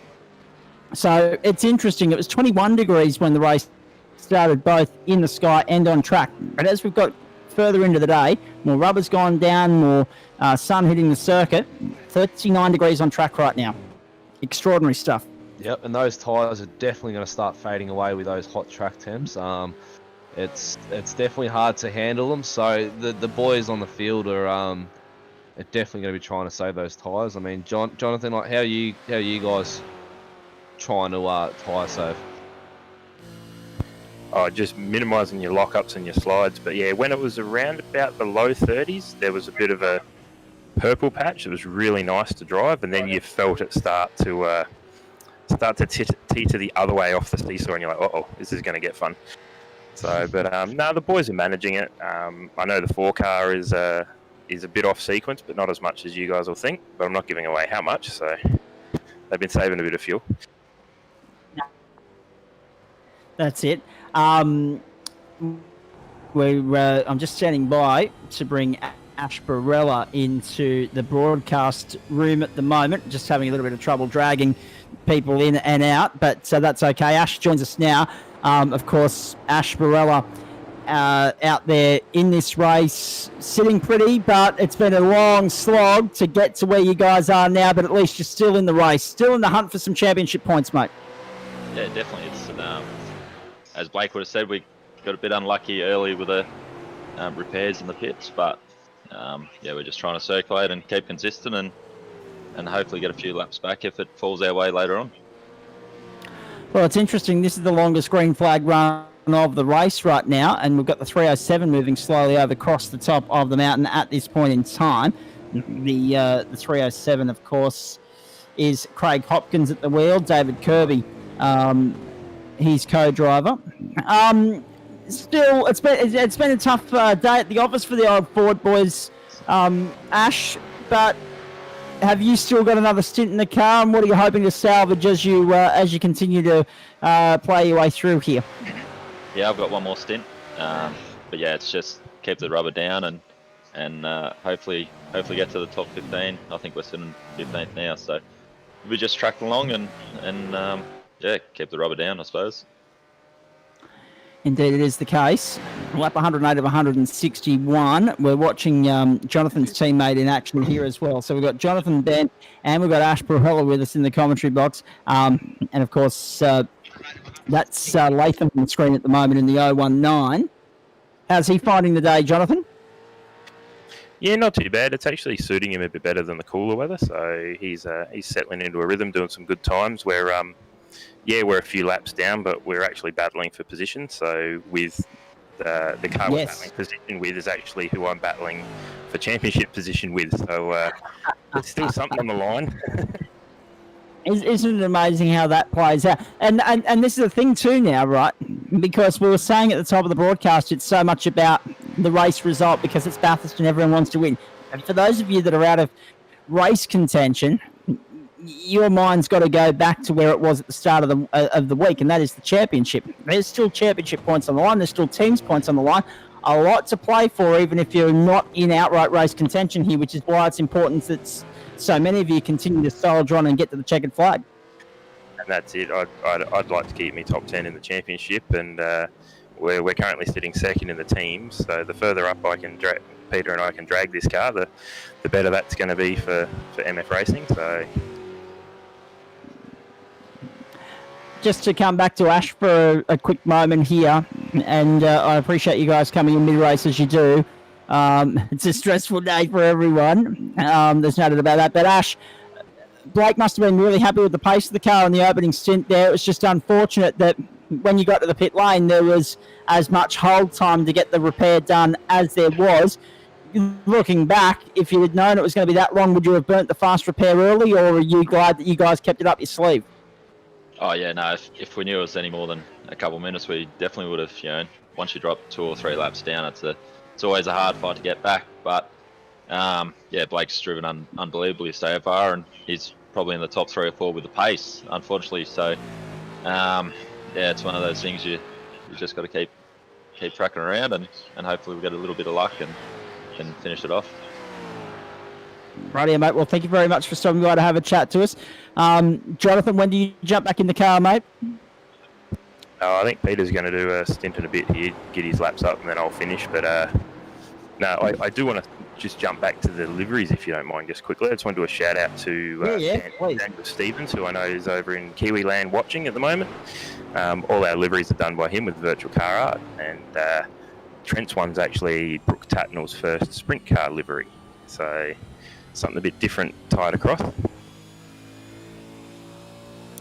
That is exactly right. I was going to say we all love a little bit of Brooke Tatnall. I've got fond memories of watching him tear it up at the Newcastle Speedway back before that got bulldozed, as you know. So happy days there. 109 of 161. That's what we're watching at the moment. A little bit of a lock up from Sloggett going through the chase at the moment. This is really good there's stuff. a car off into the wall in the background. Jeez. Now, I'm not sure who that was. Was that... Don't tell me that was the Triple Eight. We'll have a replay in a moment, I'm sure. I don't think it was massive, but oh, gee, that was... Let's have a look here. Lachlan Murphy leads the race from Kai Sloggett, then Lassive Leonard. I'm still seeing that on my screen at the moment. Kyle Booth, Mitch Campbell is that's the order I've got, so I'm not quite sure who that was that came unstuck there.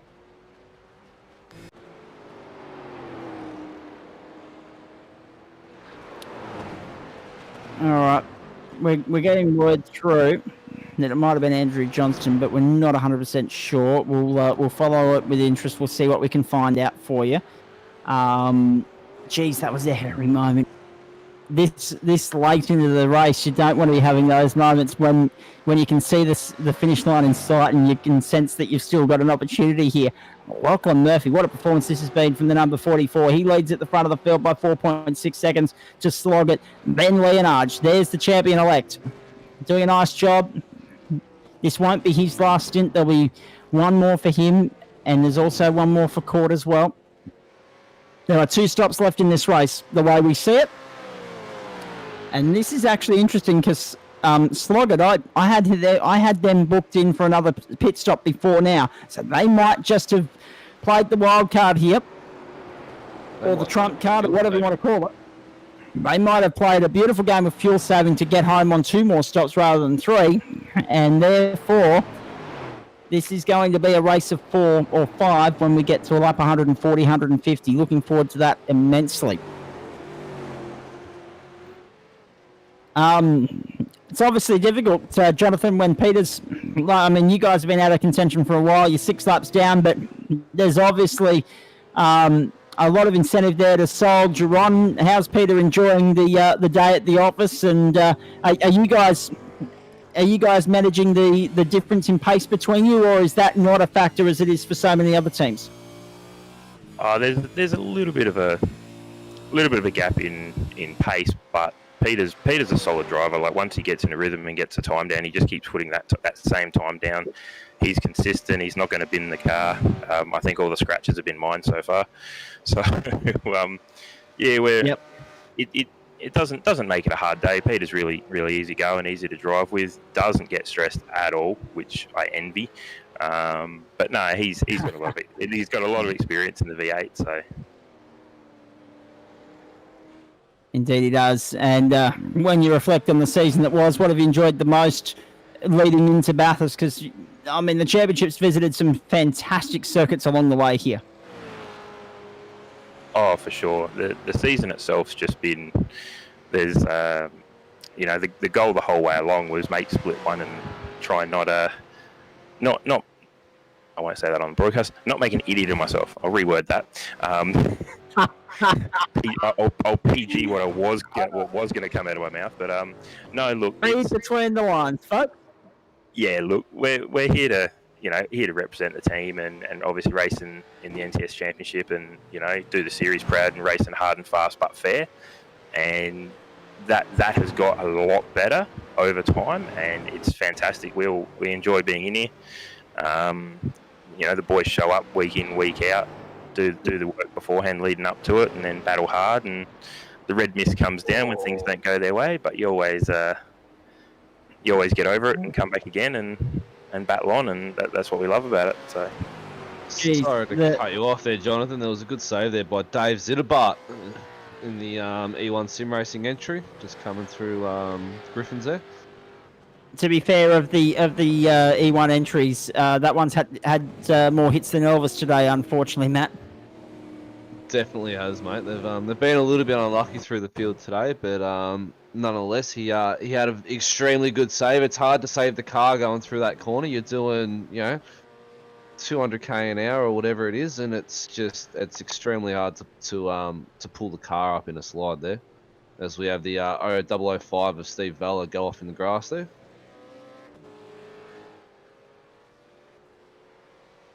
Jim Delios is driving that one. We'll run through the order at the moment for you too, folks. Lap 112.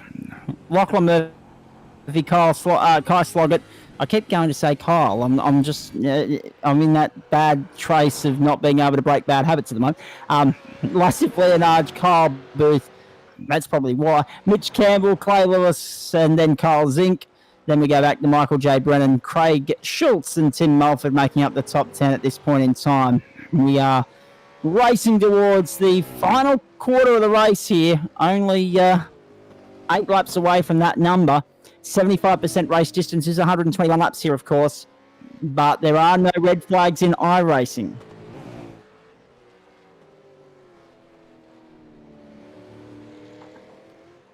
Now that's interesting, isn't it? Now as we get a look at the leaders for the first time in a while, there's Booth at the top of the mountain in the 555, still sitting pretty in fourth, and Mitch Campbell not too far behind in fifth. But it's 3.5 from first to second, it's 3.5 from second to third. How critical are the last pit stops going to be in terms of the precision of them? You cannot afford to miss your pit box. You cannot afford to hold any longer than the absolute minimum that's required to get the job done, get the fuel in, get the tyres on, and get back out there, because the pit stops could make or break this race. That's how tight it is, but this is exactly why we're enjoying it.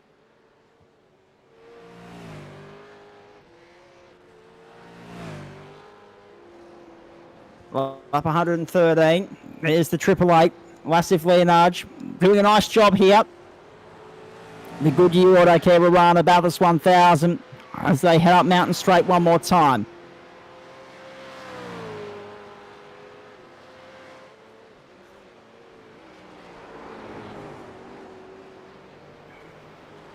Just looking at the laps and the timing board, mate, and Kai's surely got to be running out of fuel eventually. He's done a mega stint on this tank. It's been a very long stint, there's no doubt about that. Actually, I wanted to come back not so much to the fuel burn, but to the pace that's being set by Lachlan Murphy and Rona Costello. Just let's focus on that for a moment, because one of the points that has been suggested by drivers that we've spoken to throughout the day, let's hope something pulls these guys up because they're kicking our backside, is essentially what they've been speaking in code with. As they come across the top of the mountain, Murphy's still doing a great job behind the wheel. These two 15-year-olds, they could absolutely tear this up today and just really put everyone else to shame. But they have not really tapered off at any point throughout the day. It's been 10 tenths running from first until last. Yes, they've been saving fuel behind safety cars. Yes, they've been coming in for pit stops, tyres, etc. and so forth. But compared to everyone else that's running just that little bit less than the 110% that these guys are applying, how's that's going to hurt or affect, I should say, in the closing stages? The fuel burn, the tyre wear, is that going to be a factor that they should be concerned about, or do you think they're looking pretty good? Look, from what I can see on the screen, the car looks like it's handling on rails. Last stint Lachlan had, he mentioned to me that the rear tyres really went away on him, and that's just because of the way how he was driving the car. He pulled a massive gap once he finally got around the leader, and the tyres simply just went away from him. So I think he's pulled back on the driving a bit. He's just settled into the rhythm. He's just picking off lap after lap after lap, getting those apexes, getting those exits, and he's just maintaining the tyres on this stint extremely well. Have a look at them now. They're all in sight. That's it. 3.2 the margin per on his second, rearview and mirror. 2.3. 2.3 now from Sloggett to Leonard. Leonard is clawing him back now.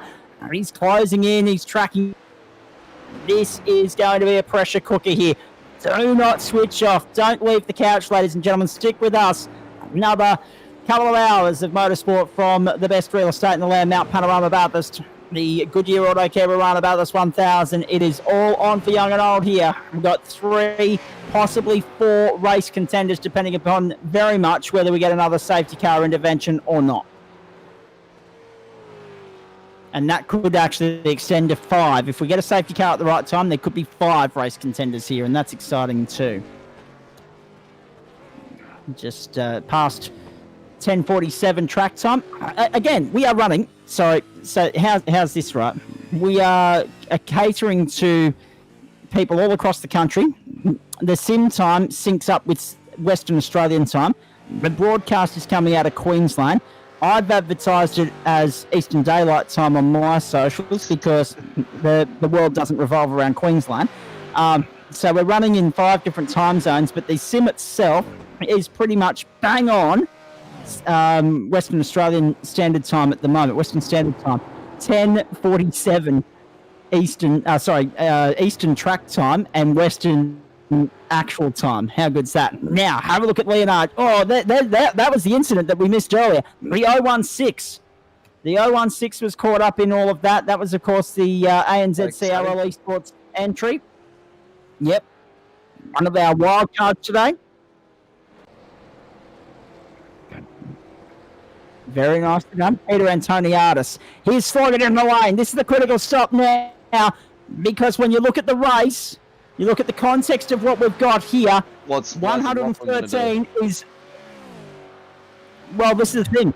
It's lap 115 now, so he's got to 114. He's only got 47 laps to go, so he can now one-stop it. I don't know how they've managed that, but they've done a bang-up job to get into the lane to make this now a 2-stop race. One now, and one at about a lap 138.39, and away they go. And Trent Gosley, Zach's just gotten behind the wheel, so they might be looking to stretch it out right to the finish here and give it to the guys up top. I was going to say, Gosley, I think double stints from here. You're absolutely right. Gosley to double stint at home. We'll see how he goes. And will they be... will this now trigger Murphy and Leonard to react? Because the way I see it, they've still got 2 stops.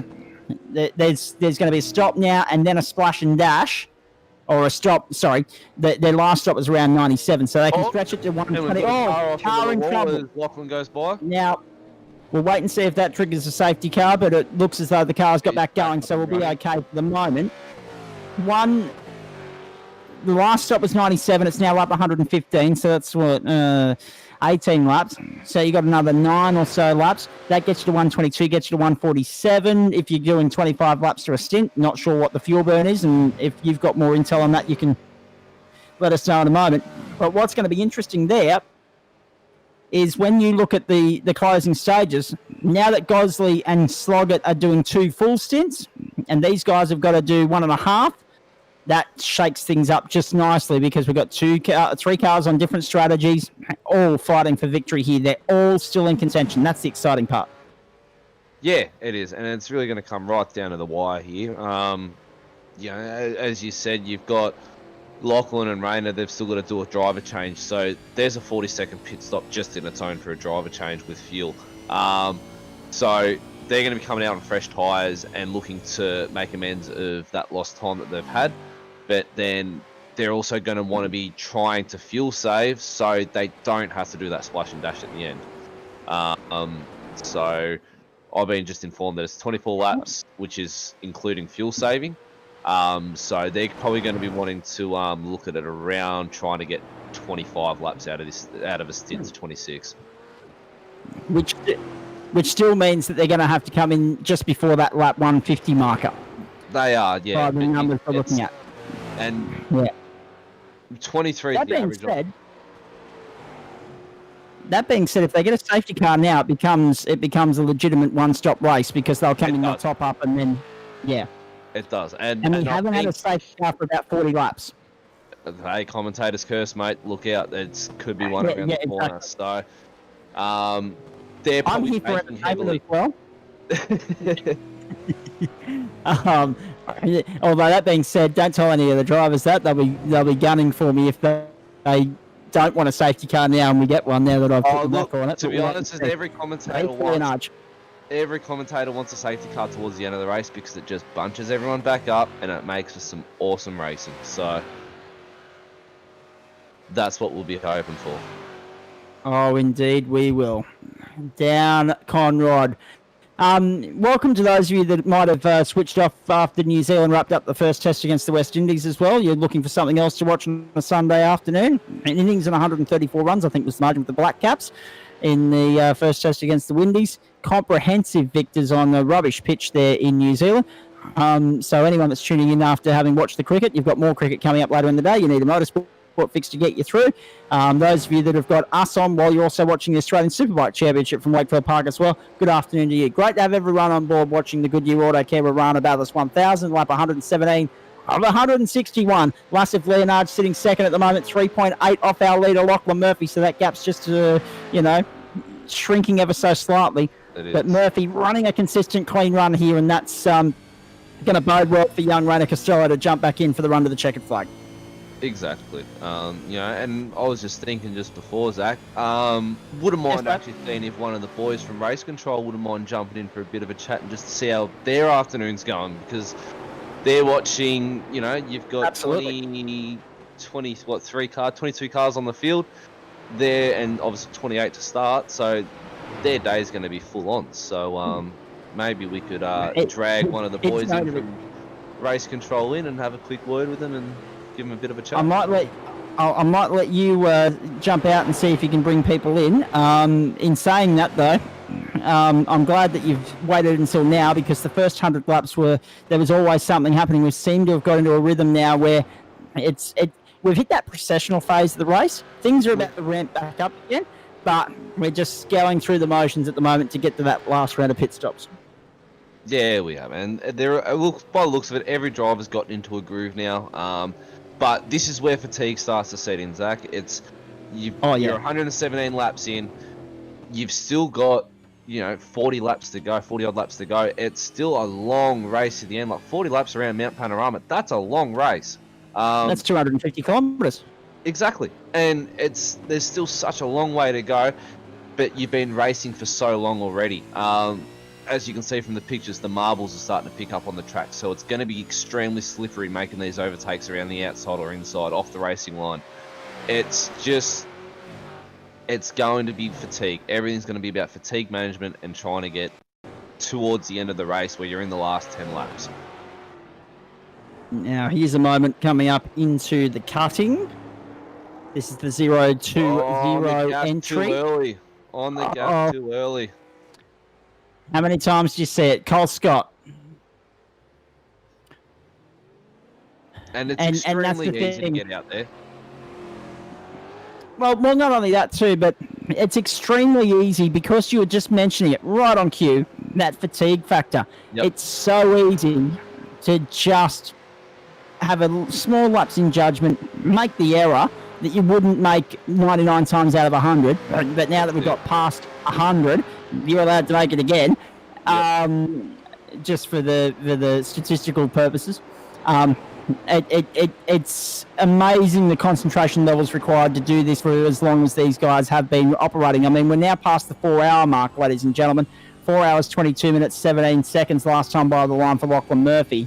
That sort of commitment, that sort of skill is why we admire what these guys do. But it's not perfect. They're not perfect. Lapses in concentration happen, and it's millimeters or centimeters in it, particularly at that point of the circuit where the rise and fall of it, you just get a little bit crossed up, checked up on the wrong angle because you know it's a steep grade going through the cutting, and instantly you turned around and facing the wrong way in the wall or in the middle of the track waiting for oncoming traffic not to hit you. 100%. And what makes it even harder for these guys in sim racing is some teams are lucky, some teams, just don't have that, that extra guy on the side, where the ones with the extra person on the team, they can go in and spot for these drivers and give these co-drivers a break, where you've got a two-team driver. So Lachlan and Rayner, for instance, they don't have a spotter for him. It's the co-driver spotting, or the person who's out of the car is spotting for the main driver that's in the car. That's what makes the day longer, and you're glued to a computer screen or a TV screen or whatever you've got. Yeah. For the entire 161 laps, you don't get a break. You can't just go lay on the couch or just relax like a real race car driver would, because you don't have all your engineers and everyone looking after the guy that's in the car.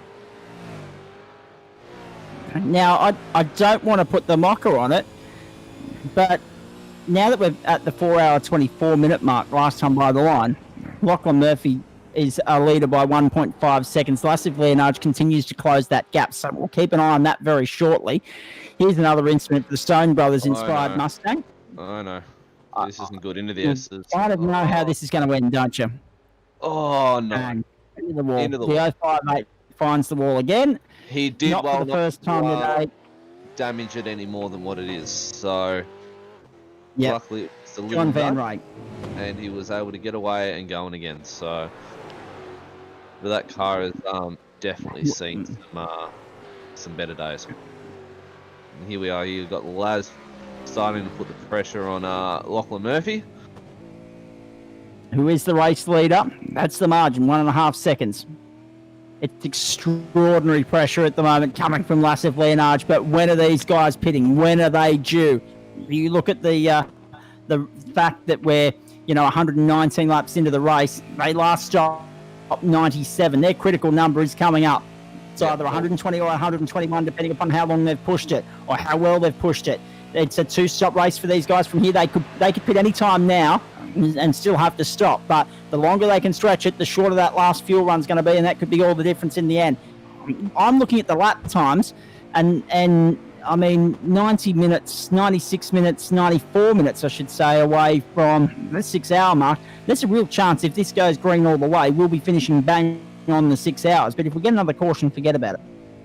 Yeah, exactly. I mean, lap times at the moment, we've got Trent Gozzi with a 2:07.8 to Mitch Campbell doing a 2:09.4. We've got Laz and Lachlan lapping in the 2:07s. Laz is currently 5/10 faster than Murphy, so he's obviously making some ground there. But as you said, it's still technically a two-stop race for these boys, so anything can go wrong. And look, it's Bathurst. Safety cars are going to be renowned, so I think both of these guys are actually banking on a safety car here. So it's starting to get towards the end of their fuel runs, and a safety car is definitely well overdue, I'd say. Well, this is true. Lassie Leonard just closed half a second on that last lap, and he's taken out another half a second almost by the look of it as they head to the top of the hill. So Lassie Leonard is coming, and the difference could be now this next pit stop. I just have this feeling that Court's got another stint, whereas Murphy's about to hand over to Costello. So Court and Leonard are going to swap around twice more. I think Murphy's about to reach the end of his numbers. Oh, geez, that was commitment over the top. He was right on the AstroTurf there. Look at the amount of time that he's made up through there. And Leonard closes right up onto the back of him now. The pressure will be on when they get down to the chase. But this is the thing. Court and Leonard, I'm not too worried about them because they're pretty well matched for pace. However, if Murphy is handing over to Costello and Costello's doing a double stint home, I think it's game over. That's my thought. I think Costello wins the race if he's double stinting here. But if it's a single stint for Murphy and a single stint for Costello, game on in that last stint. And a roar! Big locker, big moment from the 44 of Murphy. They're both at the end of the limit. They've both done a remarkable job here, but here they come. In the pit lane, Leonard takes the lead. Murphy pits. Will Costello jump into that car? Let's wait and see. Or is Murphy not at the end of his numbers? Not sure where they stack up with driving time. Costello's got to jump in now. It's do or die. If Murphy's, made it by the minimum amount, Costello's got to jump in the car because even as fast as Murphy is, he just does not have the pace to be able to hold it with Leonage and Court here. So we're 120 laps into the race. Rayner's in the car. Rayner Costello is in the car. So there you go. The driver change has happened. Costello, I believe, will now double stint to the flag. We'll get Murphy to confirm that when he jumps in for a chat here in the green room very shortly. Leonage, Costello, Booth, Gosley, the top four at the moment, and Gosley is charging. So Booth in this lap as well, just gone. So the top three have all reached their critical number. Where does Gosley fit into the equation when Costello and Booth rejoin the racetrack? And then, even more importantly, where does Leonage factor in when he gets back out of the racetrack, or whether Alex Court jumps back in, I should say? Who's going to be leading this race in the next 3 or 4 minutes? It's going to be very telling. Now, have a look at that. Isn't that interesting? Isn't that extremely interesting? Costello back out onto the circuit, maybe a second, no more than that, ahead of Gosley. Christar still sitting in the lane, and Campbell stopped on lap 114, so they've got another stop to come. Gosley and Campbell are running the same strategy. Gosley, Campbell, McNamara, those guys, they're all running the same strategy. The number 4, the number 1. You've got Costello and Christar running the second of the strategies, which is stopping at lap 120, and they're going to have a shorter fuel run home. And Leonage, well, he stretched it out for another lap, and I dare say he might come in this time by. He's approaching Murray's now. And if it's not this lap, it's definitely got to be the next lap. Sorry to cut you off there, Zach. It's going to be the next lap. He's gone around again. Sorry, Matt, you go. That's all right, mate. We've got Lachlan waiting for us to have a chat. And from the chat, I believe he's completed his minimum laps. Lachlan, how'd you go, mate? How's your stint? It was very good until that final lap where I nearly binned it about 3 times. But yeah, it was pretty good. That's it, mate. That's it. You've completed your minimum laps? I hope so. Hope so. Yeah, we are. Rocky, give us an indication the tyre where you guys were on the absolute limit right then. Yeah, no, I was definitely taking a lot more. I took a step backwards, I think that's what to say, on that stint. There's a lot easier on the rear tyres I was trying to be that whole stint compared to my other ones where I chewed them up very early in the stint and then it kind of went off badly at the end. So I was really consistent, but unfortunately the final lap there, they just got a little bit too hot and heading down through the rocks skyline and whatnot. Yeah, it kind of got away from me and I nearly binned it. I nearly did a feenie, but I kept it out of the wall and kept going. Yes. Nearly did a feedie. Oh, wow. Hello there, Brock, if he's tuning in today. 122 to 161, and that's the car that leads the way, but it is reaching its critical number. 90. He stopped on lap 98. We're on lap 122. Surely these guys are coming in this time by. Rocky, stay there, mate. We're coming straight back to you.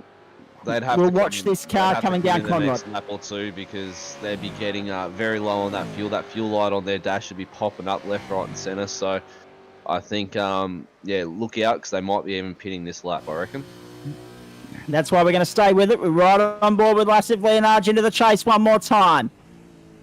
What about this, ladies and gentlemen? How are you enjoying the Goodyear Autocare Warana Bathurst 1000? It's been an absolute cracker. Under the bridge, yes. Into the lane. Here we go. Lassive Leonage into the lane. Should be handing over to Alex Court for Alex's final stint, and then Lassive to bring it home in the closing stages here. Across the line, the control line, into the lane, and Lassive Leonage is on pit road.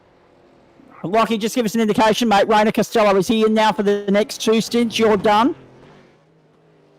I believe so. I think Rainer will be doing the next 2 stints. He's just so much faster than me. There's not real much point in me being in the car if I don't need to be. So he's absolutely flogged the car to bits today, but he's also treated it with a little bit of tender love and care as well, because even though he's been going at 10 tenths for the entire stint, he hasn't scraped a wall, he hasn't put a foot wrong. This guy has just been in mega form, hasn't he? Yeah, no, Rainer definitely has. I've scraped the wall a few once, actually, at the top of the hill. That was mid-race, but yeah, I've kept it out of the wall, and Rainer has as well. Rainer hasn't put a foot wrong yet. Obviously, a couple of mistakes as you do in a 161-lap race, but oh, that's right. You can't be perfect. So yeah, you can't be perfect, but yeah, I think it's going to be close now between NTS and Rainer. Court's out of the pit box. He's transitioning in pit lane. This is going to be really He's tight. out. Sandwich. Hey. Look at this, ladies and gentlemen. First, second, third, separated by about 3.7 seconds here. It's Alex Court slotting into second spot. Trent Gosley behind him, and they're all trying to catch Rainer Costello. By gee, wouldn't you love a safety car now? That's it. Well, look, Lachlan, thanks for joining us, mate. We'll let you get back to joining Rainer in your chat there, and yeah, bring it home to the finish, guys, and all the best. Cool, thank you. Thanks, mate. Great work, mate. Congratulations on an awesome drive thus far, and we've got our fingers crossed for you that the result goes your way, because you've certainly held up your end of the deal. Lachlan Murphy. And that's the thing, like, you admire the talent of these 14, 15-year-olds, 16-year-olds. I mean, there were a few of them in the field. 2 15-year-olds in the top car, though, the number 44. But they're also so generous with their time, so well-mannered. They've got a good head on their shoulders, Matt. 100%, Zach. Look, it's obviously being in the karting scene, I believe. I haven't spoken to Costello much, but he's a top karter up in Queensland, so obviously such a well-spoken man, and with all the interviews that he would do. So, and Lachlan the same. Like, they're so young and just so well-mannered to be able to just spare a few minutes of their time. They're mid-race. They're in the heat of the battle. They've got so much going on in the end of this race, but 5 minutes out of the time just to quickly come in, have a chat, give us some insight, and yeah, it's hats off to them, mate. They're going to go a long way in not only sim racing career, but also in their karting career and whatever else they decide to get into. Massive thanks to all the drivers that have been so generous with their time right throughout the day here on SimShed Broadcasting's coverage of the Nationwide Tracking Systems V8 Evolution Championship. It's been a lot of fun thus far, but we're not home yet. We're not done yet. We got a long way to go here. There's Jake Saddington on your screen, one of our wildcard entries. And it's still sitting down there in position number 13 at the moment. I'm just going to have a look here with the iRacing server for clarification. There are still 8 cars on the lead lap. We've lost 4 cars from the last time we were checking in with lead lap cars. We've lost 4 more to the cause. 3 have gone a lap down in the last short while. The 208 Phase 4 Motorsport entry, the GAC Warana Esport 666 entry, and the AutoServe Racing second entry, number 92. They've all gone a lap down in the recent past. So there are still 8 on the lead lap, which, to be fair, in a race that's had so few safety car interventions and interruptions, that's not a bad effort. I mean, if we had constant safety car after safety car, every 10 laps or so, and we have had Bathurst 1000s where that has happened. Not only would the rhythm of the race be upset, not only would it take a hell of a lot longer to finish, but it would keep a hell of a lot of drivers on the lead lap. This is a test of endurance and stamina, and also car speed. And every kiss of the wall takes a little bit out of your car speed. So to have 8 on the lead lap, if we do get a safety car, we've got 8 true contenders for the maybe not the win, but certainly the podium positions. Oh, 100%. I mean, it comes down to we're in the end phase of the Bathurst 1000. It's all going to be down to eyes forward, car straight, keep it in between those white lines, and most importantly, keep it out of the wall. Look after your tyres. Try and keep as much life of them towards the end of the stint. So if you're Costello right now and you're at the end of the stint and Court's on your back bumper, you want to be able to pull a nice 1 second gap over him and try and get him out of that slipstream so he can't have that opportunity down Conrod Straight to be able to slip up the inside and make that overtake. Exactly right. So we continue to follow Jake Saddington here at the moment, following the 89. So this is actually for position, These guys might be a lap down, but this is for track position right here. Darren B. Robb and also Jake Saddington. The 89 against the 16. On the here we go. And it's, what an overtake. Commitment. What a move down through the S's. The driver sector, the real estate. It's normally a 1-1 groove down through there, and Saddington's made his way through. Look at this. If that's overtake, if there is a trophy for overtake of the day, Jake Saddington, you have just taken it out, mate. That is unbelievable. Now, was there a problem for Darren going through there? He just got a bad go. He let him go. You let him go. Yeah, I was going to say that was just a tremendous run off the corner. It looked like a genuine overtake, but no, Darren's just let him go. No, and that's good driving by Darren as well. He knew that Jake is a lot quicker driver than him. Darren's obviously just wanting to get the car home to the finish and keep it all in one piece. So, look, that's good sportsmanship by Daz. Absolutely, it is. Good to have your company wherever you're tuning in, of course. 555. It's a magnificent. It's a magnificent day at Mount Panorama. It's a magnificent day, in fact, right around Australia. Not too many parts of the country where it isn't fine and sunny and beautiful at this point in time. Just to inform you on that one, Zach, it's raining in Melbourne at the moment, mate. Oh, okay. Well, in that case, then everywhere except Victoria, but that's standard procedure because if it's going to rain anywhere in Australia in summer, it's going to be Victoria.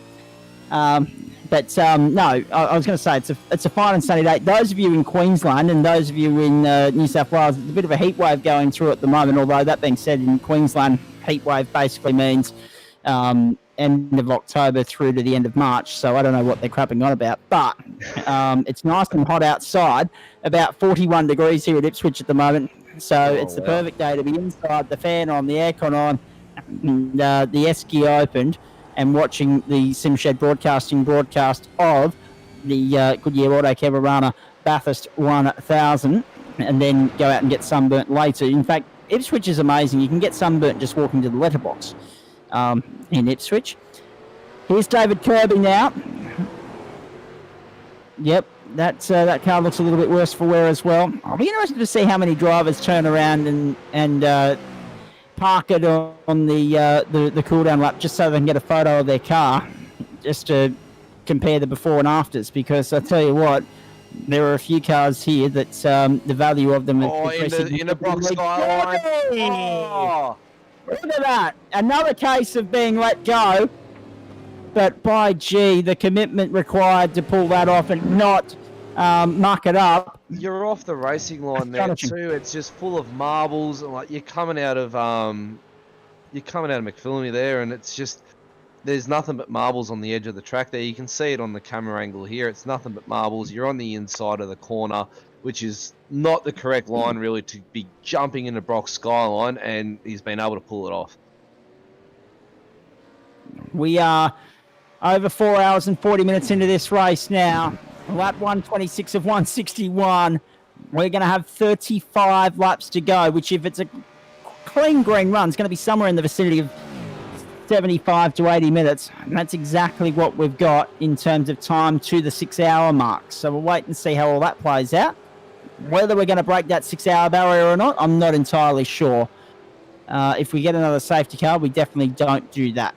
Now, have a look at this battle. Hotting up here for you, ladies and gentlemen. Court and Gosley. Court sitting there just ahead of Gosley at the moment. There they are, 2 and 3 on the screen. Is that a bit of front-end damage on the 888 there from Alex Court? It is too. That's massive damage. That is very big. He's found the wall somewhere. He certainly has. Now, we haven't seen this. You're seeing it for the first time, just as we are, ladies and gentlemen. That is front right damage on Alex Court's car. And now, those guys need to have a serious discussion between How are they gonna bring Alex it home? Court and Massive Leonage about whether they just prod it along to make sure they get to the checkered flag, but at the same time, Court's got to push as well. There's going to be incentive from Court to push because he wants second in the championship. He's only 10 points clear of Gosley. He needs to stay within one position of him, so he can be one ahead or one behind, and that's fine. But he needs to finish ahead of Gosley in the championship. That's his desire, no doubt. But one wall scrape, that could compromise it completely. It will take into account as well there, Zach. By the looks of it, they've been able to keep the car out of the wall for most of the race, so they might still have a fast repair left. So I think, it's 020. That's true too. Oh, that's a big stack. Just as I was saying, mate, they might still have the... Oh, there you go. Oh, there goes the 9.5 car just squeezing its way through. Yeah, back to what I was saying. They might still have the fast repair, so it might just be Laz might be going to Alex now, just calming him down, getting to the end of this stint where they can pit, do a driver change, and get that fast repair done on the car, so the car's back to 100% condition. Yeah, and there's a fair bit of time still to play out here, but actually, I'd be very interested to know. Well, two things. One, where we are with who's burnt their fast repair and who hasn't. I know Rayner and Lockie haven't. Whether Alex and Lassif have or haven't, we're about to find out when Alex next comes in to hand back to Lassif for the run home. And where we all stack up. And also, where do we stack up on incident points? Because I haven't seen anyone cop a drive-through for being beyond that 24x number, I think it was. So we'll wait and see how that plays out too. Well, in the meantime, the margin is about 7 seconds between Costello and Court, and you just notice now how much pace has been washed off the Court entry with that little bit of front end damage. Costello is just walking away with this now.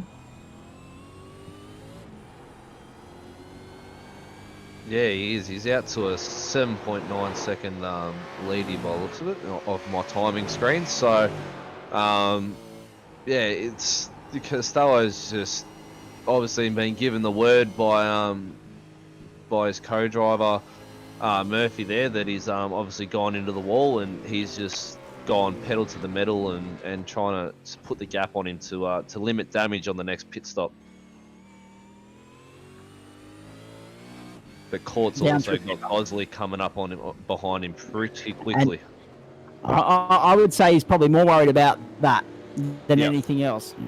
Let Costello go because they're not in championship contention. Worry about Gosley because that's where the fight is for second and third. And bearing in mind, Lassif also needs to be mindful that he finishes, he wraps up the championship. So it's a double-edged sword. Do you play conservative and just wrap up the championship for Lassif? Or do you play hard and get that second place, that Team 1-2 with Alex wrapping up second ahead of the car that's immediately on his bumper at the moment and really applying the blowtorch here?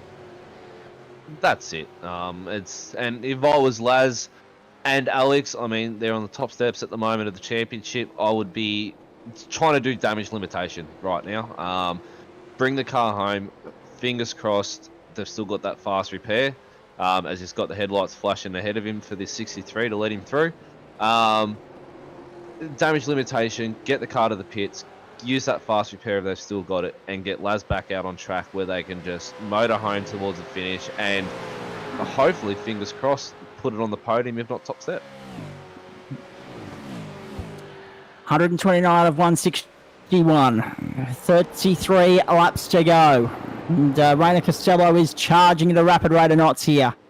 Well, he's just gapped 7/10 of a second now, 8/10 as I'm watching my timing board. He is on a mission. It's astonishing. He's on, and that car is on absolute rails. Look at it. Yep. Okay, they've had a little bit of a scrape along the way as well, but they haven't had any damage come onto that car that's resulted in them having to burn a fast repair. So they're perfectly poised with 33 laps to go, 32 and a half as they cross the top of the mountain. The margin is 8.3 seconds. Last time round 207.09, played 209.07, so 2 seconds on the pack. I mean, The guy's just seriously impressive. And they were on Conrod straight one more time. The 129th trip down Conrod today under race conditions. We've only had about 9 laps of caution in this race as well. The Goodyear Autocare Warana Bathurst 1000. We wait and see if there will be a 4th safety car intervention. I think there is. You can forget about that 6-hour factor. But at the moment, we're racing towards a Bathurst 6-hour time rather than a Bathurst 1000 time, which is extraordinary in its own right. Into the chase. The battle for second is on. Gosley's right there with Court, but he seems content to be patient at the moment and just wait for his moment through. Now, still early days. The other interesting thing too, I just thought of, Matt. The other interesting thing too, is that now that Court has got this little bit of damage, does that compromise his last run in terms of how long he stays in the car? How long does he have to stay in the car to fulfill the requirements of the minimum driving time, but also to ensure that Lassif can get home with a little bit of fuel still in the tank? So I'm thinking instead of now pitting, when did they last pit? They pitted lap 122. Instead of pitting lap 147, lap 146, they might now bring that forward and try and pit lap 140, 141. So Court's now back running. Oh no! The number 92, Jason Davis. Davis' car had been running so well too. They were sitting down there in 11th. They were a couple of laps down, but they were pretty well positioned. And unfortunately, they've had a spin there at Murray's corner. The fact of the matter is, Gosley's caught right up to Court now. So we could now see Court adopt the Gosley strategy rather than run the Costello strategy.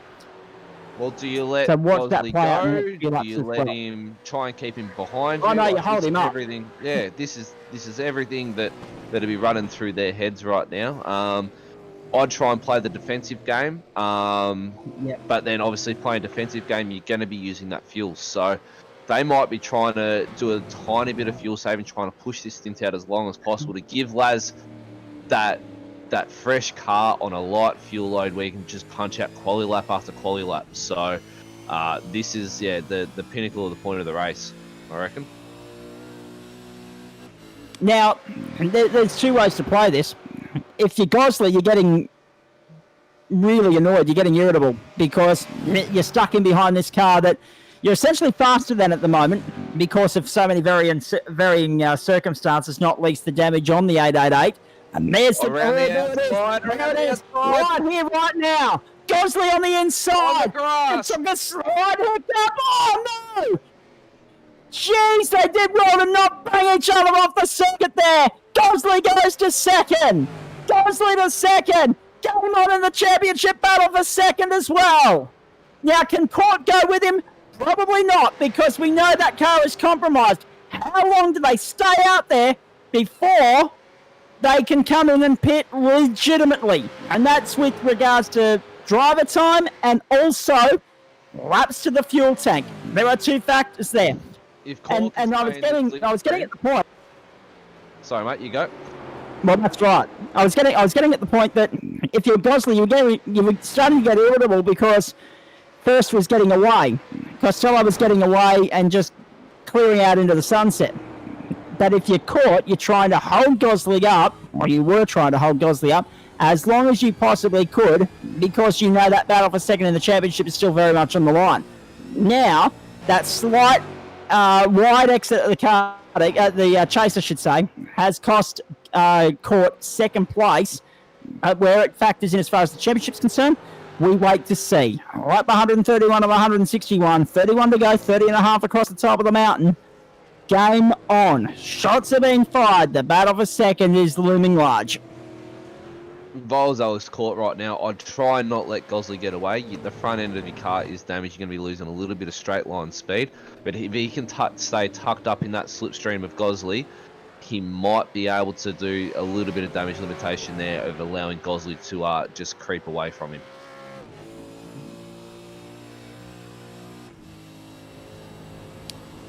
Down Conrod. How good's this? The intensity, the drama, the pressure of a Bathurst 1000. It gets to all of them.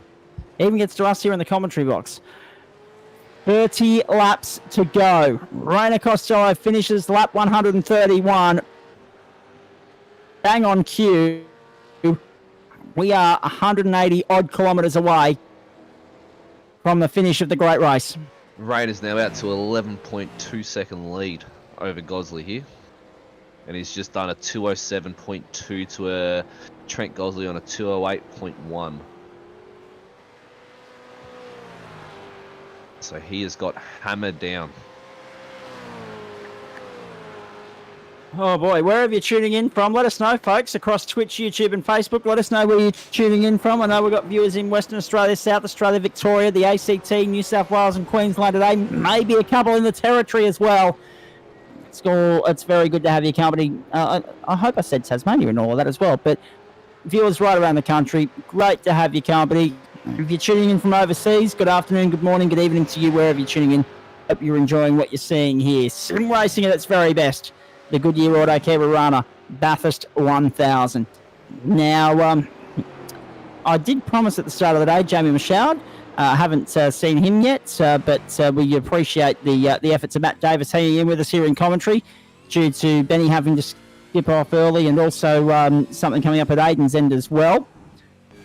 So we'll fly the flag here, tilt the checkered flag, and then, of course, beyond we'll have the post-race show with our drivers coming in to have a chat to us as well in the post-race show, and we're looking forward to that as well.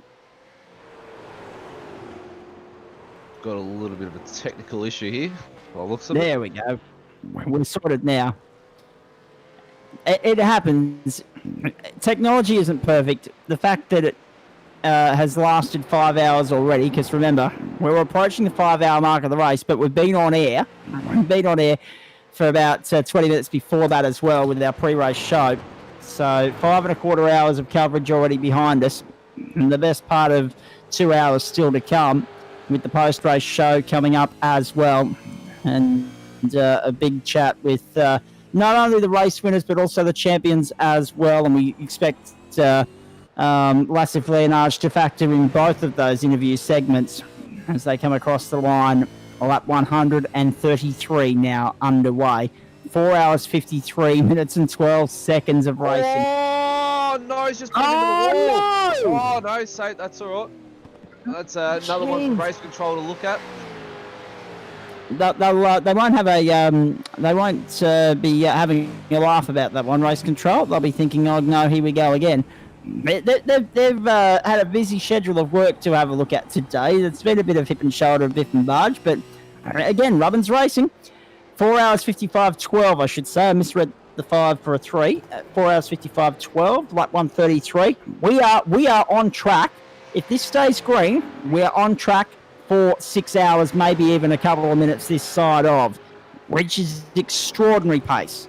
When you think about the race record for the real thing being 6 hours, 1 minute, I mean, it's exceptional pace from these guys today. And, I mean, yeah, okay, it doesn't have the rigours of the real thing, but these guys will be just as drained at the end of 6 hours of this as they would be the real thing from a...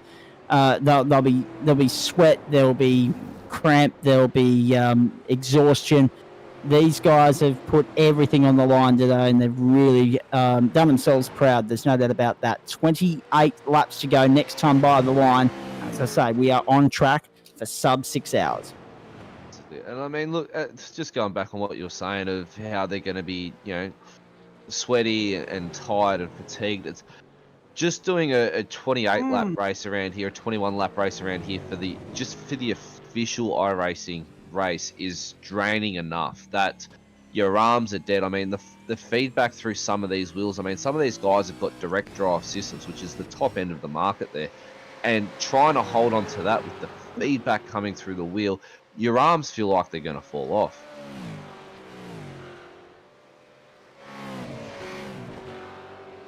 Indeed they do.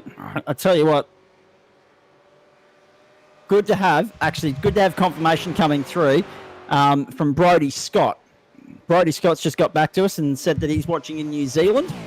So good to have you on board. And that's the thing. That's the great thing about sim racing. and the internet broadcast. We reach a global audience. New Zealand's just across the ditch. We look forward to being able to get over and actually saying g'day to you very soon. Who knows when that's going to be. But, of course, now that the Black Caps have wrapped up the first test, everyone's tuning into the sim racing. It's really good to see. Of course, actually, it's a bit strange on the subject as we see Gosling move up there on the inside, take the middle finger racing entry into clear air for the moment. 26th to 2nd for those guys today. An astonishing performance. We're about to tick over the 5-hour mark. It's funny we mentioned the streaming factor of the iRacing broadcast. Cricket is now live streamed in New Zealand. It's through Spark Sport. It used to be on the paid TV provider Sky. It's now on Spark Sport over there. So sports streaming, again, probably helped by the innovation of sim sports and everything else. Sports streaming is now huge. And everything's getting live streamed now. It's I think it's, in my eyes, it's the way of the future.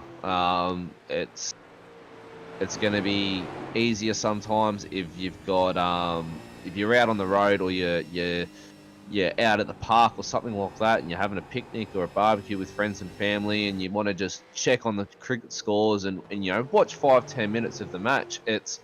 You can just flick out your phone or your iPad or whatever you've got and just quickly check up on it and just have it playing in the background. So in my eyes, it's streaming's going to be the way of the future. Agreed. And that's a very, very good thing. Technology, we love it. Until it mucks up. 100%. So we've got Craig Hopkins sitting, waiting to. Let's get him in for a chat. Say a few words. So we'll bring him in. There we go. Craig, how are you, mate? How you going? Yeah, good. Not too bad, JP. How are you? Good. Mate, how's everything on your end? What's it all looking like? And well, nowadays back in the car, we're getting a nice flow going again. But yeah, it's been an interesting race, that's for sure. Not without incident for you guys either, unfortunately. No, I don't think there's a straight panel on the car at the moment, but but hey, that's what the paint job's for, make it look better. That's it. Oh, on the inside, Tommy Hayman inside the McPhilby. How is that for an overtake? That's 12-hour-esque. Remember when Van Giz did that down on the inside in the 12-hour a few years back? That's astonishing from the 16-year-old. Magnificent from Tom Hayman. Well done. And if that is a legitimate overtake, I'll retake my trophy back for that one for best overtake. And Tommy Hayman, you have now claimed it. We'll have a look at it in a moment as soon as we can, folks. And that was fantastic stuff.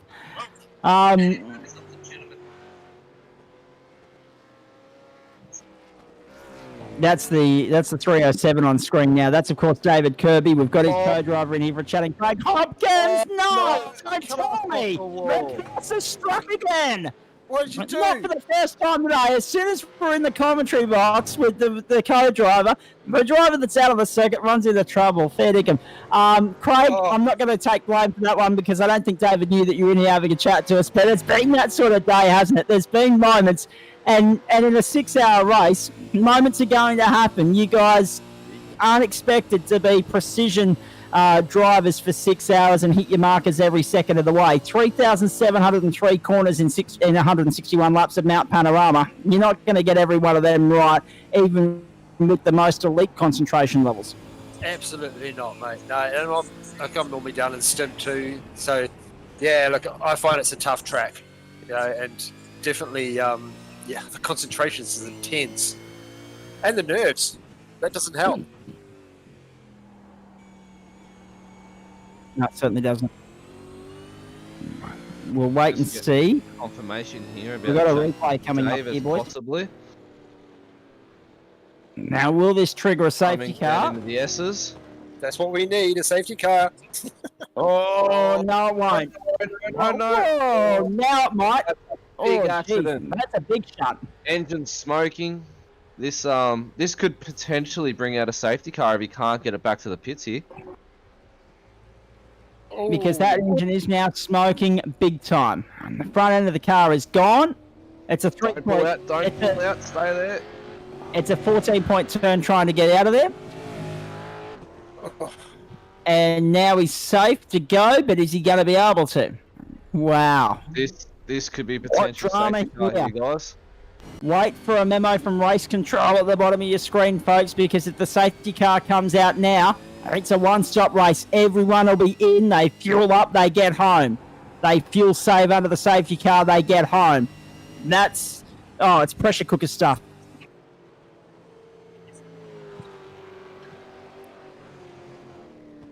So Craig Hopkins is still with us here in the commentary booth at the moment. Yeah, boys.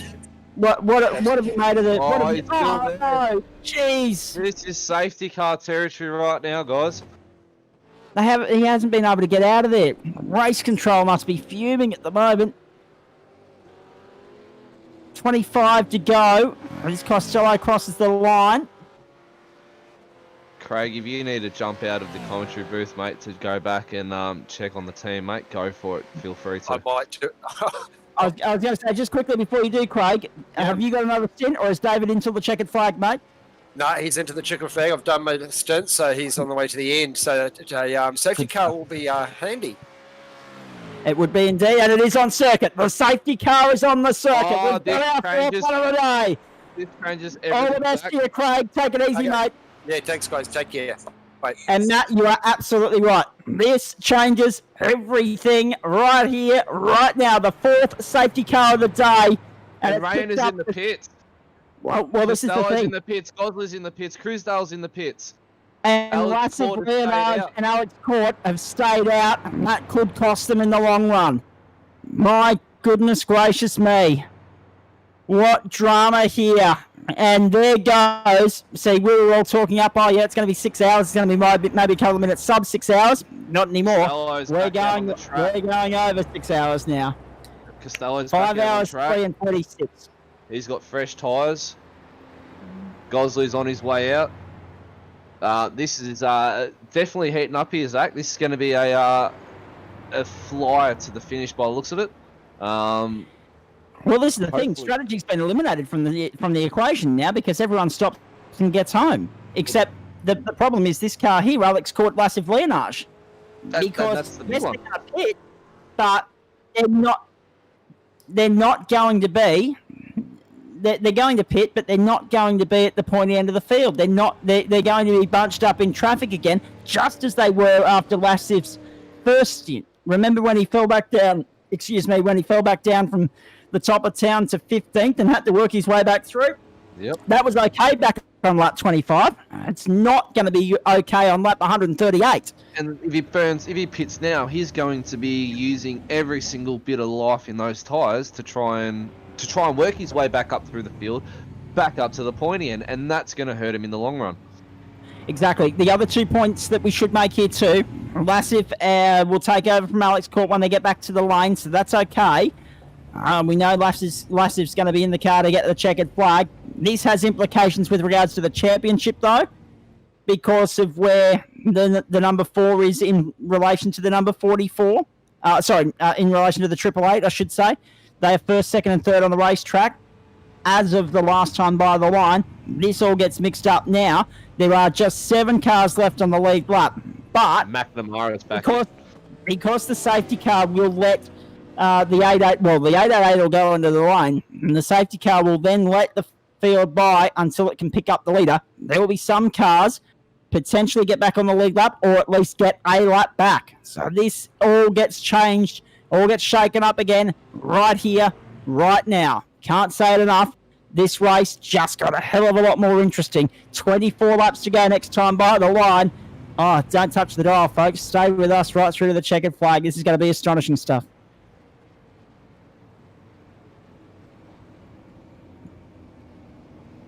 Matt, who would you prefer to be at the moment? Lassif Leonage about to jump back in the car and work his way through traffic, or Rainer Costello, who's going to be sitting so pretty it isn't funny with a clear track ahead of him? Oh, look, my money's now 100% on Rainer. He's played the strategy game the whole entire race. He's put himself in a fantastic position now. I think this safety car is what Costello and Murphy were banking on to be able to make this strategy work, and they've got it. So, look, Gosley's not far behind them. There's quite a few cars. I think there's 2 cars between Gosley and Costello now. So on the restart, that's going to play into effect, and hopefully Rayner can get the jump on Gosley and get that lead going and maintain it right through to the finish with 23. That'd be 23 laps to go on Tipping when it goes green. They weren't the only guys counting on a safety car, but by gee, it worked into their favour. Those couple of back marker cars have been released, and as you can see there's a couple of cars between Costello and Gosley. And that's important to note as well. Gosley now is in the right position.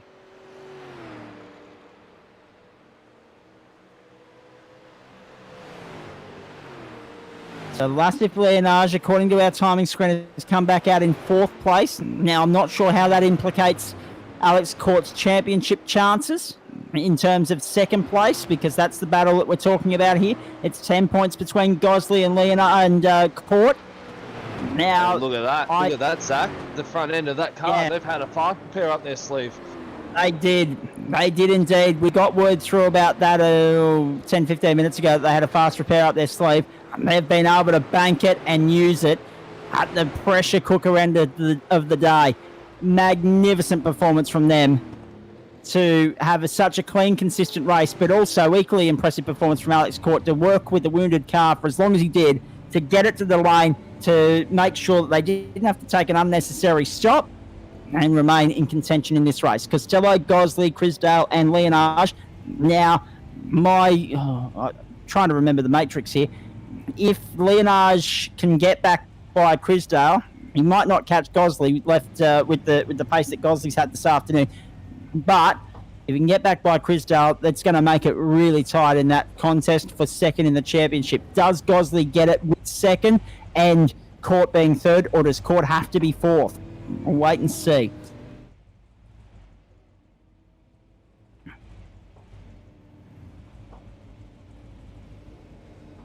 So we've just been informed that everyone who's pitted has got 24 laps of fuel, Zach. So, and to throw a bigger thing into the mix, they've still got to do a cooldown lap. So how's this going to go into play with obviously trying to get it to the finish as fast as possible, maintain that distance and try and get the win, but then throw fuel saving in the mix of that? How's this all going to work out?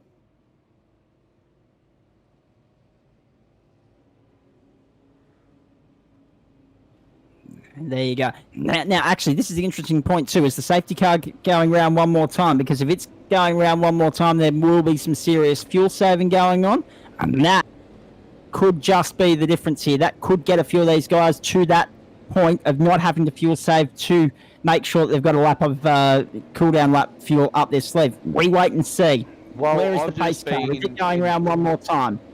I've just been notified as well, Zach, that the only car on field that is currently fueled to the end is the 888 of Lassus Leonard. So, yeah, what's that mean for him? Is he going to go hell for leather through the traffic, but then burn quite a lot of fuel, or is he going to try and safety car has come in, and that throws the cat amongst the pigeons. That throws the cat right amongst the pigeons there. Nice move on the inside. McNamara on Leonage. Shots fired already. The defending champ, the outgoing champ, and the champion-elect side by side up Mountain Straight. And McNamara's put himself into 4th.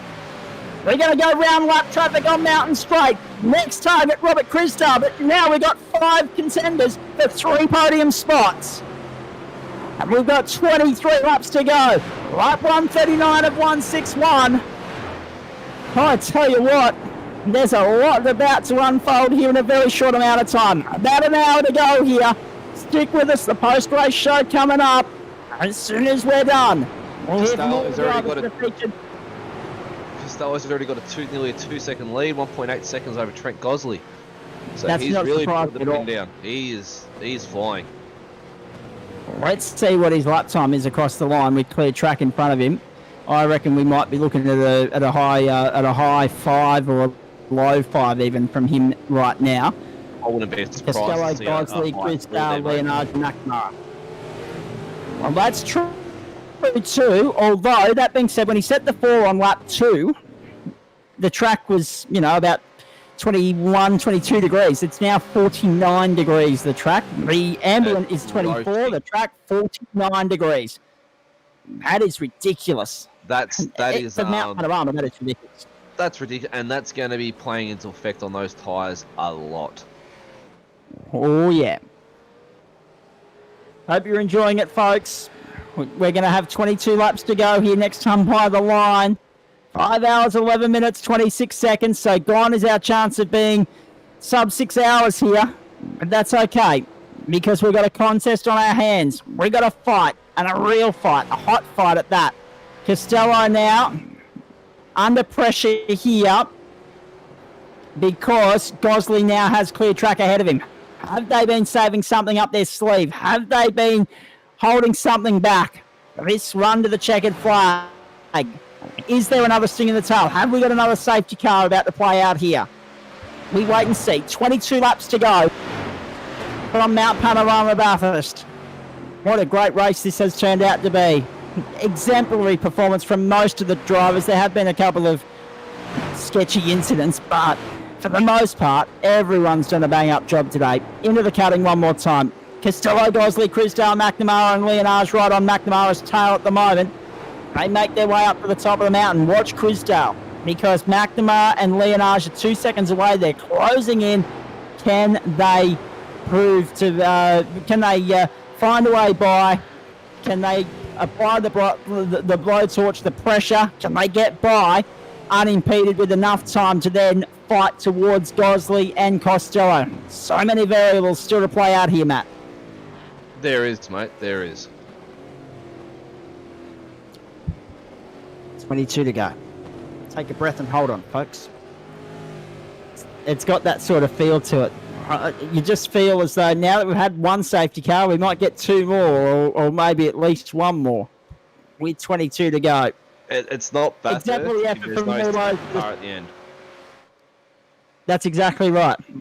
7 cars still on the lead lap. So 7 cars still mathematically in contention here. Legitimate.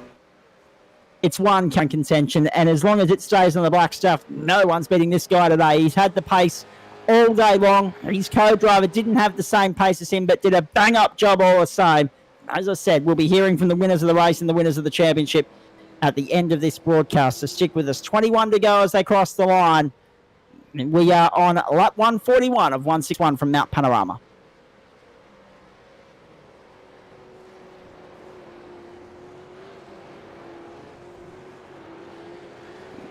I've got my eyes peeled. I'm waiting for action to ignite elsewhere in the field here, particularly when it comes to Crisdale, because the 555 is, only a couple of seconds up the road, if that, from McNamara and Leonage, and we know that Leonage is going to come on strong in the closing stages here.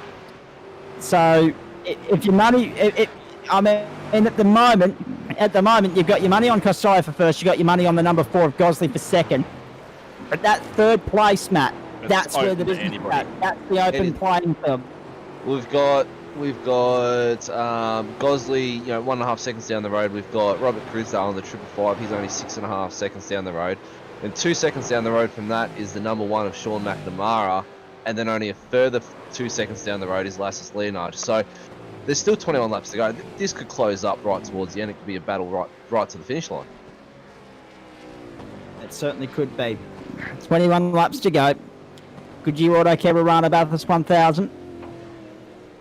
With thanks to all the great people that support SimShed Broadcasting and their coverage of the NTS V8 Evolution Championship. On the run down to the elbow one more time. There's Crisdale. That's the car we're watching.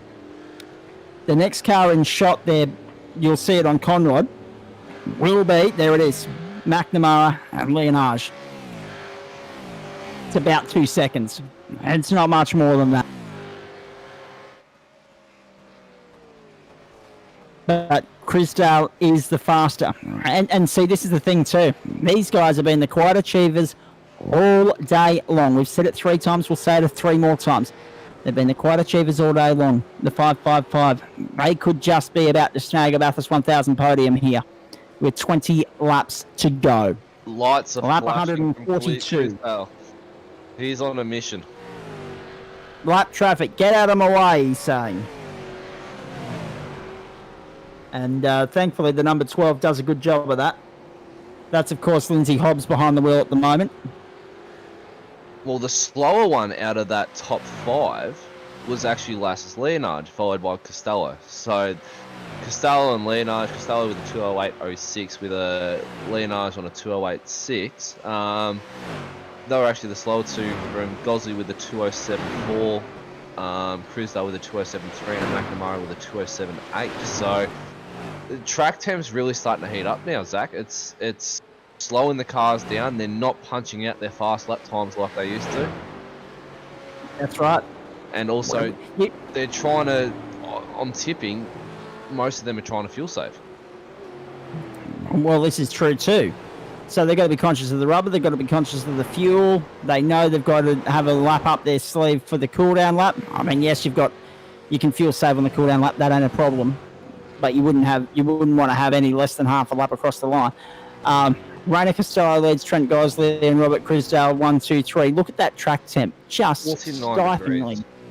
49. I mean, you wouldn't have expected on a day where it's only 24 in the sky, the track to accelerate up to that temperature. It's extraordinary. Well, with the sun beating down on the track all day, Zach, it's expected. I mean, the track is black, so black absorbs the heat so much more. It's just going to heat up as the day goes on and hold that temperature. You've got cars driving over. You've got 22 cars constantly going over it, rubbering that track up and heating it up even more. So it's bound to happen for the track temp to soar that high. Indeed. And it's really going to sim test time drivers. also. What's even more astonishing about that? Look at the sim time. We spoke about the fact that we started just after sunrise, and it was about 6:30 ish Eastern Daylight Time server time, which was 6:30 Western Standard Time. Funnily enough, how it worked out, I have no idea how we perfected that the way we did, but it was just extraordinary. So we're now at 11:52. Like the track hasn't even reached its maximum heat temperature yet. It could be 60 degrees by 3 o'clock, so it's probably a good thing that we've only got 19 laps to go here. Oh, exactly right. I mean, the more the day goes on, once that afternoon sun starts to set in and starts to heat up even more, it'd really test these drivers. So it's probably a good thing that the race started as early as it did. Exactly right. Well, that being said, next year when we come back and do this, I'd really like to see the opposite. Start at midday and go through, or start at 1 o'clock and go through till 7, just to have that sunset factor at the end of the day, just so that the sun's in your eyes at the other end of the day, not at the start. And that would add another whole new element to it. Oh, yeah, absolutely. Especially coming up there into the cutting. Yep. It's the sun's in your eyes. Like you don't really realise it until you've actually raced here in the sim world, which I've done countless laps around here, and you come up into the cutting after Griffins, and it's just in your eyes. You don't know where you're going, you can't see, and you're just praying to God that your muscle memory and everything is exact, and you can pull it up coming into the cutting there. You don't realise until you've done it, and I mean, you only have to look back at that 2014 race that went for 8 hours and Chaz won on the last lap and all that sort of jazz, to realise here's some action here. Actually, let's have a look at this. I'm gonna run into the chase around his team. McNamara. Yeah, nice move. Cleanly done. Well, while we've got this shot on board, oops, sorry, it's now changed. But while we had that shot on board, guys, you noticed that Sean had the F Suicide logo on there. Just a quick plug again, just for our viewers watching. Jump onto to the 95 Sim Sport page. Unfortunately, myself from the Matt Davis 148 page isn't racing, but click on that donate button, guys, and donate to suicide awareness and men's mental health. It's for the Blue Ribbon Foundation. All funds go directly to them. It's been a tough year for men's mental health. A lot of people have actually committed suicide this year due to all our lockdown rules and everything from COVID-19. So $5 and the all you implications need. thereof as well. Exactly right. So put $5 towards it. Let's raise some money for these guys, and let's get it to the $1,000 mark. and let's try and get that big number for him and hand it over to the Blue Ribbon Foundation. Absolutely, well said, and great cause. I'll echo everything you just said there. I'll second it. Now, there's the number 4. That's Gosling. He's trying to go with Rainer Costello. But at the same time, he doesn't have to worry. He doesn't have to worry about Rainer. He's only got to worry about Lassif Leonage and where they are in relation to one of Alex Court and also Leonage. Now, here's the other thing too, as Leonage comes down over the mountain. I think you're seeing a sign of Rainer fuel saving because he's not pulling away. Yes, tyre temperature is one thing, but we know these guys have got to fuel save a little bit. I think you're seeing evidence of that in the fact that Rainer hasn't bolted off this restart. So, exactly. 18 laps to go. Fuel number. You'd be hitting that fuel number every lap. Murphy will be in his ear, hit that fuel number every single lap. And then once they know they've got enough to get to the end, I reckon you'll see Rainer put pedal to the metal and start to pull away from Goldley, I reckon. And this is the other point as well. If you get another safety car in the next 5 laps, all those fuel saving issues go away. They disappear. And then it's an out and out fight. At which point, all money goes on the 4-4. So it's 44 against 4 and the 5-5-5 of Chris Jallis third. One of McNamara is fourth and the 888 of Leonage is fifth. The 12 there behind our 5th place driver in Leonage. The number 12, that's of course Lindsay Hobbs behind the wheel of that car at the moment. Shared the car with Tommy Heyman. They had a wretched start of the day, and unfortunately they lost a lot of time with a repair job after Tommy clipped the wall at the top of the mountain early on, and they've been fighting back from 6 laps down ever since, and they remain 7 laps down, which is unfortunate. But credit where credit's due to the 8 cars that remain on the lead lap. Ben Siren has got back on the lead lap here, and it's all guns blazing. Or actually, I might have just outspoken there. It's 7 cars on the lead lap. Siren is not. Siren hasn't been lapped by Leonage as yet, but he has been lapped by the leader Costello. Yep, it's on my iRacing timing board. It's saying 7 cars on the lead lap. Now, I'm not 100% sure where we are with regards to incidents. I'd really like to know incident points because that's also a critical factor at this end of the day, but I have not seen anything. Come interview time, that'd be the one question I asked the podium sitters. What were your incident points? How many did you incur for the race? Because a touch of the wall up here is a 0x, but in qualifying, if you as mere skim the wall and it pops up with a 0x on top of your screen, that is it. Your time is done. So yep. Yeah, it's going to be interesting. I've seen a few people jump some curbs and try and get a little bit greedy, but yeah, it'll be interesting to know, and obviously rubbing against cars. So for the ones that are watching at home, iRacing have implemented an incident point factor in the server. Where you get a 0x for skimming the wall, a 1x for an off track, 2x for touching and rubbing, which rubbing's racing, but if they see fit on their server that it's a little bit more than just rubbing, they'll issue with a 2x, and then if you spin a car and they go off track, you are incur 4x. So it's it plays up, and then obviously I'm not sure what the incident points is for the race and how many they've got, but a normal race is, I think it's 21, I think, from memory. 24 in this race.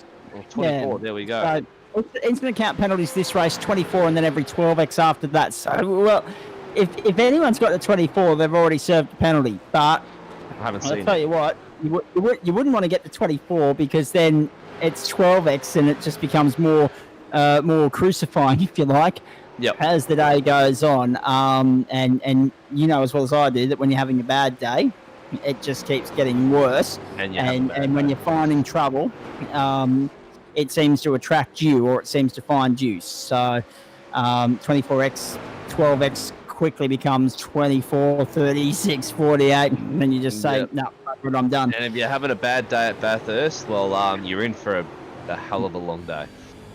Oh, absolutely. Hey, 16 laps to go here, folks. Stick with us. We're taking you right through to the checkered flag and beyond. commercial-free broadcast on SimShed Broadcasting of the Goodyear Autocare Warana Bathurst 1000. The final round. Mara's now nearly 6 seconds out on Lass's Leonage, so yes, that's a big gap to have there. Again, is it a fuel thing for Lassiv, or have they conceded defeat on the battle for second in the championship, and they're just focusing on bringing it home cleanly? We wait and see. So much still to play out. Don't go anywhere, folks. We are still 90 kilometres away once we get to the checkered flag here. 90 kilometres, sorry, once we get to the start-finish line at the end of this lap. 90 kilometres away from the final lap and the checkered flag flying as they make their way into the chase one more time. The 307 and the 016. Lap traffic doing its bit here. Trent Gosley's now down under a second behind Costello. I was just about to say the same thing. You took the words right out of my mouth. The gap between first and second, less than a second. Not often you say that, given Rainer Costello's domination of the day thus far. But, again, everyone's running to a similar fuel number. You look, the top four all came in 136. Lassiv Leonard came in 137. 136 for Wade Michael. 135 for Williams, Siren, Schultz. And they've all got to try and reach the same number. Oh boy. There's pressure here. Precious few moments to spare, few millilitres to spare as far as the fuel tanks are concerned at the end of this race. 15 to go, lap 147 to 161. Oh, just out on the back end from the 016 there. Coming into the cutting. That's Saddington behind the wheel too. Our race controller. Yes. Now, earlier you said something about having a chat to race control. I'm glad we didn't, because that was right around the time that last safety car fell. So if we mention race control again, we might just get a last... I don't know. I think I'm just going to leave that out there, Zach, because I don't want to bring race control in, because it's definitely going to bring a safety car. And as much as I want to see the action heat up, it's already action-packed as it is. So I don't think, it's very true. I don't think it can get any more action-packed than what it already is, I'd say. Goodyear Autocare Warana Bathurst 1000, final round of the Nationwide Tracking Systems V8 Evolution Championship. Hope you've enjoyed it wherever you've been tuning in today. Big thanks to Aidan Schultz, Ben Morris. And we can't forget Jamie Machado with his commentary efforts throughout the course of the season before today as well. Not sure where Jamie got to today. He went MIA. But thankfully, we've been able to get through the broadcast unhindered, unimpeded. So the boys will be taking a long-earned, hard-earned break over the off-season, and we're looking forward to doing it all again in January. I think that the Evolution Championship. I think the one looking forward to the biggest break would be that HP computer. That's had a workout this season. That's exactly, yeah, my HP computer's the same, mate. Feeling every second of it today. And the heat's not helping either, I have to say. I'm just really glad we've had no tech glitches just yet. Goodyear Autocare Warana. I know, exactly. 14 laps to go. The margins stretch back out to about 1.3 seconds between Costello and Gosley, but by gee, Gosley's really, really trying his hardest here. Chris Dale is third, still, and 2 seconds clear. Nearly 3 seconds clear of McNamara, Leonage, and also Wade Michael, the top six.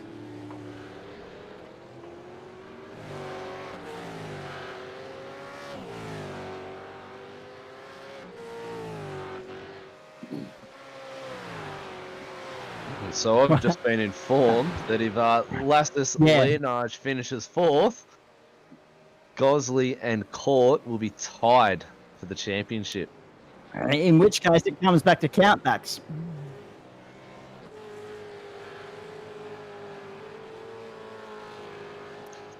Oh. I tell you what, don't go anywhere, folks. You will not want to miss the championship points reveal at the end of the broadcast. If Leonage can get to fourth, He and Court and Gosley tied on points. It goes to countbacks, and then controversy reigns supreme from there because we all know everyone has a different idea of countbacks. In 21st century woke society, though, Matt, they would probably, if it was the kids' soccer, I'd say, oh, you get a trophy, and you've got the wooden spoon, but you get a trophy too. But here in motor racing, we don't have as much sympathy as that, or we have a little bit more common sense. So therefore, it's a case of first, second, and then we have these processes in place to help eliminate countbacks and work those equations out, and that's what it goes on. And then whoever falls short of it by one position, it's going to be horns out next season. Exactly. Not only that, it's going to be one of those situations where it's going to sit on them, it's sit on their conscience all summer. They're going to rue wherever it was, where things didn't quite go to plan. And that's the worst thing, because then you do come back looking to go better next year, and then sometimes you go come undone. Exactly. Well, Matt, put it on Macca for this year, mate. Like, he took out last season's championship. He put the number 1 on his car, and he's just had a horrible run this year. He just hasn't been able to get the wins like he used to, and Laz has come in and absolutely dominated. So it just shows that the pressure of trying to go, one back-to-back championships, but then also try and fight off everyone else that's, wanting to take it off you. It proves difficult. Oh yeah, and the difficulty is only intensifying in the closing stages here. These guys have put us in a superb job at the end of lap 150. We go 11 laps to go from Mount Panorama. 12 to go, actually. Rainer Costello, 12 laps to go, my apologies. The end of, I was getting ahead of myself there. It was the end of lap 148. So we're on to lap 100 and... down the inside! Down the inside! What an overtake! Magnificent! So finally, we've got something to talk about here. Have a look at this! The 12... This changes everything in the championship yet again. Don't worry about that. We'll get to that in a moment. It's lap 150 now. I thought we were going to the end of lap 50. It was only 149. So this is lap 150. And the shots have been fired because the 555. Oh, I tell you what. Gosley's pushing it to the limit. He almost rolled it. Unbelievable. It's getting extremely It's on rails. That's Freestyle getting extremely is second. loose. Gosley's tyres have gone on him, I think. Rainer Costello went up 20 positions from where he started. Crisdale went up 22 positions from where he started. Extraordinary stuff. Down the inside. That was a beautiful move from Crisdale. And then as you saw, Gosley threw it away at the top of the mountain. That makes it stick. That's an awesome overtake. Indeed it is. Magnificent stuff. And that's a hard credit, Matt. Absolutely. One of the hardest on the circuit, and none of them are easy. But credit where credit's due there. Gosley could have forced the issue, didn't. He yielded, he surrendered, he tucked in behind. If he wanted to force the issue, we could have a safety car on the circuit right now. Because they could have both ended up in the wall somewhere along the way on the run up towards the cutting. Across the line we go. Crisdale at the end of lap 150. That's the first bit of damage I've seen on that snap-on car too. Yeah. And will it compromise them for the rest of the day? Wait and see. There's the leader. Rainer Costello out by 2.6 seconds. A brilliant run from him today. Frank Gosley, Sean McNamara, Lassif Leonage, they're the top 5. Wade Michael 6, then Dean Williams, then everyone else that's a lap down also. Ben Siren, Tim Mulford, and also Craig Schultz. Then the best of the rest outside the top 10 is Blake Warboys.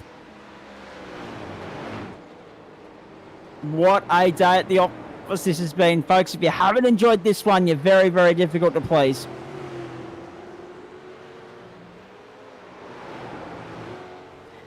Our director's feeling it. We're feeling it. We know you're feeling it as well. If you've been there since the start, I think everyone's looking forward to a mid-afternoon nap now at the end of the race. But stick around until we got through the interviews and the presentations, folks. That'll be good fun. And then, of course, we'll all go and have a nap. And then, Chris, oh no! back in the skyline. Krista! How did he hold that? Jeez! I got no idea. What no happened idea how he there? held that. Extraordinary. Watch this on the replay, folks. Unbelievable. As I was going to say, we're all going to go and have a nap, and then we're going to get up and watch the cricket. So the day's not over yet. The cricket's coming up at 6:30 Eastern Daylight Time tonight, and then Formula One early in the morning as well. Brother Did he take too Krista. much curb? I think No, that he might just be the... ran. Nah, he just Oh, no, he he's didn't just get his walked. apex. And those are those little 1 and 2% of things, Matt.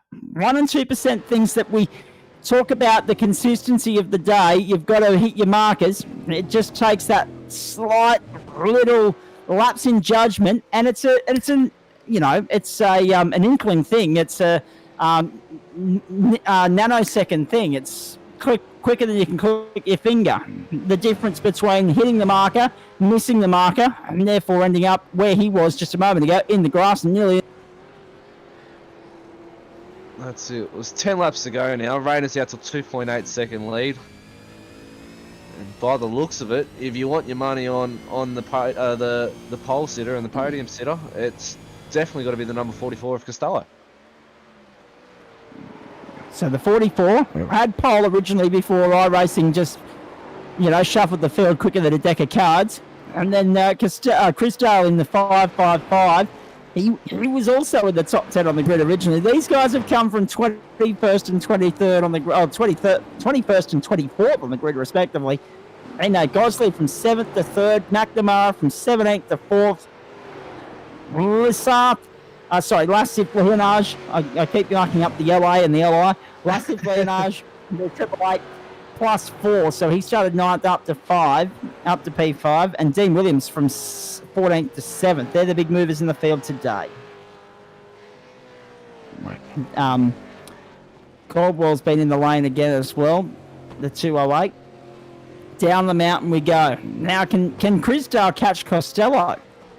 He's only 1.4 seconds away here. I don't know 3.1 I should say. I don't know where he is in relation to... Oh, big slide coming out of the elbow. Hey, talk about pressure. I don't know with Chris Dale, Costello and Gosley and also McNamara all stopped on 136. Leonage on 137. The fact of the matter is that they're all at least fuel saving 1 or 2 laps here at the end. So they've got enough fuel to do the cool down lap. So that's one thing that you've got to factor in. Now, second thing you've got to factor in, how much of a sigh of relief would Alex Court be breathing right now if Gosley is 3rd instead of 2nd? So that's important too. Leonage and Court, we're told that they need to get up to 4th. If Gosley was 2nd, but now that Gosley's 3rd, the championship implications are all over the place yet again. Well, on my timing screen, mate, it just lit up at the top there with Reynard doing a 207, nearly a 207 flat, a 207.07. So to Robert Crisdale in the 555 doing a 207.61. So by the looks of it, it's Rayner might be putting the foot down.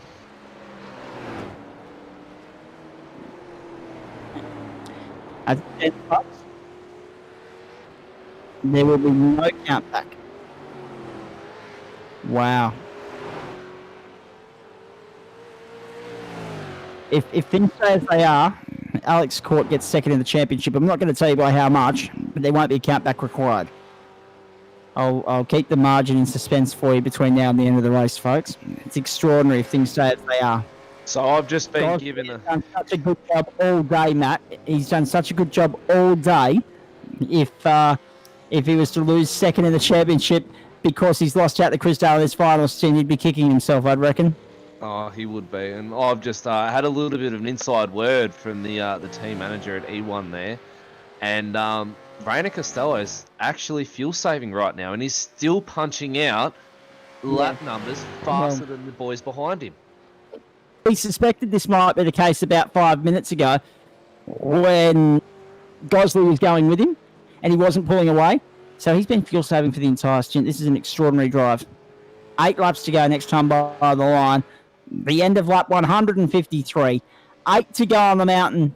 18 minutes of drama between here and the checkered flag, folks. Is there another sting in the tail? Do we get another safety car? You'd suggest not at this stage, but you never know. Costello with a 207.1, Crisdale with a 207.4, Gosley with a 208.6. So Gosley's really dropped off the back of the 555. He just can't keep up with it. And at the same time, he's maintaining the deficit, the margin, I should say, the buffer to McNamara. He has. Who's held Leonard at bay. He has. So no one, just when we were hoping for a brilliant final stint and a 5-way duke out, we haven't got that. All bets are off, though, if the safety car comes out now, because everyone at the all-down closing and there'll be contact to the left, right and centre for the final 5 laps. But this is the thing as well, Zach. What does the leader do? Do you pit for fresh tyres to go for that 8-lap stint of just qualifying lap after qualifying lap? Or do you stay out and run the risk of guys behind you pitting and getting that fresher tyre?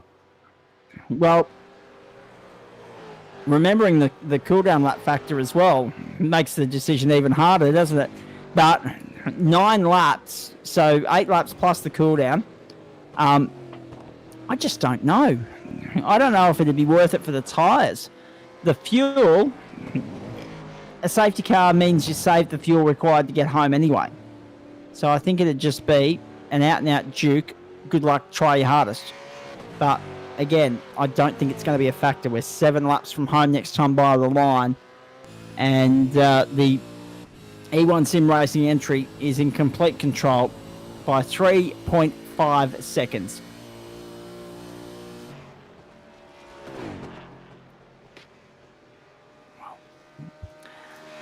It's been a day of drama. It's been a day of action. It's been a day where we've immensely enjoyed ourselves, and we hope you have as well. I'm just getting word, just having talks with Anton from E1. He's currently sitting in chat with the car 44.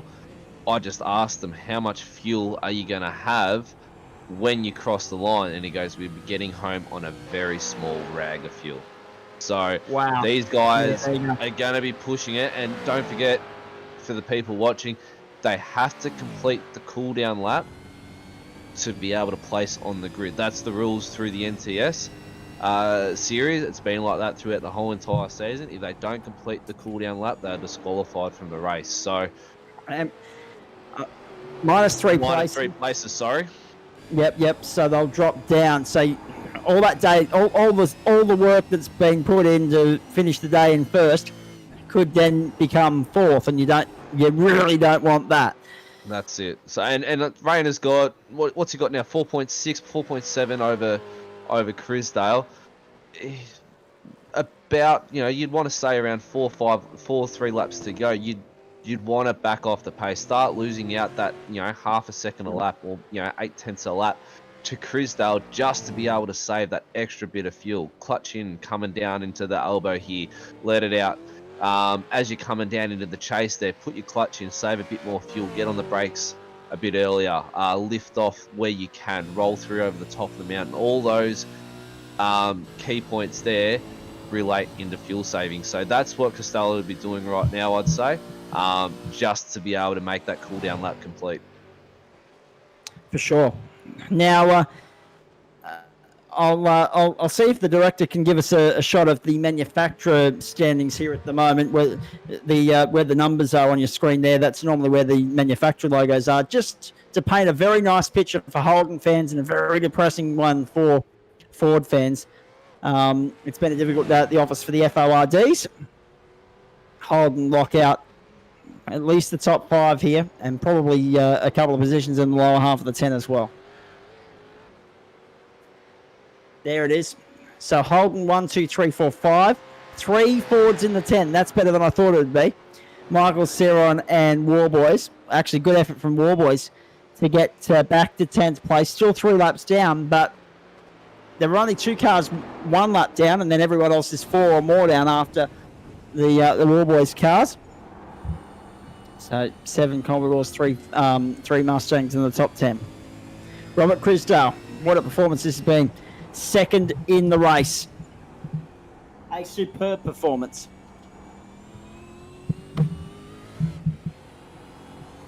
And it's not over yet.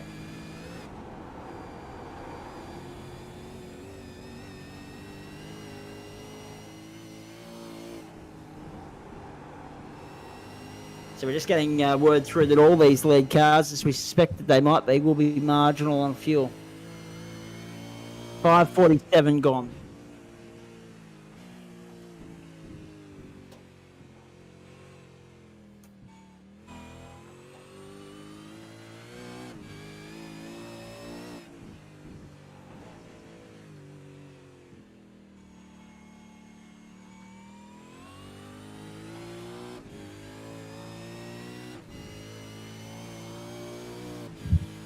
So we're on board with Robert Crisdale.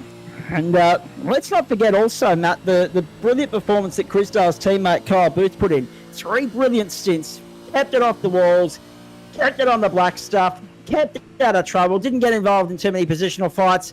Managed to give the car back to Crisdale in immaculate condition, or very much nearabouts. They're going to be able to bring this home with a podium finish. And again, we say it all the time, there's always a quiet achiever on the mountain. There is, mate. There is. I was sitting on board with Robert Crisdale just a bit earlier, and the way that he's driving this car, it sounds like he's trying to save a little bit of fuel towards the end as well, and it shows on our intervals here. He's out to 6.3 seconds behind Costello, but you know, as you said, they've driven a formidable race. They started in 24th, they're now up to 2nd. That's an outstanding race. So we've got what have we got here? We've got McNamara on Gosling coming up Mountain Straight. Champ. So Gosley's clearly been compromised in the closing stages here because McNamara's got the pace to close up. And we've got a car slowly on the outside there. The run up towards the cutting. Gosley trying to hold on to 2nd. McNamara wants to, trying to hold on to 3rd. McNamara wants to get onto the podium. And Warana just closing in as well as the car on the wall. Now, is that going to be the safety car? Is that going to give us a sting in the tail here for a 2-lap sprint? We wait and see as they come across the top of the mountain. That was a heavy shunt, whoever it was in the wall. It was, the engine was blowing. Now, the number 4 is holding off the number 1 here at the moment. Forget about 2nd. It's all about 3rd, that battle right here. There's the 020. That car's got back going. We're good to race to the flag. Which is a concern for anyone that's fuel saving because it means they've got to keep doing it. Onto the elbow, onto the Conrod straight. They run down to the chase. Is this where McNamara gets the move? Slipstream. He's in that slipstream. It certainly is. That was a great run off the elbow. Don't worry about that. Here's the slipstream. Here's the run. Here's the charge. You can see Gosley. Exactly. Trying to break the slipstream, trying to move to the inside, trying to make the task as difficult as possible, side by side almost through the chase. And Gosley does enough to hold on for the moment. McNamara tucked in behind. If McNamara so much as gets by, game over as far as the championship's concerned because Lassie Leonage won't have to worry about where he finishes in terms of 4th or 5th or 6th. Alex Court will get 2nd in the championship. So all the pressure hinges on this right now with 4 laps to go. 25 kilometres or just under of the Mount Panorama circuit. And it all comes down to this. Look at the crowd. It's bigger than the real thing this year. Thanks, COVID. 4 laps to go. They make their way up Mountain Straight one last time in this order because there's the move for 3rd. There's the move. Got it done. The defending champions going out in the bang. The outgoing champ is putting up a tremendous fight to ensure that the number one will stand on the podium one last time before it trades hands. But it's not over yet. Can Gosley limp that car to the line? How much damage is he carrying? And can he go with McNamara? Can Gosley go with McNamara to the checkered flag? I would suggest not, as McNamara has already skipped away.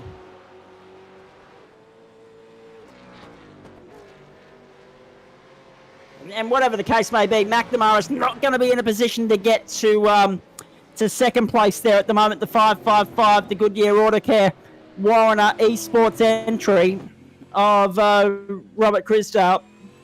So it's third or fourth or nothing at this point in time. Rainer Costello, Robert Crisdale, Trent Gosley, and then, of course, Sean McNamara. Those two have only just recently swapped positions here, and I don't think Leonage is going to be close enough to catch Gosley in the closing stages here either. 3 laps to go, about 3 seconds the margin.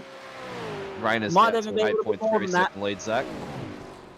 And forget about it from there. Rainer's going to get this job done by the length of the He is straight. checked 8 out. seconds the advantage. So we're not going to get our grandstand finish, as a colleague of mine would normally say. But we are going to get a cracking finish in the scrap for the miners. And that's all that matters. 3 laps to go.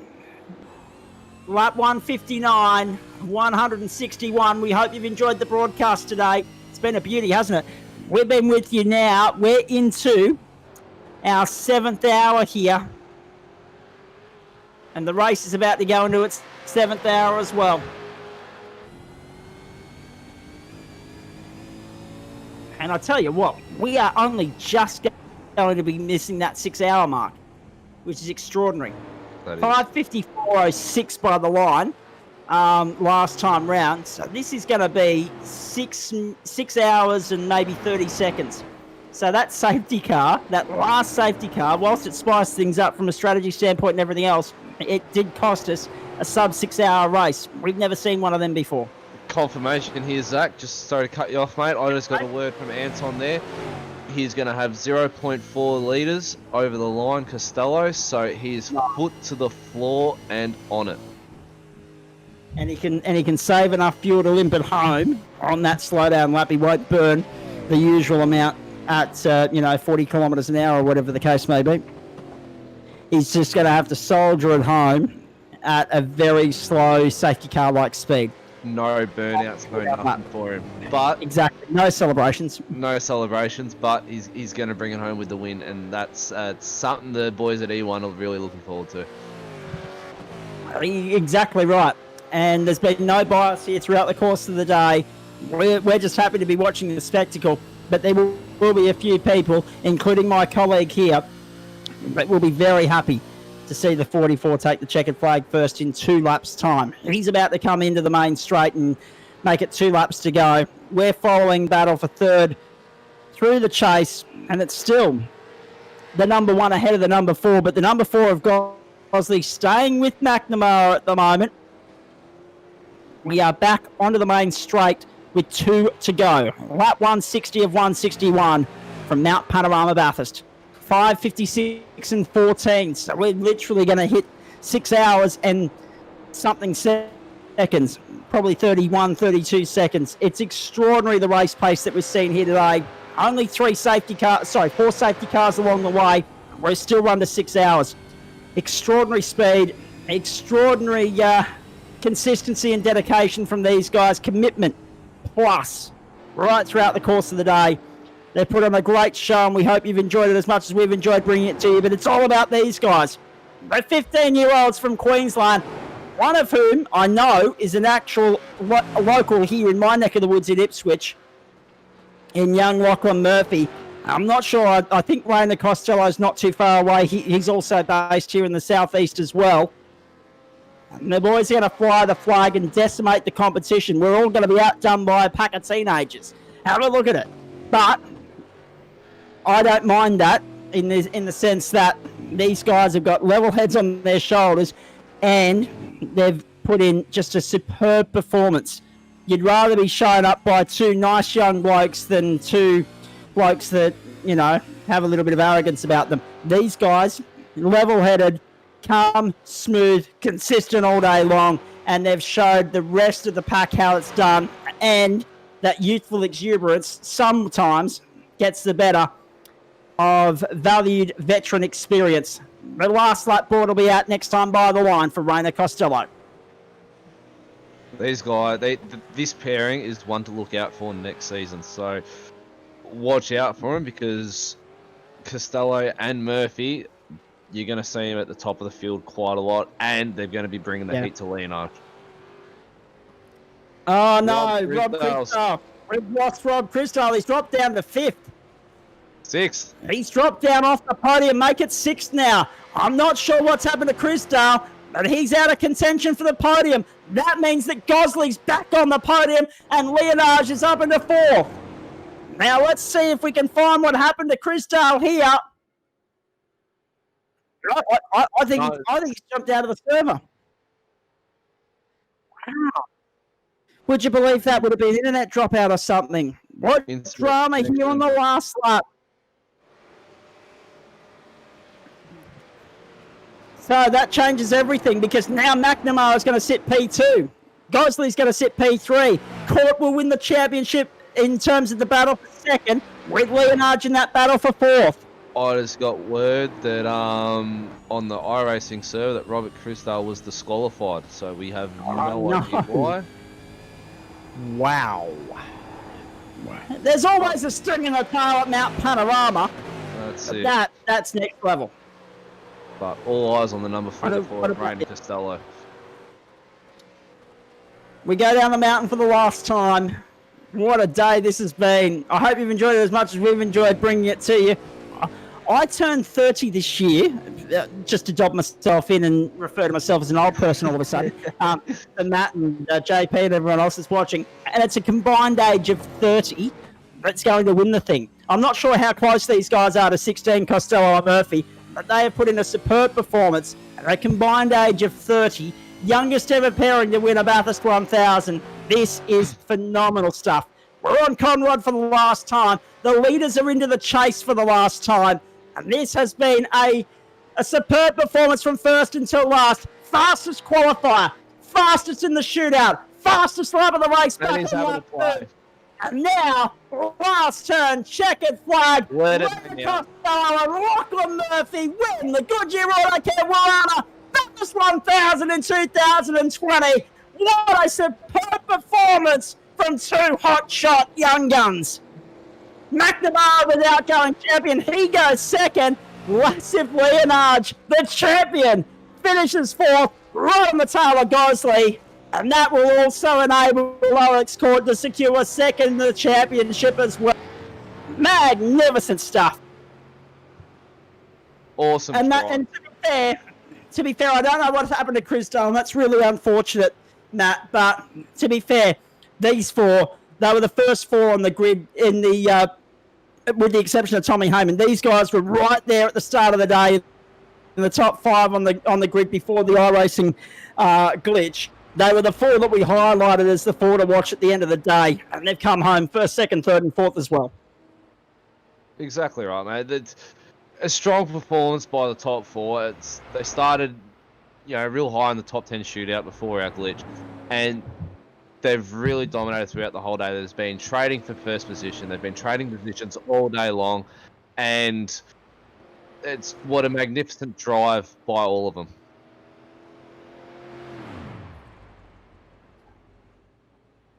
Oh no!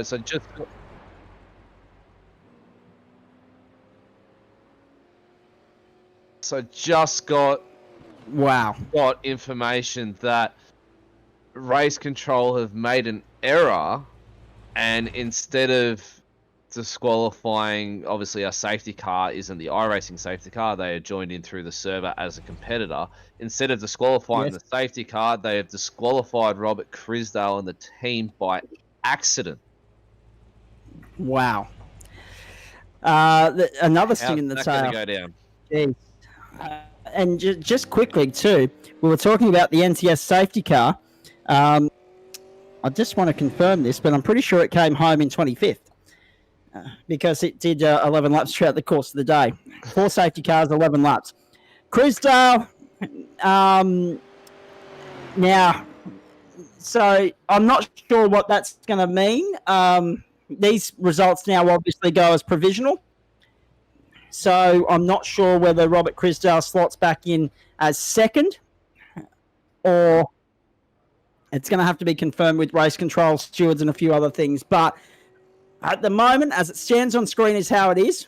Crisdale may get boosted back in to second there because of the mistake from race control. We will wait and see. Magnificent performance, however, from these guys. Costello and Murphy, the winner. McNamara, second. Third went to Gosley. And then fourth to Leonage. But again, we expect Crisdale to be elevated back up into second position. There's the finishing order on your screen. And the championship round points is 150 of them to the E1 Sim Racing entry. And actually make that double. It'll be 300. It's a double points round. So 300 points there. And as we say, with enough points in the bag, Court now having only finished one position behind. And this is the important thing, I guess, Matt, because Court is still only one position behind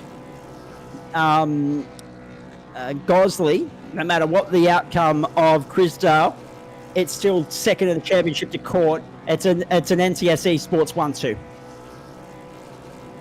Yeah, that's it. I mean, they've done a phenomenal job this year. They've put the car on the top step and done an exceptional job throughout the whole entire season. They've been strong. They've played the game right. They've tried to do minimal damage to the points throughout this race and throughout the whole season. And look, hats off to them. It's not often you do get a 1-2 finish for the NTS team. So well done. Indeed, we're going to have some drivers come in and join us in just a moment here, folks. We're just dragging them in now to have a chat to us here in the post-race. Rainer Costello lighting it up here on pit straight, just around Hell Corner. To get the job done, mate, I'm going to come to you in a moment. Those celebrations were fantastic. What an early Christmas present for the winners, Murphy and Costello. Again, the championship at foregone conclusion. Lassif Leonage gets the job done there, and we hang around to have a chat to everyone at the end of what has been a phenomenal season here. Wow, I don't really know where to sum up all of that because the last few laps and the stings in the tail, I'll tell you what, it's going to be a talking point for a little while yet. Let's get into the conversation here with Matt Davis is going to stay with us. We've got the winning team represented through Anton Gilbert and the two drivers here, Lachlan Murphy and Rainer Costello. We've got Trent Gosley here as well.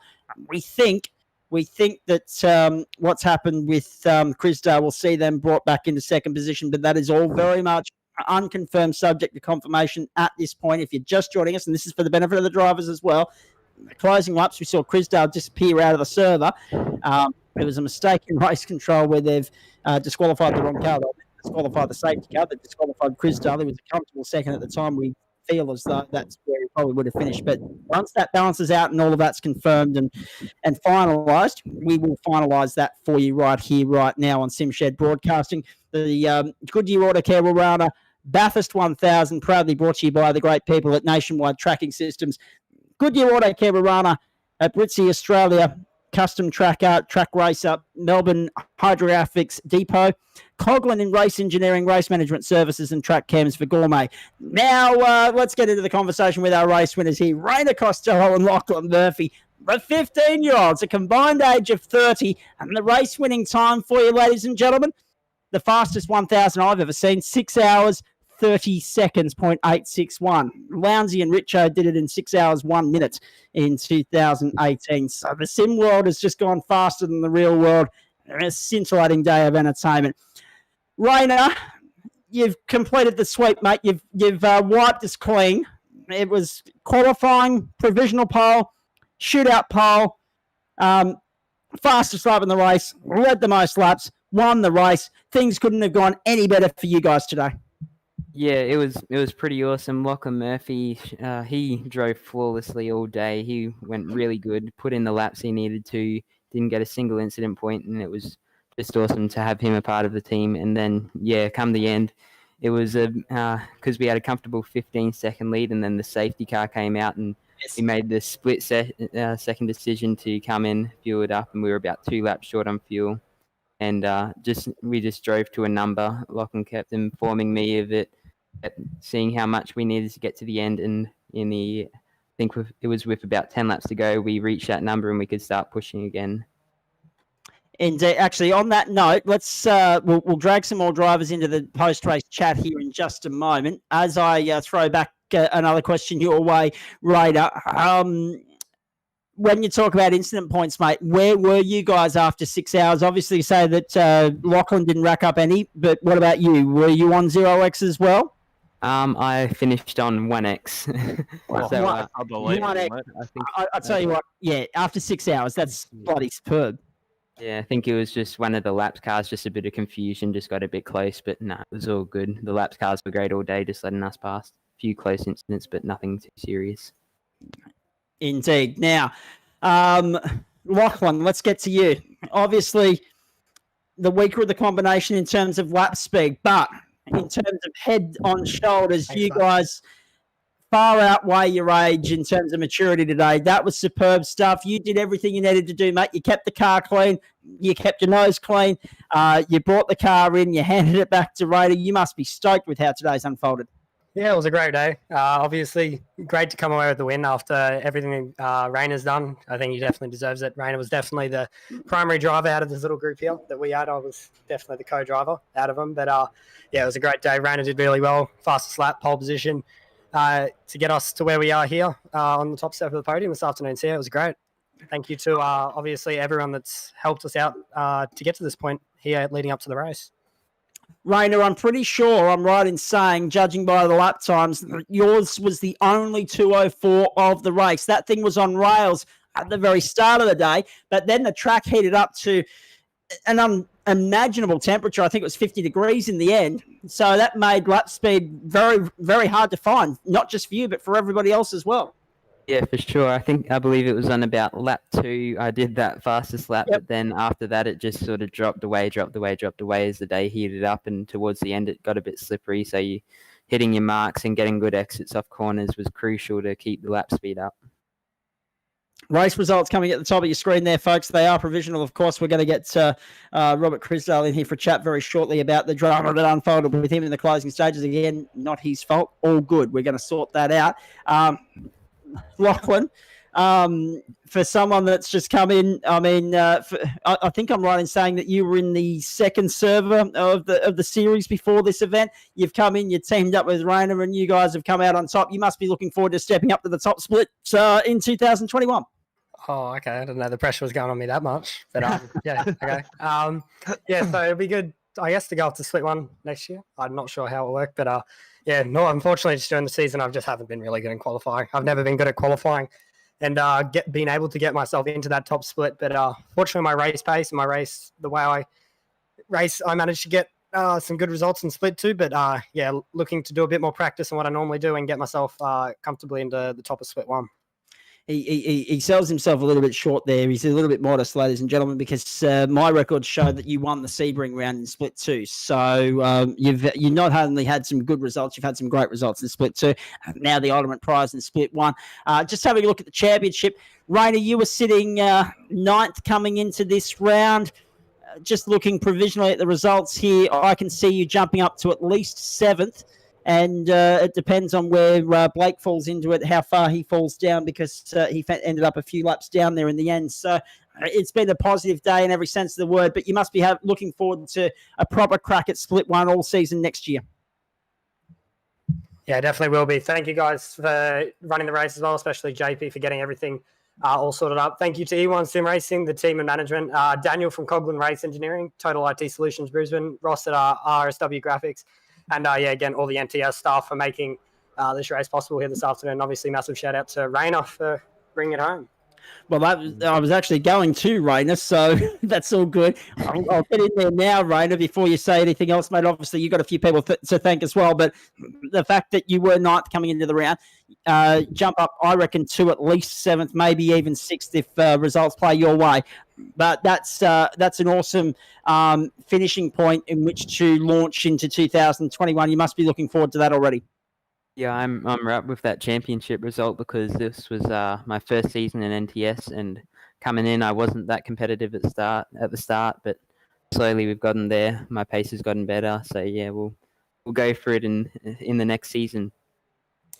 Righto, boys. Congratulations, ladies and gentlemen. Your winners of the Goodyear Autocare Warana Bathurst 1000.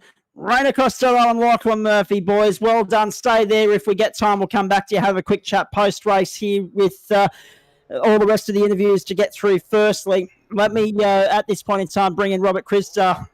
What a dramatic way to end the day. You guys were the quiet achievers all day there, mate. The car was going swimmingly, and then all of a sudden we look around and you're gone. It looks like it's been a mistake on race control's end, so I don't know what that means, whether the second's going to be reinstated your way. Obviously disappointing to be caught up in an error of that magnitude, but you must be so wrapped with how everything went for the first 159 laps. That's probably the weirdest ending to a race I've ever had, I think. Just to see a penalty come up on your screen with 1 lap to go and go, what the hell is going on here? I believe it's going to be rectified, but Okay. So just stand by, folks. We've got an announcement coming through, and I'll relay it back to you. Go, JP.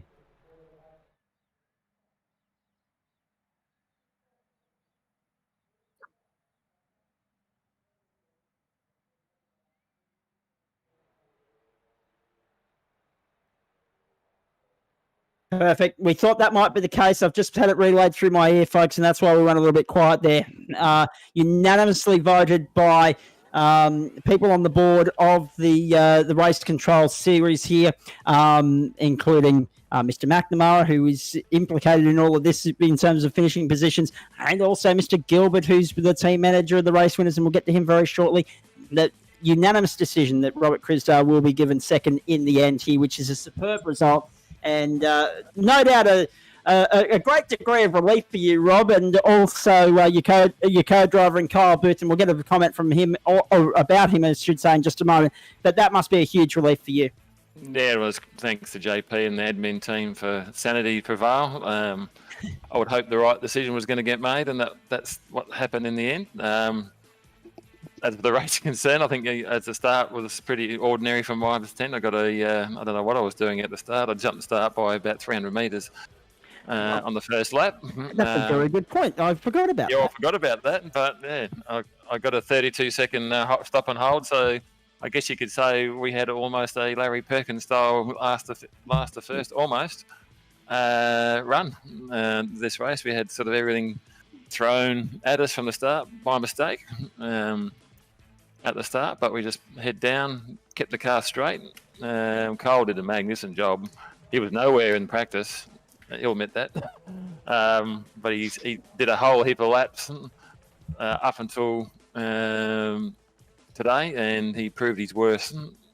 I mean, really, he kept it together in his stints against the other sort of, I guess, co-drivers or P2s or whatever you want to call them, and that sort of helped us bolt, I guess, up the leaderboard from where we were, which was, I don't know, 30th, 26th or something on the first lap. So great job for him, and I'm really proud of him for what he's done. So with the track, shout out to the Goodyear Autocare Warana guys.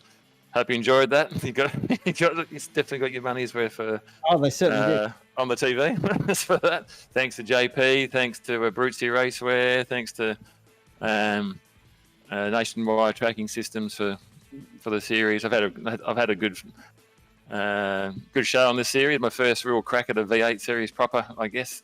I've been on iRacing since 2008. I guess I was one of the original beta people. Yes. Originally, so I've been there. So to get, I would say this is probably one of the best finishes I've had. So. Thanks to one and all for a great day, and in the end, the right result in the end. So I'm happy with P2, yeah, bring on next year. Indeed. Stay there, mate. I'm going to come back to you very shortly. I want to get comment from people as we go on here about experience not meaning anything today when you got a couple of youthful blokes come through and absolutely hand it to you. But, I mean, credit where it's due. They were exemplary all day. There weren't too many people that put a foot wrong today. First, second, third, fourth, fifth, we expected at least 4 of those, and Crisdale as well was an outsider for a top 5, and he ended up coming through and delivering the goods and sitting on the second step of the podium there. And let's have a look at this. Rainer Costello, with all that garbage that happened at the start. So let me bring Rainer back in here for a moment. With the iRacing glitch, mate, all of a sudden, first on the grid becomes 21st on the grid. How'd you handle that in the opening few laps? Oh, I think I actually started P4, not 21st, but... No, okay, so that's another glitch on my live timing. Yeah. It's saying you gained 20 places. Yeah, but no, it was a bit strange because we got the pole position, but then obviously iRacing glitch and meant that we started from 4th. But it was really good of Laz. I thank him a lot for pulling over and letting me pass. Great sportsmanship, and obviously he knew that I qualified first. But yeah, I'm really thankful for that. So, Rob, answer the great question for me. What happened there at the start? Because you've done a Mark Scaife Eastern Creek 1997 style and gone as the red lights come on when everyone else is going and the green lights come on. Where did you start originally? I mean, you were in the top 10 originally, but where were you shuffled to with that iRacing glitch, mate? Oh, I think I was fine. I think I was where I was supposed to start. Oh, well, aren't you lucky? To be honest, but I don't know. Oh, it was glitchy a bit at the start with me on the grid, and maybe that's what it was. It sort of looked like it was the lights were out, and when they weren't out, and next thing I know, it was like, no, it's red, and I'm almost at the front of the grid. It's like, oh, okay. So that's what happened to me. But anyway, serve the penalty and get back out there and got back into the game. Do it straight away, get it out of the way. So, yeah. But these things happen. Yep. The first safety car probably helped you guys get back into the game because obviously you were still tracking, clawing back your 34-second deficit after coming into the pit stop, or the unscheduled pit stop, the stop go, on lap 1.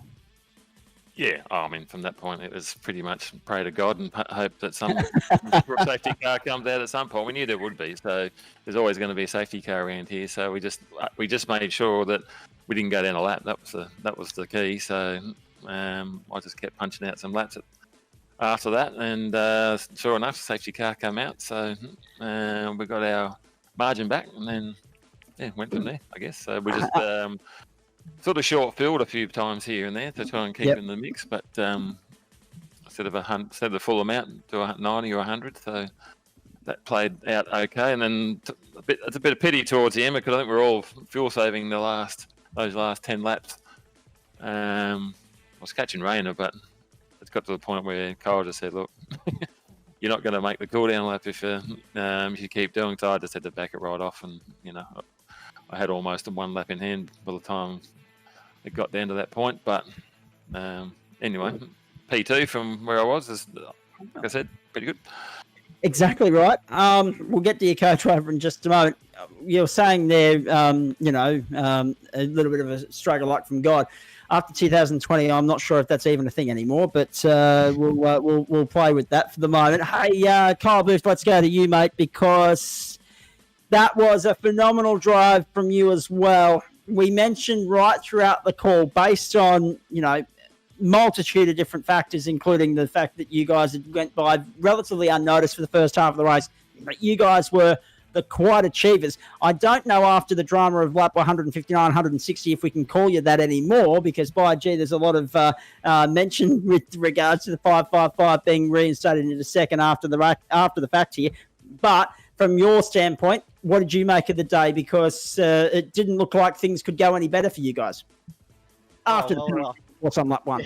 Yeah, I was going to say that penalty. There's a bit of a team joke in the team of JPSS that Rob's pops because he's one of the oldest team members. So next time we might make sure he's got his glasses on before he grids up. All through practice, Rob's been like, "Don't hit that wall, boy." So I've put in some crazy amount of laps, just trying to get that consistency, watching my delta. But I think it's played out well for us today. Just tried to stick in line in the train of all the cars and just keep hitting my target lap time after lap. it's played out well. It's played out really well, and towards the end there, we just come in on that first safety car lap when we could for the end of that last stint when Rob was driving, and we filled it up to pretty much the limit. And from there, it was just a numbers game on the throttle and clutching it down the hill. We'll get to the championship points in just a moment, but they're actually, no, there they are on your screen, ready to go. Look at that. Not too much of a difference there between second and third in the end, but we knew it was on. NTS Esports in the Teams Championship dominated and cleaned up 145 points in the end. And, yeah, we'll come back to that a little bit later on, shall we? I'll keep going with the interviews here for the moment, and I'll come back to that once everything's back up on screen a little bit later on in the broadcast. Stay there, guys. I'll come back to you shortly. Let me go to third now. Sean McNamara, the number one, the outgoing champ, and you got it on the podium, mate. Well done. Yeah, thank you, mate. First up, congrats to the whole podium, of course. The whole day has been, and everyone involved today. It's been absolutely amazing. Well done to Laz on the championship. But, yeah, look, number one's gone, so that's good. But, yeah, we had a good finish today, and everyone was fuel saving like crazy and got Trent in that last few laps there, thankfully. So, yeah, really good result. Mitch done a stunning job all day, and we just kept it up there. Indeed, you did. And when we look at the fact that when we were talking to Rayner, Lachlan didn't have the pace. We were talking to you. Mitch didn't have your pace. But you guys did everything you needed to do in terms of strategy play, in terms of racecraft, to make sure that you accommodated for the speed differences and made sure that they did less laps so that you could do more. And in the end, it balanced out beautifully. All the guys that had a weaker second driver, well, okay, I can't really use the word weaker because all no offense, Mitch. all six were very, very strong, but I mean, there was a faster and a slower. There was an obvious faster and a slower. But it's all balanced out in the end. So, I mean, we talk about co-driver selection being a critical thing in endurance races, and all three of you on the podium have absolutely nailed it today. Yeah, absolutely. It's gone well, and obviously you're limited to your team and what you do, and that's important. And you build a bond and a relationship with guys. You get to know how they drive, and I'm stoked to have Mitch as a teammate today. And yeah, you've done a great job. And you're right, it did balance out. Those safety cars all day kind of fell right around the pit windows, which was massively helpful. And that last one obviously was probably a lap or two short, but yeah, no, look, Mitch did a great job. All the co-drivers did a great job. All the main drivers did a great job. So it was really a strong day. It was nice to, again, the little dramas at the start, but that is what it is. And head down, bum up, long way to go. And we got there in the end. I was going to say, normally when we talk about the end of the Bathurst 1000, we're talking about who's the king of the mountain. I'm not sure if 15 is old enough to be labelled anything more than a prince. But Rayner Costello and Lachlan Murphy are the winners here today. For those of you just joining us, the end of the Goodyear Autocare Warana Bathurst 1000. We're in the post-race chat now, and we'll go to Mitch Campbell on that note. I mean, to be fair, you guys had terrific pace. Second in the top 10 shootout through Sean. Sean was the only one in the top 10 shootout, I should say, to improve on his pre-qualifying time. Tommy Hayman matched his. Everyone else was slower. So you guys knew that you'd be there or thereabouts on Sunday to bring it home in third. Are you happy with that? Yeah, of course. It's a great result for the team. As I said earlier, big thanks to Sean for getting us up to that point. But yeah, I guess my main job today was just to try and keep it off the fence and keep it clean and hand it back over where I needed to. So yeah, it's good. I'm getting told too, it didn't reflect on the screen, which is why I'm a little bit hesitant to read out off the screen, but I'm being told by JP 6-point difference in the championship between P2 and P3. We'll get to P1 and 2 in the championship in just a moment. Mitch, when you look at your stints, mate, they couldn't have gone much better, and the key was keeping the car clean. It was easier said than done for a lot of people. How were you guys on incident points at the end of the day? I don't even know. Sean? I think we had, there was 12 incidents. We had a couple of cars spin in front of us and block the track a couple of points. So, yeah, I think really we probably ended up around 4 of our own doing. So it was, it was solid. And like you said, Mitch basically, I think he probably came home with 1. So he did the job. And of course, the fact of the matter is that the season is done now. How do you two spend your off season? Is there time to rest and recoup, or is it all eyes forward with one eye to starting afresh in the new year, getting some testing and tuning done in the off season while you've got the chance? Test and tune. That's it. Yeah. No rest for the wicked. Nah, we'll unplug it for a little bit, but definitely stay sharp and get on with it and get back on with it next year. So, if you're not doing it, you're not getting quicker. Mitch, your thoughts? What are the plans for the off season? Is there more time behind the wheel of the simulator, or are you going to hit the beach? No, I'll be on the sim. I got to get that pace up. That's it. I'll be the main driver next time. Attaboy. I love the early confidence. Holden 1, 2, 3, 4, 5 here today, folks. Very, very depressing day for our Ford friends out there, but it happens sometimes. In the end, because obviously we're taking into consideration that Chrisdale and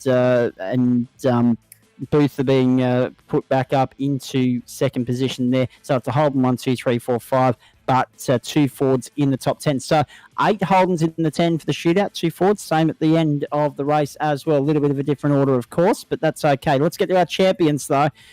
Oh, boy, what a day. Alex Court and Lassif Lianch.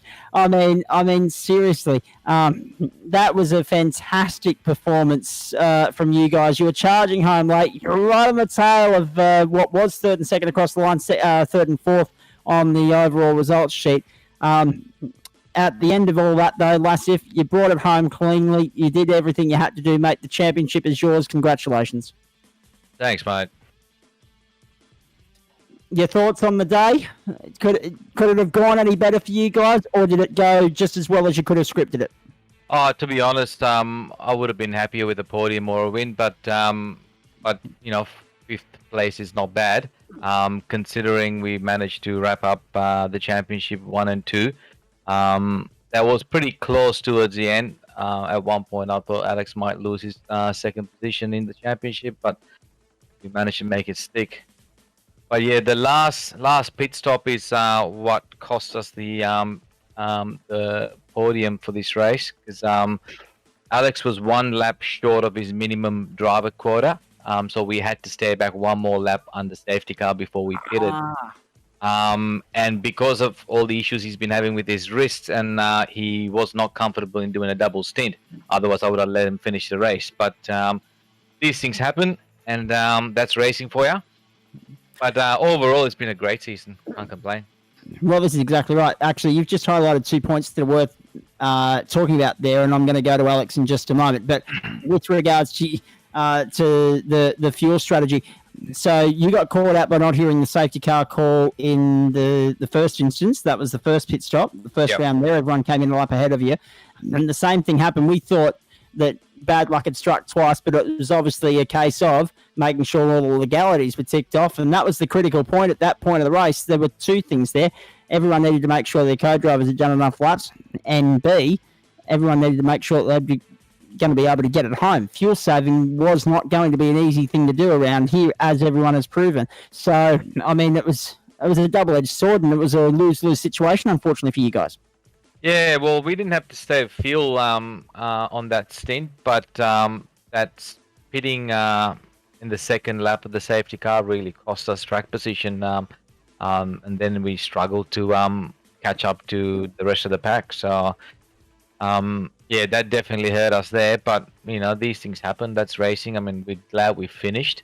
If we didn't finish 75% of the race, I wouldn't be the NTS champion today. So, can't complain there. Exactly right. You not only finished 75%, you finished 100% of the race, and you brought it home with a big smile and a solid final stint too, because you absolutely reeled in Gosley and McNamara there in the closing stages as well. Had it been another lap, you might have actually had a chance of clawing a couple of positions away, but it wasn't to be. Congratulations, though. Alex, let's go to you. With that drive, you've got second in the championship as well, mate. So the team wraps up a 1-2. The team's championship is yours, I assume, as well.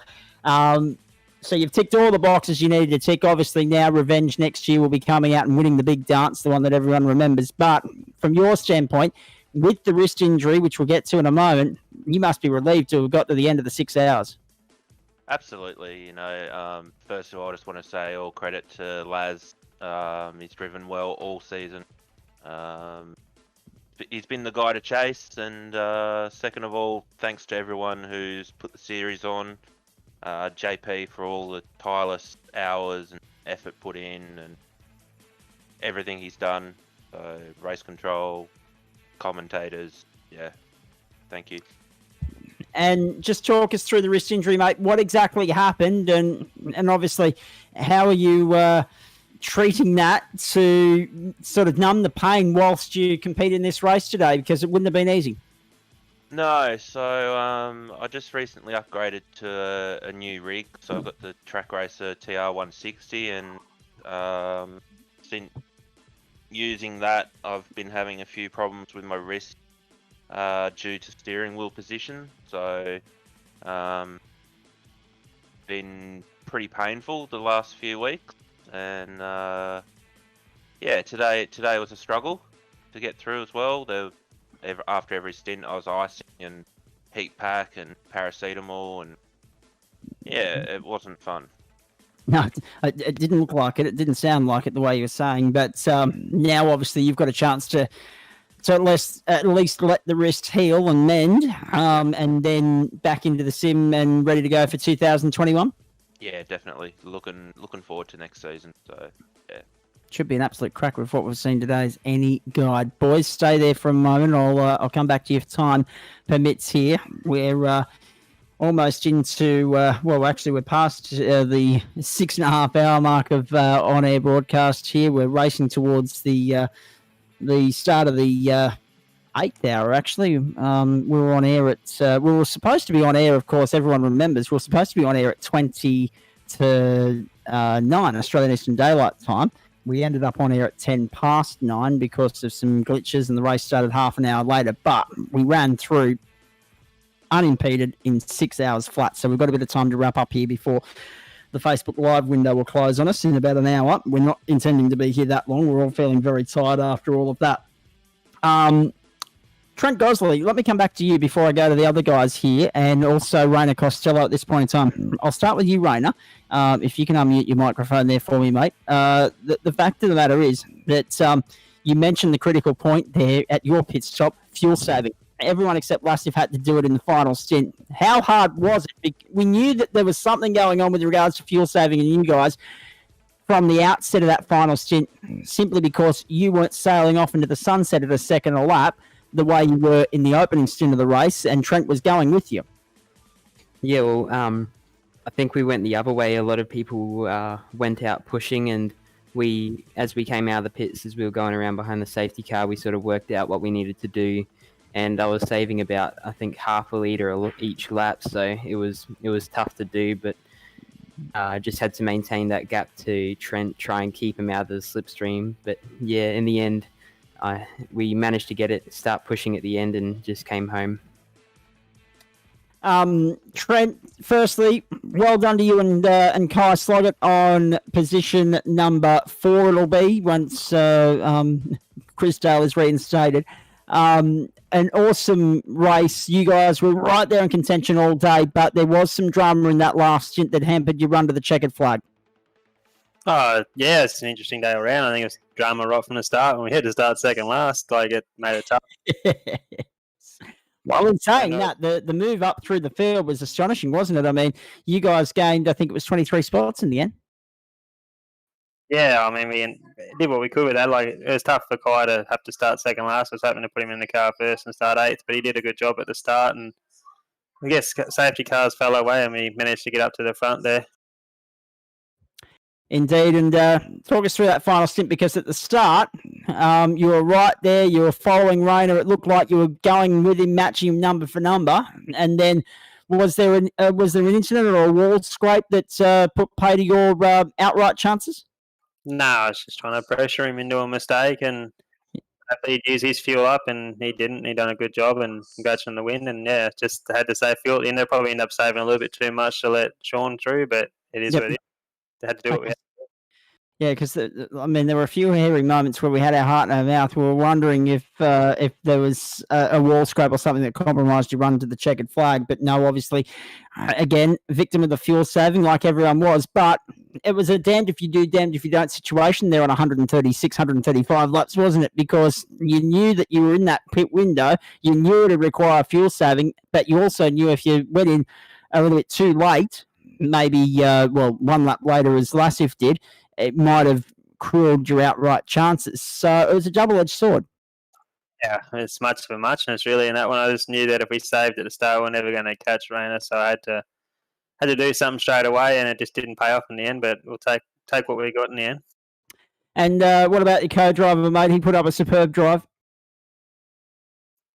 He done well, especially with that shock start position. But like he come through the field there, and then he done every stint perfectly fine. I couldn't ask any more out of him.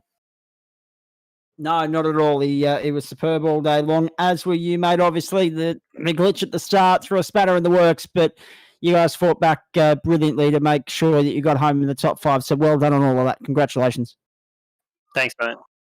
Fantastic stuff. Now, I did mention earlier that we might get a chance to have a chat to the team manager there from the E1 Sim Racing squad, but he's ducked out of the control room at the moment. So we'll see if we can get him back. I'll try and get him back for you, mate.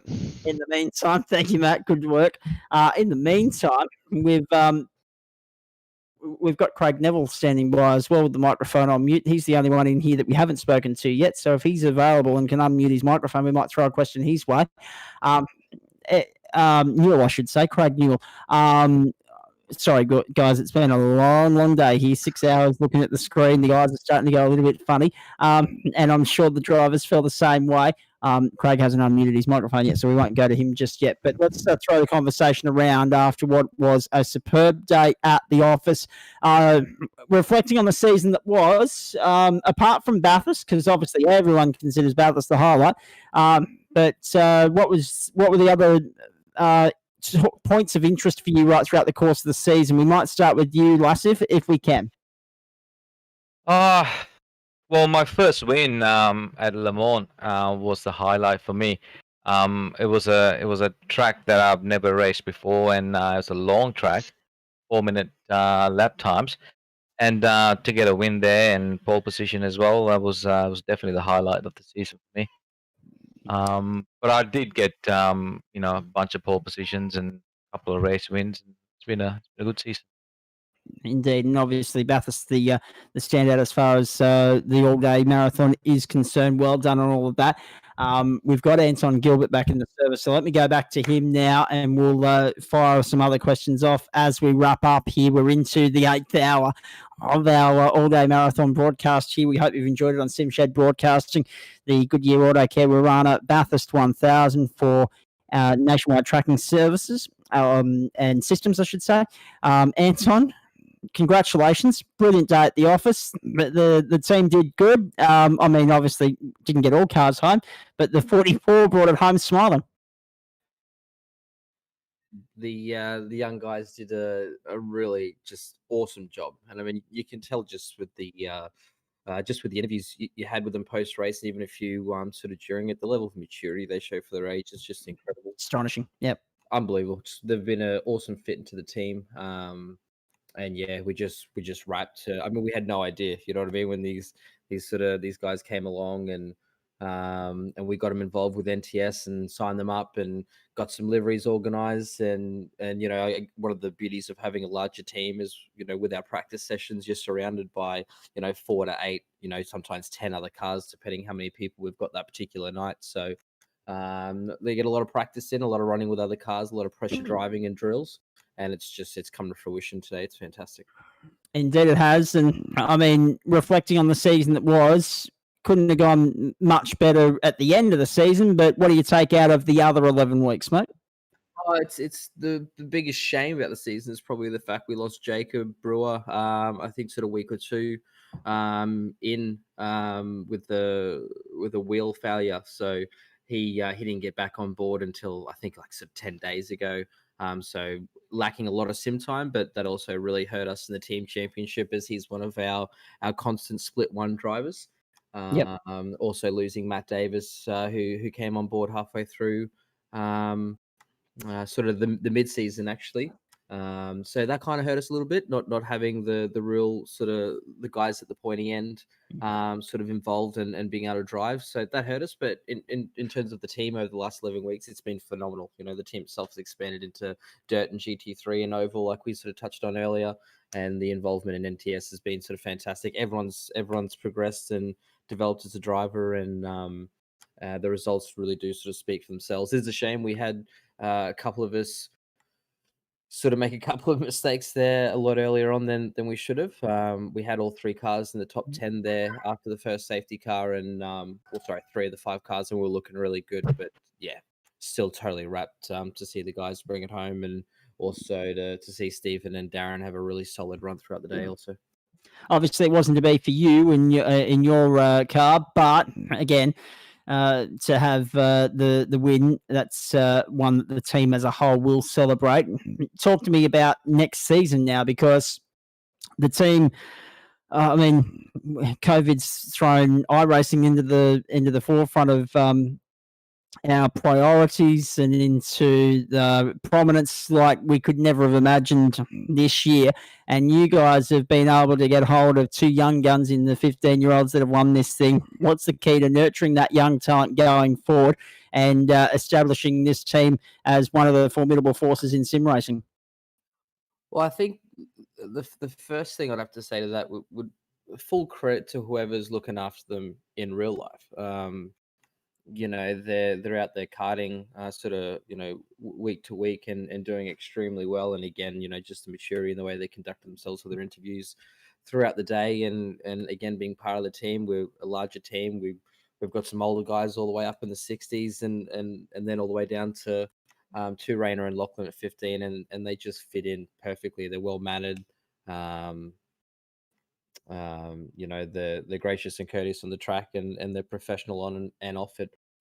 So it's a real credit to whoever's, you know, bringing them up in the real world. That's for sure. But I guess going forward, it'll be just seeing what they really want to do, how much time they want to invest into the sim racing. Some really exciting stuff happening with this series next year as we move to an open and a fixed sort of 2-division format, which would be really exciting.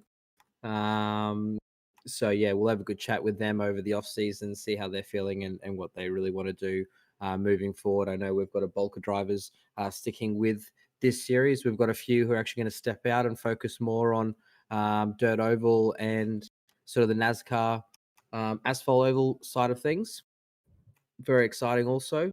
But yeah, a lot of things happening in 2021. Can't wait. Indeed. Here I am thinking about how to outro the broadcast here. It's really funny. You're talking about, and I'm going to get to Rainer for a final thought in a moment because he's got to go very shortly, and everyone else is going to go because we're about to wrap this baby up. But when you look at I was about to say something about these 2 being the princes of Mount Panorama, and they can go off and party like it's 1999, but that's a very poor Prince reference considering that they weren't even born in 1999. What an extraordinary day. Rainer, we know you've got to go soon, mate, so appreciate the heads up on that. Reflecting on the season, brilliant stuff. Today, the clear standout, the clear highlight. What else do you take from this season? And based on what Anton's just been saying, what are you 2 looking forward to most when it comes to, obviously, the off-season and how much time you spend in preparation for, and considering the 2021 first season? What are you looking forward to most across the next 3 months or so? Because you've got an off season to look forward to. You've got some celebrations, no doubt, this afternoon. You can go and spray some champagne, and then all eyes forward for the new season. How much time in the holidays that are coming up are you going to spend prepping for next year, or does the sim get a rest now? Well, I'll probably be practicing most as much as I can get free time, and just be preparing for next year, just trying to build my speed up and see if I can take it to the next level next year. But yeah, I'd like to thank my mum and dad. They were watching the whole time, and I really love their support. And also my granddad, he was also watching the stream. So, and thank you, Zach, for all the commentating and everyone that's been in the commentators. box today. It's been really awesome to watch the stream and just hyping it up. Mate, Awesome. I'm really glad that the family was watching. That's probably why you've got to go. You've got to go and pay the bills and do your chores now and get ready for school tomorrow and all that sort of stuff. So, mate, thank you very much for stopping by and having a chat to us post-race. Congratulations on the performance. One last comment from Lachlan Murphy as well before I let the two winners get out of here and go and enjoy themselves and celebrate the day that was, because they didn't put a foot wrong all day. Lachlan, we know you're a local here in Ipswich. It's been a big season with the Queensland Karting Championships being held out there as well. We know you do a little bit of both sim racing and real world stuff. How much time in the off season goes into both practice for the real world and practice for the sim world for next season, or is it time to put the feet up and head to the coast and have a surf? Oh, I've never been too into going to the beach. I've never been too into that, unfortunately. But yeah, I don't know. I've always loved sim racing. I don't think I'm as good as it as I would like to be. I'd like to be up there consistently, top of Split 1. But yeah, that'll definitely be a bit thing I'll be working on during the off season. But obviously with karting, just keep going, seeing how I'm going, getting some more trophies, trying to add to the collection, and yeah, we'll see what happens.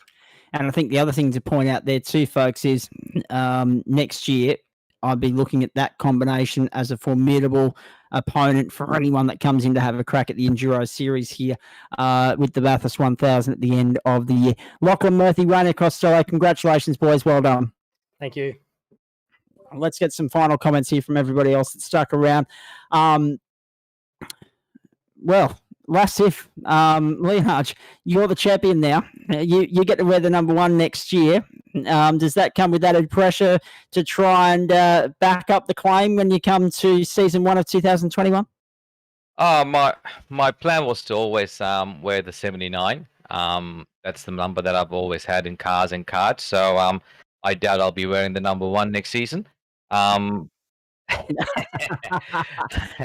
We've got the director in our ear saying you sure will be wearing the number 1. Maybe it'll have to be 179.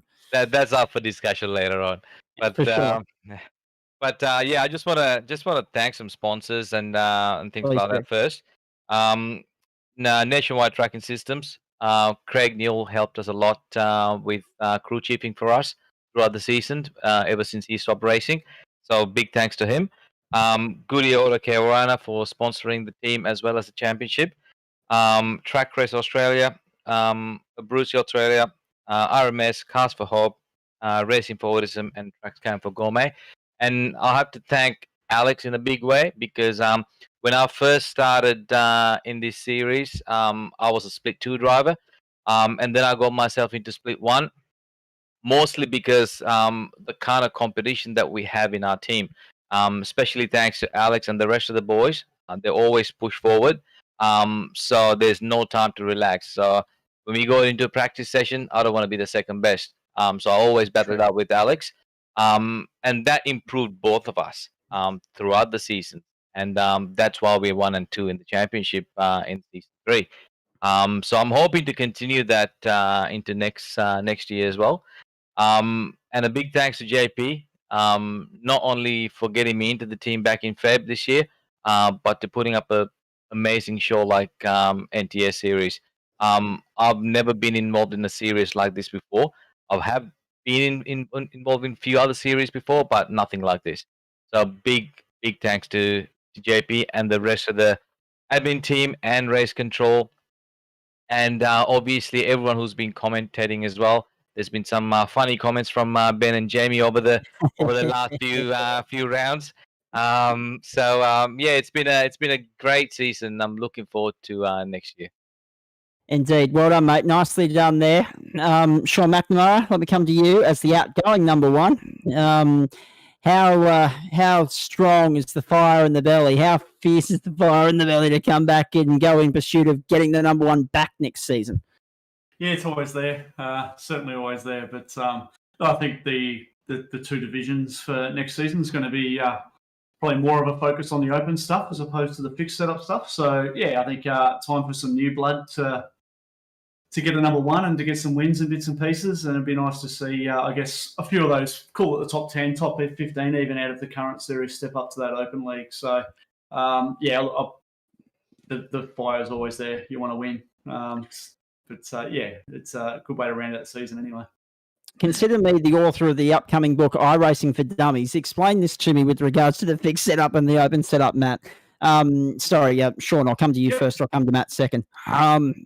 With regards to fixed setups and open setups, again, I'm a novice here, but as someone that has listened to a lot of different comments throughout the course of the season, would I be somewhat right in saying that fixed setup makes it somewhat a bit more of an even playing field, whereas open setup opens up the technical aspect of it and the work that has to go on behind the scenes in testing and tuning?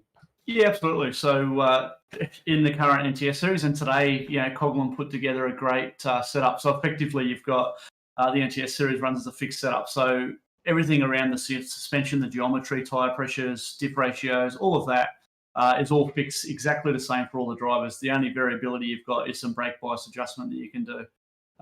Open setup, it is open slather. So yeah, you can gain a lot by it, but you can lose a lot. So the advantage of a great series like NTS is everyone's got the same equipment, everyone's got the same setup, and you can effectively go out there and it's driver versus driver. It's not this person did this setup for me and it's better than that. So there's an extra element of challenge with the open setup stuff, but for a development series, which is what NTS is all about, I think the setups have been amazing, and it's built some real talent, and we've shown that in the Bathurst race earlier in the year, the iRacing official one. Laz and Alex both battled it out in top split and had a stunning run. So there's a lot of NTS drivers that have come through the ranks. As Laz pointed out before, he's split 2, now he's split 1 champion, and there's a lot of drivers that will go and do open setup stuff elsewhere and be very competitive. So that's what this league's about. That fixed setup really sets the platform for you moving forward. Indeed. Now, Matt is someone that's been with me for half the afternoon, and we greatly appreciate that. But you've also got an intricate knowledge of sim racing. There's a lot to look forward to with regards to 2021, not least that open, closed, fixed setup sort of caper as well. That's going to throw a whole new spanner into the works and a whole new element of intrigue to this series, isn't it? Yeah, it is, mate. It is. I'm more comfortable in an open setup car. You get to dial the car into your driving style. But then, you've also got to take into account what other guys are going to be running on the field. Where you run the fixed setup, you've got a safe car. It's nice and smooth in the back end, and you can drive the whole race distance, and everyone else is going to have the same car. So, look, I'm looking forward to it. I'm not even just looking forward to the season. I'm just looking forward to get back behind the wheel again.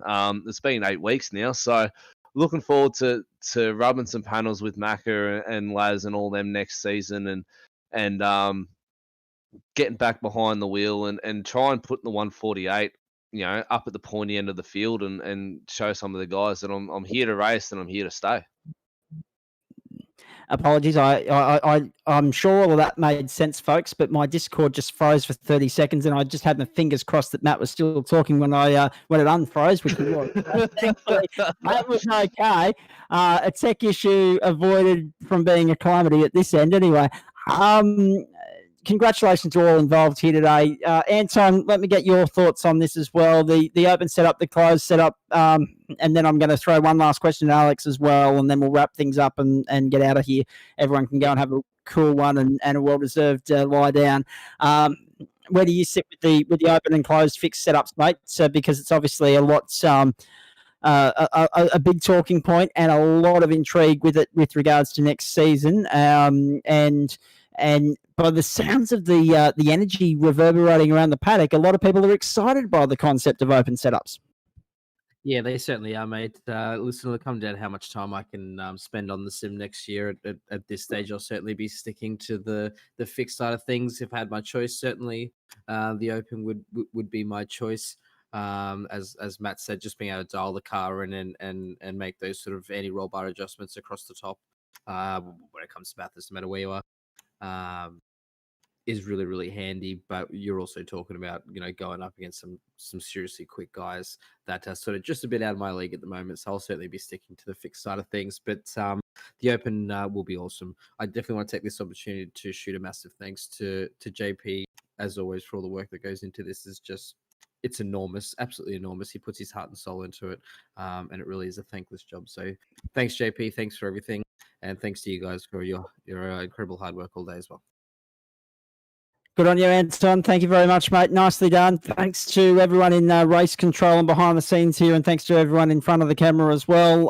Thanks to the stars, the show, the drivers that have entertained us for the last 7 hours and 20 minutes that we've been on air with you here. We're almost done. We're almost out of time. JP, just in my ear, if you can, when's the next event for SimShed Broadcasting? Because I'm not sure what your schedule is. Are you done for the year, or is this it, or is there something else?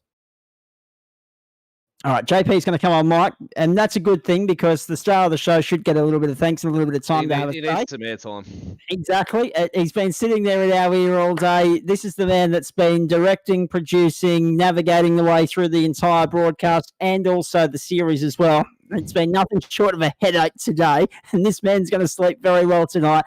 But, mate, from the broadcast team, from the drivers, congratulations. There's a lot of thanks going around and a lot of congratulations, which is thoroughly well-deserved. What did you make it today? That's it.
Just one sec, JP. David Kirby's just sent me a message saying that he can't hear you, so I'm not sure. I can hear you.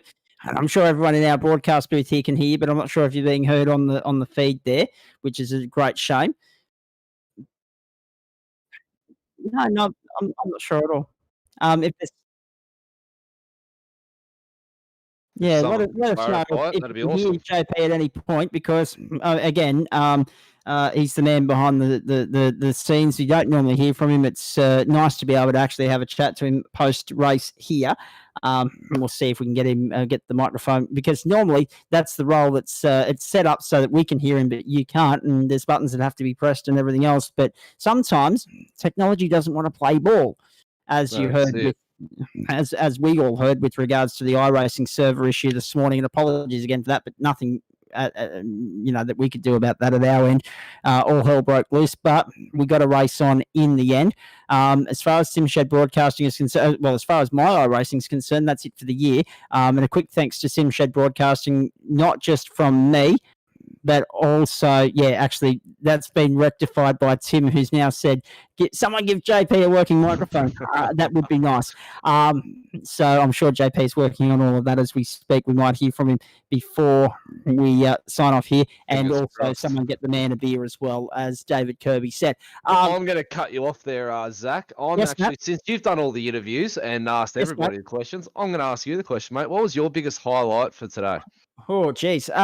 Just being able to, of them. Well, this is exactly right. Being able to call the whole thing. The start was interesting because of the jump start from Krista. The performance from the youngsters was just astonishing. That pace that Rainer Costello set in that opening stint was breathtaking. He was 7 seconds clear after 7 laps and then just decided, hang on, I might just set a target and hit it and blend into a rhythm, so to speak, rather than continuing to punch out qualifying numbers, but that opening stint was just superb. He set up the race for him and Lachlan Murphy. The way the co-drivers performed, the way that we got through with no major incidents, because when you look at the safety cars we got, there were a couple of engine failures and there were a couple of 1 or 2 car incidents, but there was nothing that there was one incident that had 6 or 7 cars involved off a restart, but that was just a little bit of excitement and silliness at the same time rolled into one. But for the most part of the day, incident points weren't even a talking point. We'd normally be hearing about incident points if people were getting close to the marker. For these guys to go 6 hours without hitting or exceeding that 24 incident point number, that is well worth applauding in its own right. So well done to all the drivers. They kept us entertained from first until last, and as proven, albeit very much inadvertently, there's always a sting in the tail at Mount Panorama, and thankfully common sense prevailed with Chris Dale being reinstated onto the podium there. But if I can serve, what was your highlight of the day? Because as you said, there were plenty of them, and I mean, it's hard to know where to start. Oh, that's as you say, there's so many of them. Look, obviously being an E1 sim racer, it's definitely the highlight would be obviously Costello and Murphy taking out the win. But mine would have to definitely be Crisdale with that big feat of, I think it was 24 positions, I believe it was. Yeah. He made up that would have been the biggest highlight. I reckon that's a big feat to do around Bathurst, making up 24 positions, come from almost dead last to the podium, and then unfortunately getting disqualified by race control by accident. That's an amazing effort. So my hats go off to him. That was a heck of a drive, and a heck of a drive by the boys at E1. And to be honest, a heck of a drive by everyone in the field today. It's not an easy feat, 161 laps around this grueling circuit, and they did it with professionalism. So. Indeed, they did. I'm going to suck on a strepsil now as we wrap the broadcast up. You sound like you need one, mate, after doing it all day. I look forward to just starting there. I don't know how everyone else went. I think JP might have his mic working, so let's try this again. JP, good to have you on board, mate. Congratulations on the day, the success. Obviously, the hiccup at the start aside, we've had a great 6-hour race here.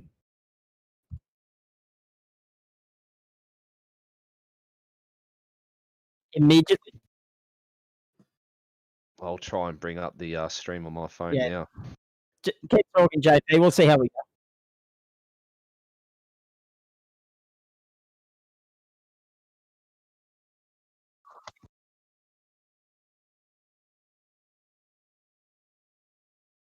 Nah, you're still quiet, mate. You are dead quiet. Still nothing. We've got nothing, unfortunately. So let's not worry about it. We'll wrap it up on that note. Sorry, folks. We wanted to give the man his time in the spotlight. Unfortunately, technology is being a mongrel to finish off the day on the mountain. But JP, just quickly in my ear as I wrap things up, is there a season 4 just around the corner? When's the next start update for SimShed Broadcasting?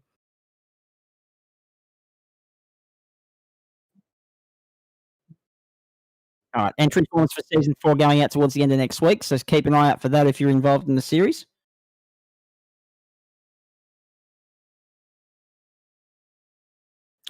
Fixed and open series starting first or second week of February, so keep an eye out for that as well.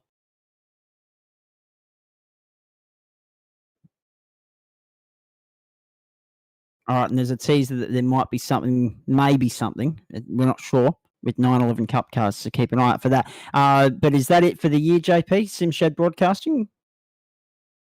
That is it for the year.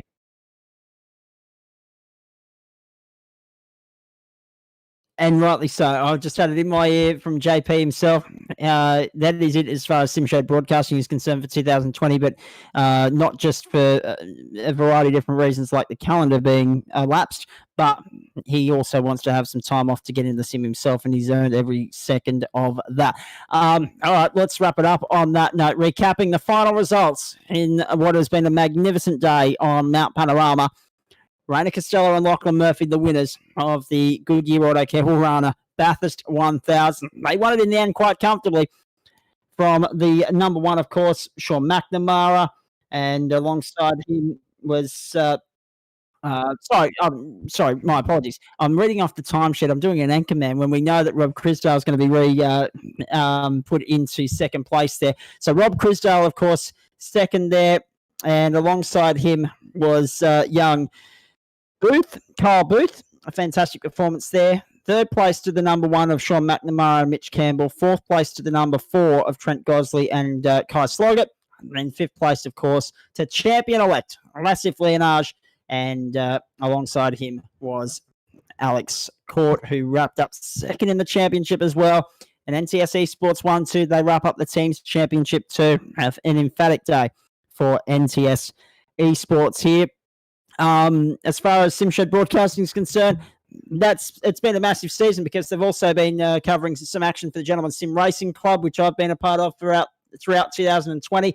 So therefore, that's it for me as well as SimShed Broadcasting for 2020. We're all off for a well-deserved holiday. This broadcast, however, wouldn't be possible without the great people of Nationwide Tracking Systems, Goodyear Autocare Warana, Abritzi Australia, Custom Track Art, Track Racer, Melbourne Hydrographics Depot, Coghlan Race Engineering, Race Management Services, and Track Gams for Gourmet. Now, that was a big day at the office. We hope you've enjoyed it. And, of course, Holden dominate on the mountain yet again. So, keep an eye out on the social pages, not just for the calendar with regards to 2021, but also the on-air broadcast schedule for SimShed Broadcasting as well, and the NTS V8 Evolution Championship. There's a lot to look forward to with regards to 2021. Keep an eye out also. There might be a post about post-race penalties being applied as well, because we're getting some word through about that right now, but we're out of time, so we're not going to worry too much about that. Huge thanks to the great guys that have taken you right throughout the season. Jamie Machado and Ben Morris. Thanks to Aidan Schultz. Thanks also to Matt Davis for their help in commentary today. Thanks to you at home as well for your company right throughout the day. It's been a long one. It's been a marathon. If you're in Queensland, it's sweltering, so I think we're all going to go and sink into a cold ice bath or a pool or something and enjoy the rest of what's left of our Sunday afternoon. Don't forget, New Zealand defeated West Indies in the first cricket test today. Of course, Australia take on India in a must-win second T20 international tonight, but that'll do so without Mitchell Starc. And, of course, the Formula One Sakhir Grand Prix from the Bahrain International Circuit in the early hours of tomorrow morning. Set to be one of the fastest Grand Prix of the year. So looking forward to seeing how all that plays out. The times in qualifying was scintillating. They were in the 53s. Watch George Russell in the Mercedes. We talk about drivers and cars, something to be said about the car at the moment, and also how well the drivers adapted from going from Williams to Mercedes, but just the big difference between one and the other. Magnificent stuff. So the sporting season, not yet done, but the sim racing just about wrapped up. And we've enjoyed it immensely. It was a day that the two 15-year-olds cleared everyone to the curb. They cleaned up. They absolutely ticked all the boxes. They smashed it out of the park. The 15-year-olds dominate the Goodyear Autocare Warana Bathurst 1000. Raina Costello, Lachlan Murphy, your winners, flying the flag for Queensland, just as JP would like them to do. And we hope you've enjoyed it. Holden went 1, 2, and 3, and it was the day that we ran a 6-hour Bathurst 1000 in the sim world. On behalf of all the broadcast crew here, I'm Zach Caban. Thanks so much for your company, everybody. Have a great afternoon and all the very best for Christmas and the New Year from us here on the Virtual Mount Panorama. We bid you a very good afternoon.